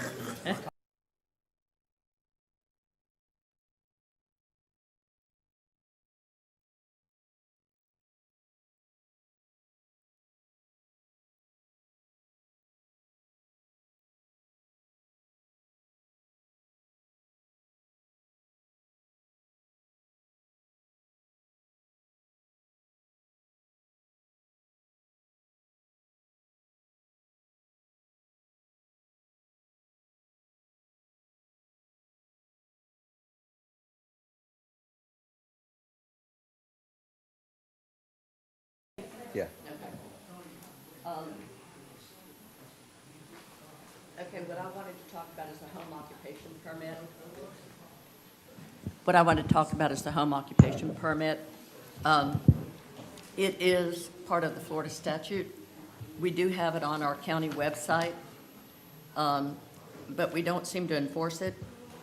It is Florida Statute 559.955, and it is also part of our Land Development Code, Section 2.02.02K of our Land Development Code. And basically, we have a requirement for a home occupation permit. If you're going to have a business at home, then you're supposed to have a county permit. And I asked how many permits we have currently. Well, since 2016, we have 142. Don't know if those are still current. We don't know the status of them, who they are, anything like that. But my question is there's so many home businesses going on in the, probably the entire county, and we don't know that, well, we know that most of them don't have a permit. So if we're going to have this on our website, and it's part of the Florida statute, and it's part of our land development code, why do we not enforce it, is my question. And I'm not asking for a motion on this or anything like that. I'm just asking for discussion because there are so many businesses that are going on all over the county. And it states in the statute that if you're changing the appearance of the neighborhood, you cannot do that. There have been changes in the Florida statute within the last few years, but it still remains that you can't change the visual part of the neighborhood. You can't, if there's any kind of noise and fumes, things like that, you can't do that as well. So my question to the county is, are we going to enforce this or are we going to ignore it? I have Would a you- question. Oh, I'm sorry. No, go ahead. So, I mean, I gave up my home improvement business, but would that consider, because there's a lot of people who actually don't do work in their home, but they park their company vehicles there. Like, you know, I still got Curry Home Improvement on the side of my building. I ain't took a air gun out there to take it all off yet. And my actual Sunbiz was my home address, but I didn't actually do any work there. So would that be considered? And I'm asking. I don't know.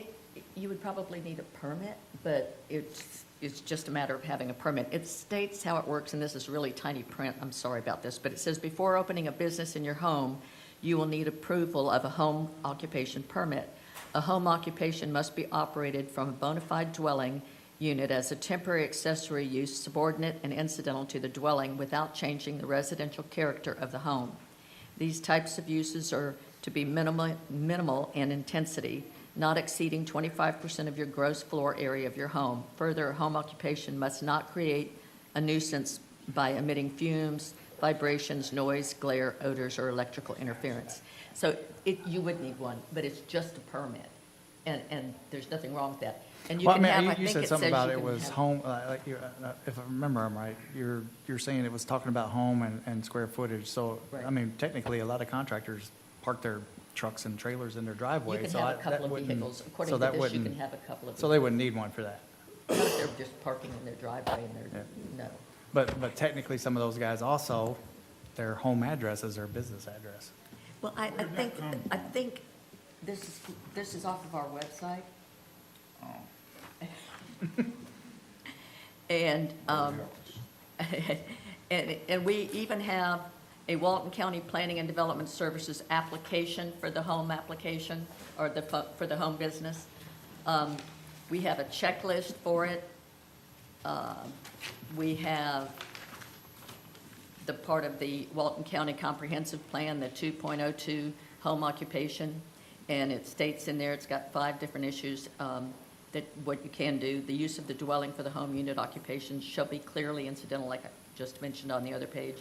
No change in the outside appearance of the building or premises or other visible evidence of conduct of such home occupation other than one sign not exceeding 2 square feet. No occupation of the 25 square feet or percentage of the total floor. No traffic generated by such occupation in greater volumes than would normally be expected. I think that this is a little outdated because I think that they have said that you could have a couple of different, you could have 2 different vehicles in addition to your own. I think you drive the down the main road, you can thing- see everybody's logo on the side of their truck in their driveway, so that's why I asked. Yeah, I don't think that's the issue. I don't think that's the problem. I think what it is and what I'm trying to get at is we have a lot of businesses that have a garage full of beach chairs. And I think that's also a safety hazard. Is Sammy Sanchez still here or did he leave? He's here. Sammy, would you like to speak to any of this? Because part of the problem is we have some homes that do a lot of the laundry for the short-term rentals and stuff like that. So they have, industrial strength washers and dryers. Can you speak to this a little bit for me? Sure. Good afternoon, Commissioners, Chair. Sammy Sanchez, Fire Marshal, South Walton Fire District. I wasn't expecting to speak on home business license, but hey, it's Open mic is like karaoke on Friday. I'll sing, but you may not like it. Home businesses, from a fire protection standpoint, we really don't get involved too much. Obviously, somebody working at home, internet business, we're not that interested in it. However, it does become problematic if you actually have customers coming in to your home. At that point, I think it does change. However, I'm still bound by statute and ordinances, and I don't have one that I can go into somebody's home, Right. except for short-term rentals. That's a whole nother topic, to explore their business. Right. I know there's some counties, like I think Okaloosa, they do issue a business license for homes, And they have for years. and they have for years. You know, again, from a fire protection standpoint,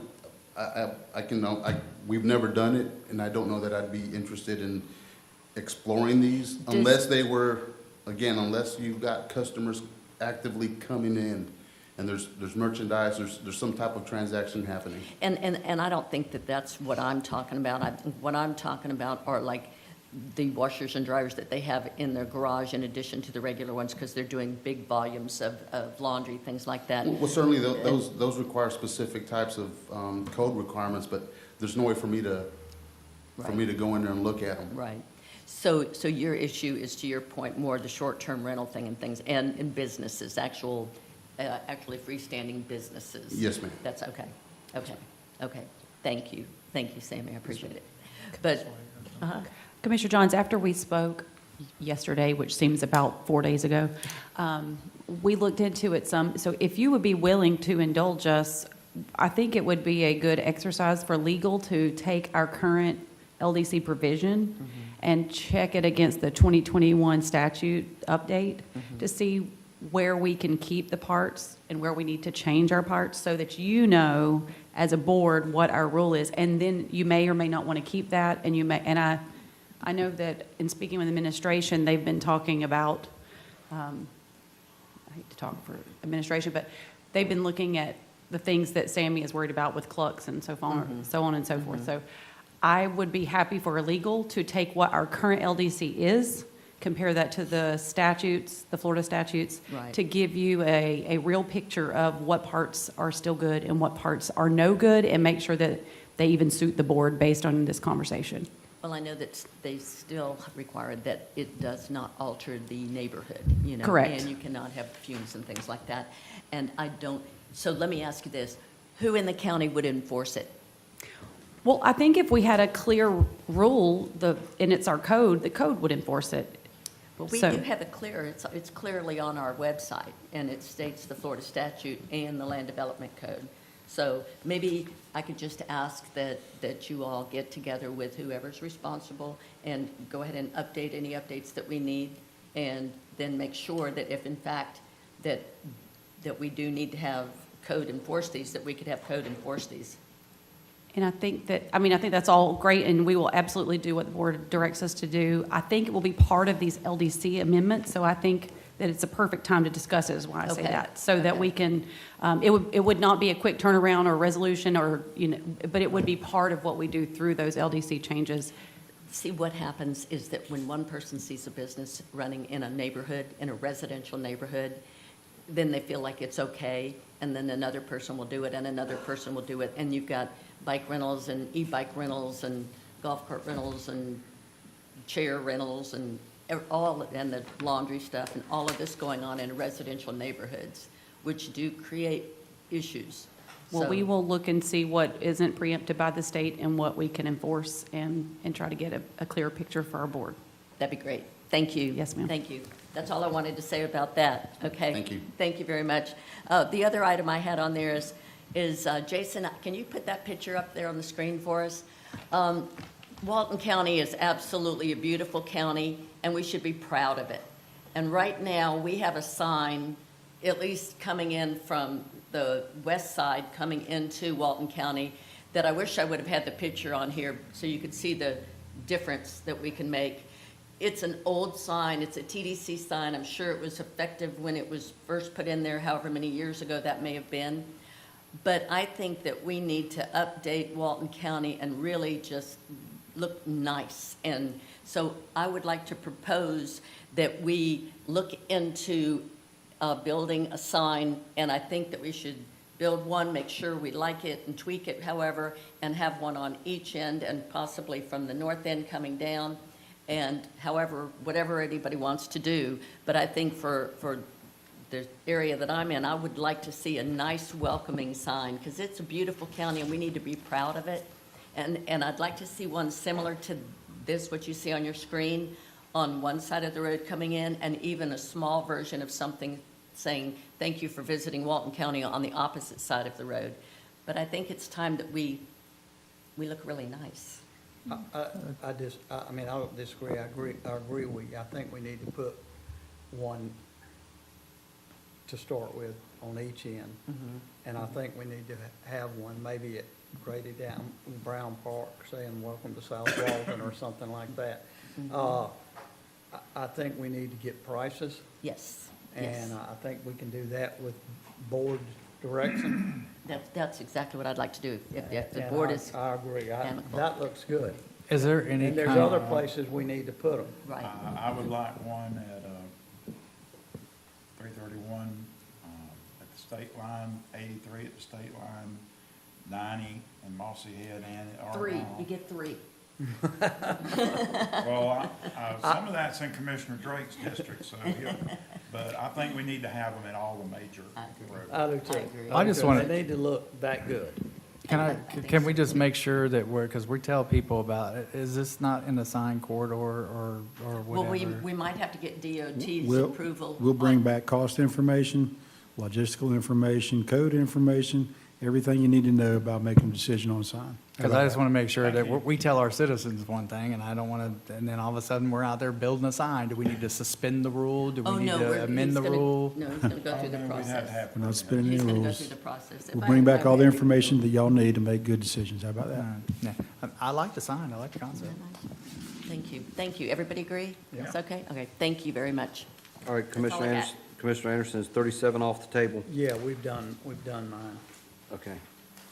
All right, my item, last week, Mr. Goldberg and I sat down to discuss putting forward a burn ban, and in the process, I asked him if we could model what Bay County did. Bay County had a provision in there that would allow propane fires on the beach in lieu of the actual, the natural wood-burning bonfire. And we, I think legal team advised us that we could not put that exemption in there because it was not congruent to the ordinance. So what I wanted to do is to allow for a public hearing to take place so that we could review the ordinance, so that the next time that we do that, we can make that provision. Can I just add in that it looks like on November, correct me if I'm wrong, November 24th of 2025, we had the propane in there as a choice, and it was motioned by Glidewell, seconded by me, as is. So is this not what's in the ordinance, propane and wood? It's not in the, it's in the ordinance, but it's not part of the burn ban ordinance. Oh, okay. So that was the I'm problem. game. Okay. I'm I just want to make sure. So you don't have to pass the gavel, I'll make a motion that we set a public hearing to amend. I'll second it. All right, motion by Commissioner Glidewell, second by Commissioner Anderson. Any discussion on the board, any comments, anyone in the public? Chief? Don't rain on our parade. You've been waiting all day for this, ain't you, Sammy? Sammy Sanchez, Fire Marshal, South Walton Fire District. First of all, this is probably the longest meeting I've ever sat in, so I don't know how you folks do it. My hat's off to you if I was This wondering is a what- short one. This is a short, it was long enough for me. So, I'm just here to offer the fire district's position on this. If the board chooses to amend the ordinance, that is certainly within your right to do so. However, I'm gonna give you some stats. There's 45 out of 67 counties that are currently in a burn ban. So if we do this, please keep that in mind. I think it sends mixed messaging, especially to our visitors that will be coming into town and may not be aware that we're in a burn ban. I know throughout the year, there's what we call rogue bonfires that occur on the beach. Code will call me and say, did you permit this one? And there's no permit that was ever issued. It's just somebody that sees a bonfire and decides to do it on their own. So that would be my only concern right now. Certainly, again, if the board chooses to do so, Again, that is up to you. If you do that, I want you to also think about July 4th. I know that's 67 days away. The long-range forecast for this burn ban was not looking good earlier this year when I presented it to the vendors at the beach meeting. I told them this thing could potentially last into June. I don't know what the actual forecast end date is. I don't think anybody does, but they are expecting it to continue. It's July 4th.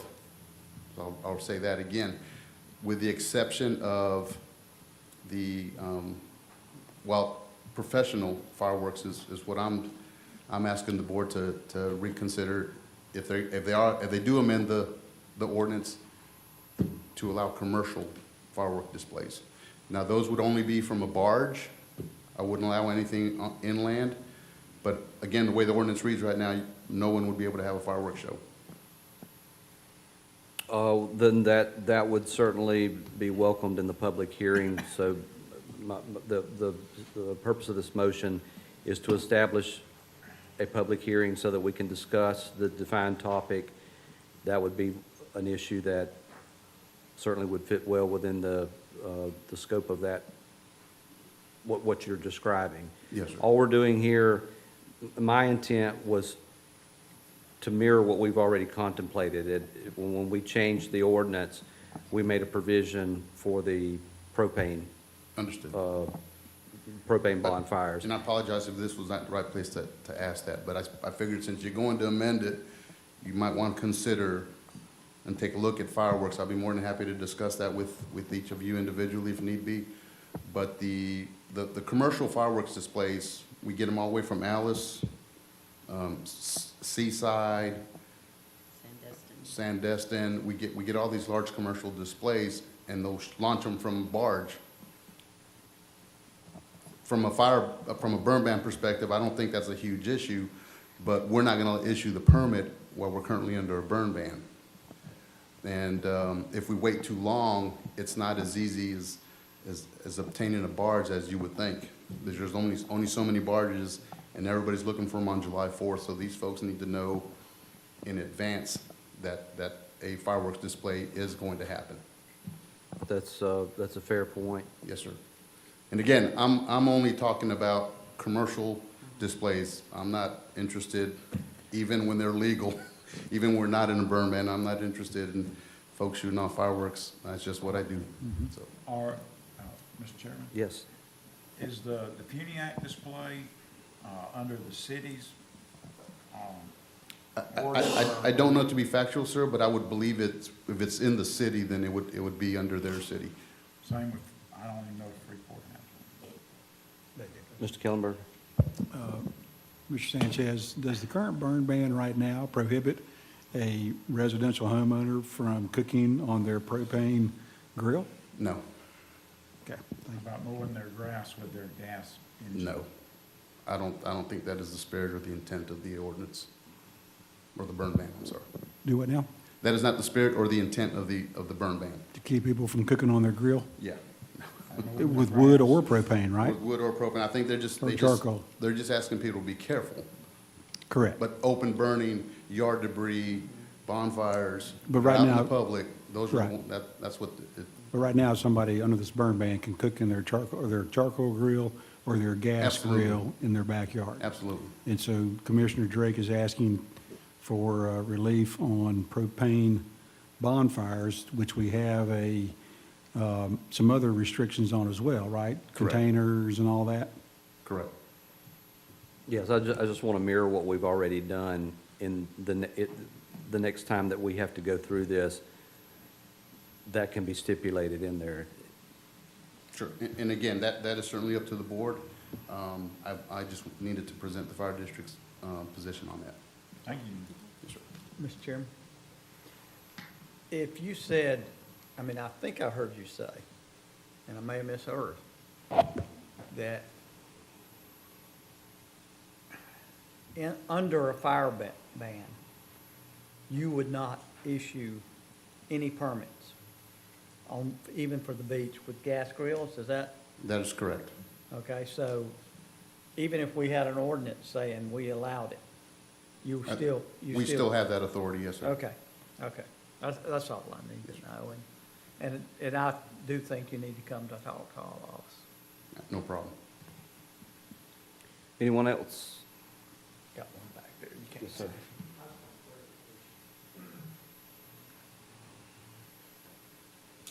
Ken Stange, STANGE. I'm with 38 Blaze. I'm a vendor, so I'm just wanting clarification on what the motion is for today. I think, To have a public hearing. yes, so To it's change just for the public hearing. To so- change the burn ban ordinance, not the beach ordinance.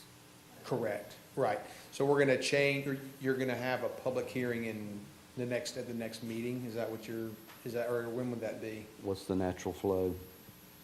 We would schedule a public hearing.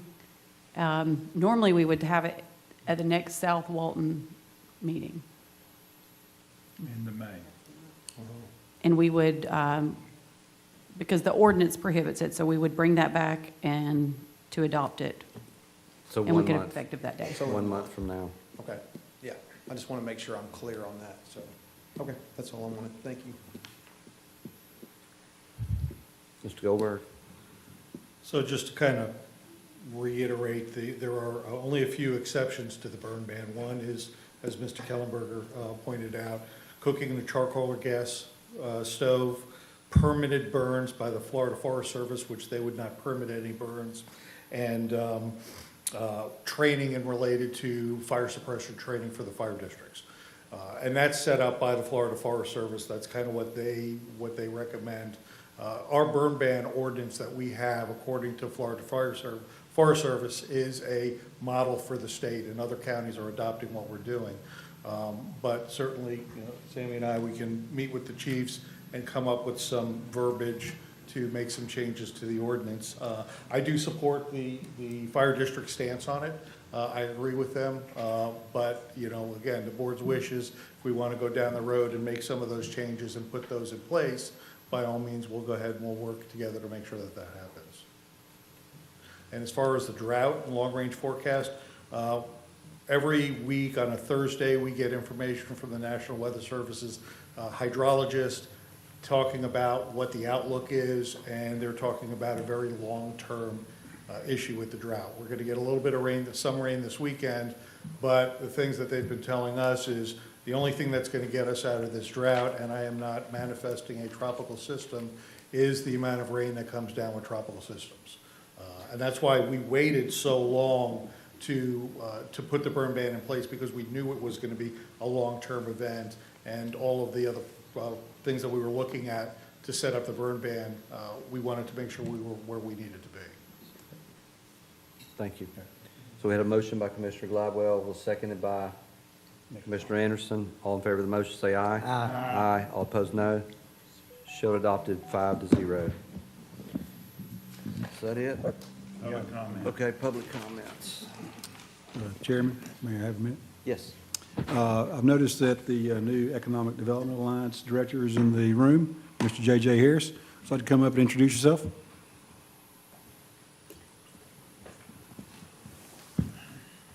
I applaud you for holding on this long. Hello, I'm J.J. Harris. I'm with the Walton County Economic Development Alliance. Glad to be here. Been here 2 weeks, going on 3, so shortly. I'm here to listen and learn, and I see you have a lot going on. Thank you for the introduction. Appreciate that. Yes, sir. Look forward to meeting you in person.